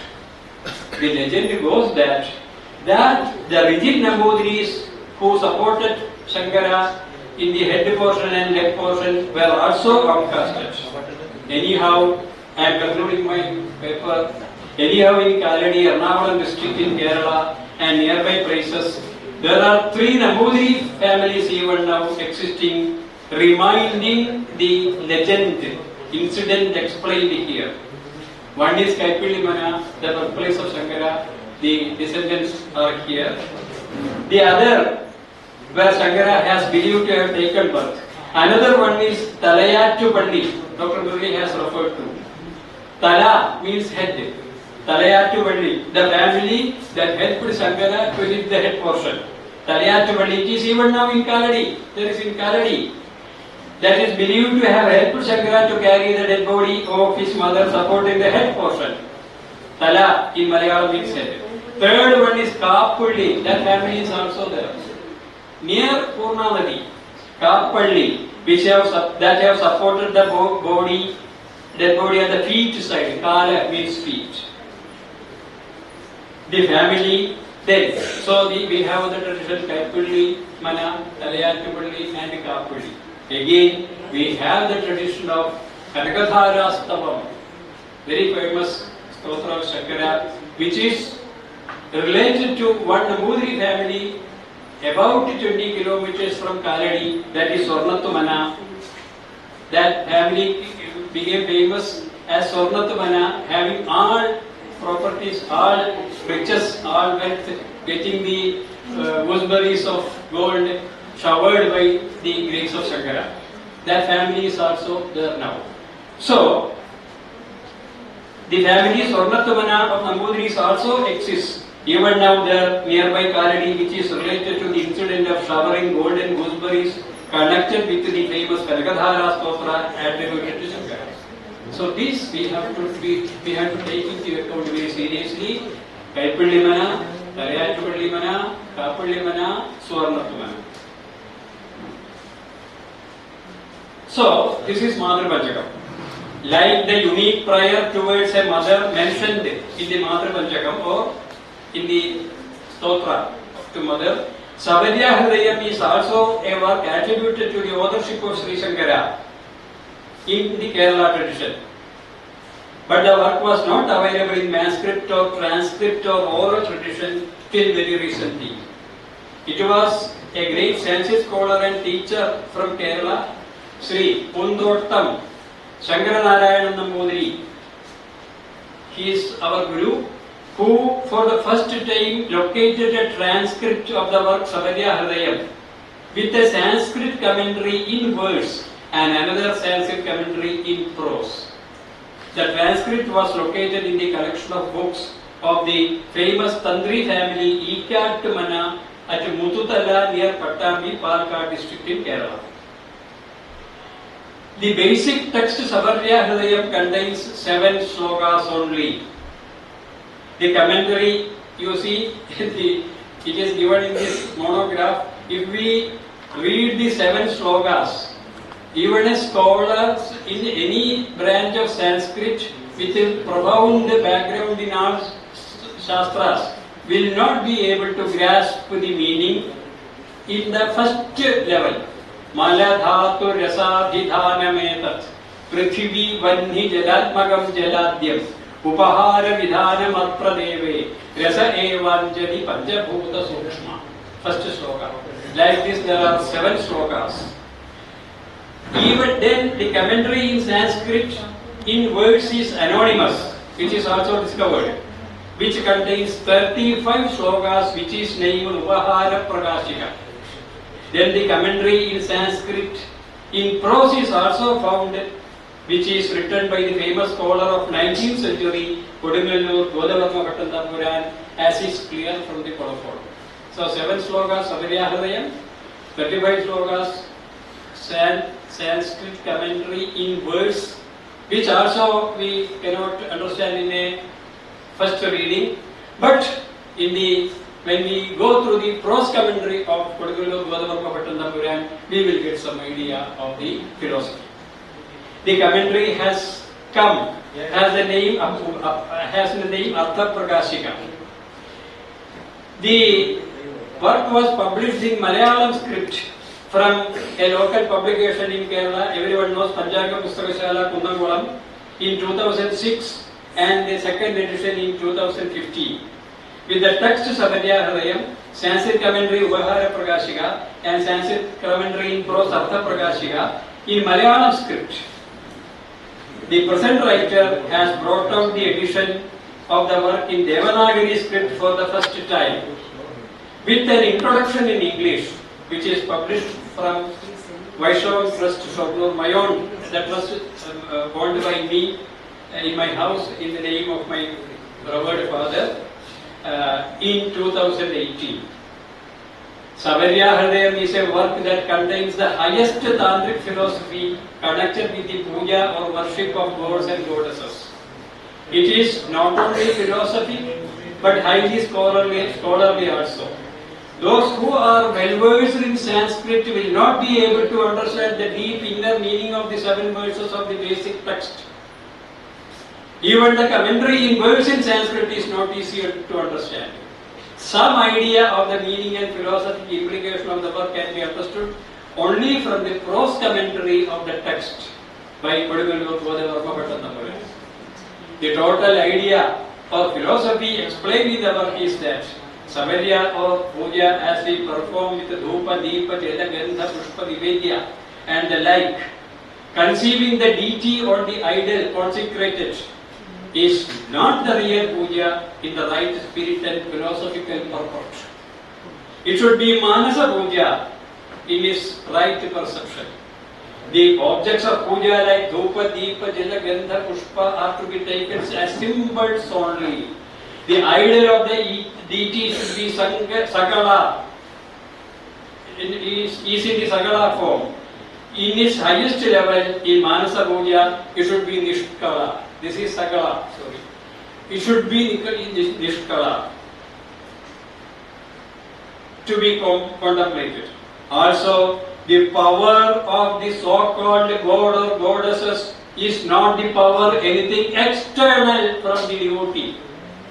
It is the ultimate power of the universe otherwise called as Brahma in Vedanta philosophy, which is actually the unlimited power of the individual self itself, Chit Chakri, that is latent in each and every individual. And in the final stage of contemplation, the identity or non-duality of the both, Chit Chakri and the Prapancha Chakri. Where is God actually? God is in each and every one. Where is the ultimate energy? In each and every one. You have to realize it, you have to find out it. That is the basic purport of Advaita philosophy, Tattvamasi, Aham Brahmasmi, not anywhere else. No, not in the temple, not in the idol. But this is the highest philosophy. This is being described in this Sabarya Hridayam. Another very important aspect of Sabarya Hridayam is that Gauri and my dear Murali, etc. may be knowing Sriram. In one stage, actually in the period of Shankara, in our philosophical history, there had a very beautiful or very rare event, that is the synthesis of the Vaidika and Tantrika tradition. It is a very important thing. Actually, Vaidika and Tantrika traditions were divergent currents, separate currents. It was Shankara, like who synthesized the Shanmata.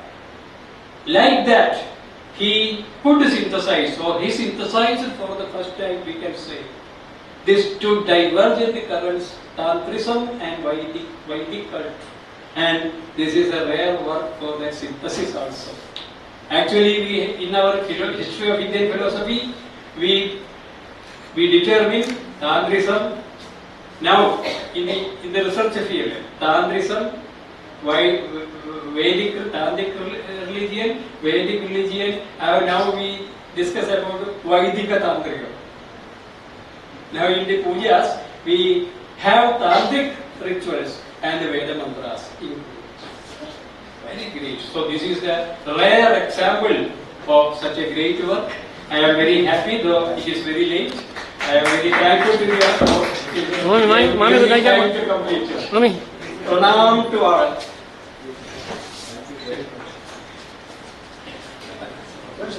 Just one.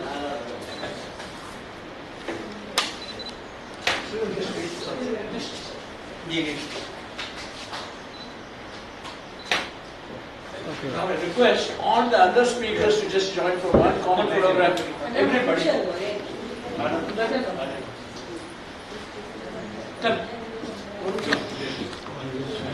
Balu.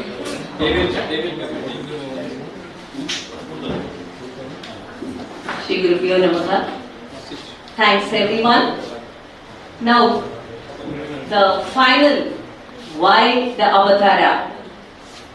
Adi Sankara Avatara or Adi Sankara Vijayam through Mahapariva's voice. Mahapariva, the 68th Pitathipati of Kanchi Kamakoti Peetham, at the age of 13, he took the responsibility of Kanchi Kamakoti Peetham and he served as for 87 years. His voices, preachings and teachings are recorded and compiled by Raganapati, and it is known as Devatin Kuril in Tamil. With 7 volumes translated in English as Voice of God. In those 7 volumes, 5th volume is dedicated to Shankara Vijayas. Since there is a lack of time, I am not able to present my paper, but the slides alone could be seen here, and I have given the printouts to everybody. Kindly go through it, you will enjoy. Shankara Vijayam, why the avatar? Thank you. Shri Gurubhyo Namaha.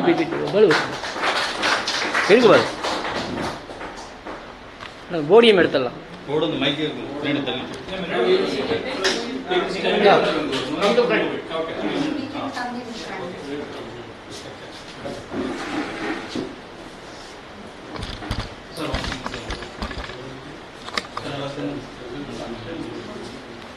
லைட்டை திருப்பி கொஞ்சம் light திருப்பி அவருக்கு Sridhar sir பரவாயில்ல. அது கொடை கொடை.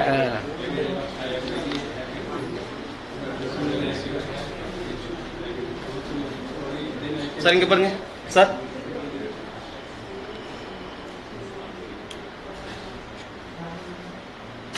அப்படிங்க சார், ஒரு நிமிஷம் பார்த்துக்கலாம். பாலு எடுத்தாச்சா? இருங்க, அவர் சால்வை எடுக்க முடியும். அவர் சால்வை எடுத்துட்டு சாப்பிடு சால்வை இப்போ நடுங்க எடுத்து சால்வை ரிமூவ் பண்ண சொல்லிட்டு அப்படிங்க சார். சால்வை எடுக்க சால்வை எடுக்க யார் போகிறாங்க? ரிமூவ் திஸ் சால்வை.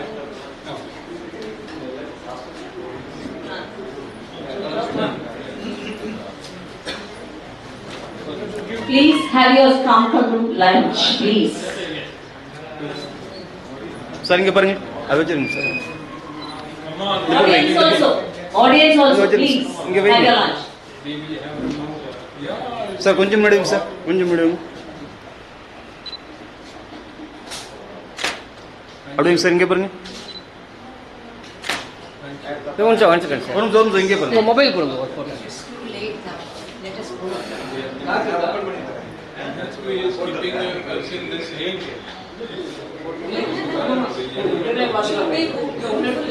That's why.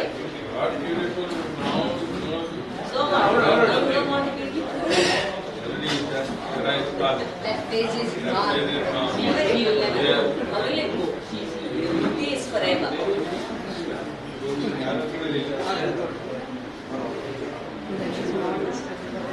After that I'll take it.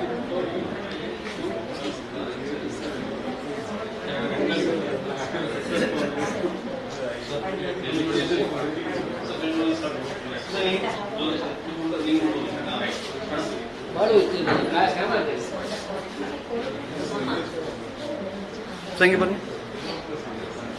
கொஞ்சம் உள்ளது சார். நீங்கள் மட்டும் சார் கொஞ்சம் முன்னாடி வாங்க சார்.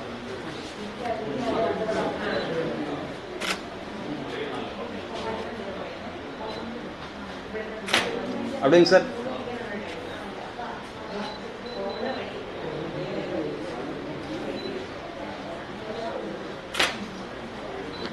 அப்படிங்க சார். ஓகே.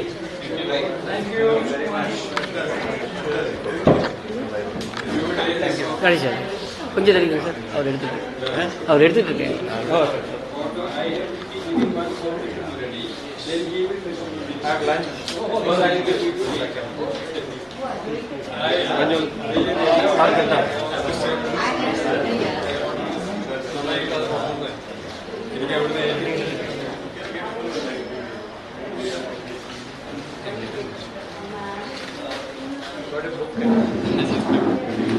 அப்படி அங்கேயே வச்சு கொடுத்துடலாமா? அங்கேயே வச்சு கொடுத்துடலாமா? கொடுக்க போறீங்க? உங்களுக்கு கொடுக்க வைக்க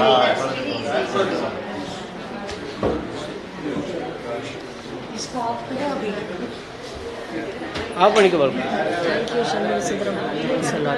தேங்க்யூ. ஓகே, அதான் நன்றி சொல்லுவாங்க. இந்த இடத்துல வந்து காலடி வர வச்சு நம்ம சரஸ்வதிட்டு மட்டும் ஒன்று போட்டு எடுத்துக்கிறோம். அப்படியே மாமி அவங்க போட்டு கணவதிக்கு ஒரு எடுத்து அவங்க கணவதிக்கு மாமி மட்டும் ஒரு ஃபோட்டோ எடுத்து சரஸ்வதிட்டு நிற்க வச்சு ஒரு ஃபோட்டோ எடுத்து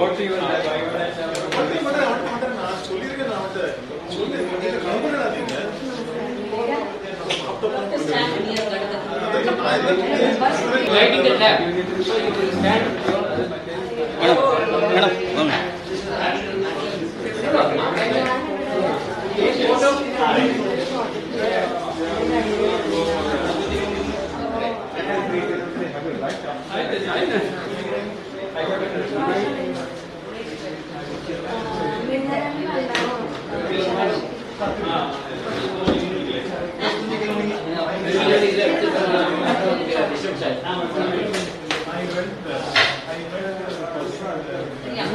Yeah.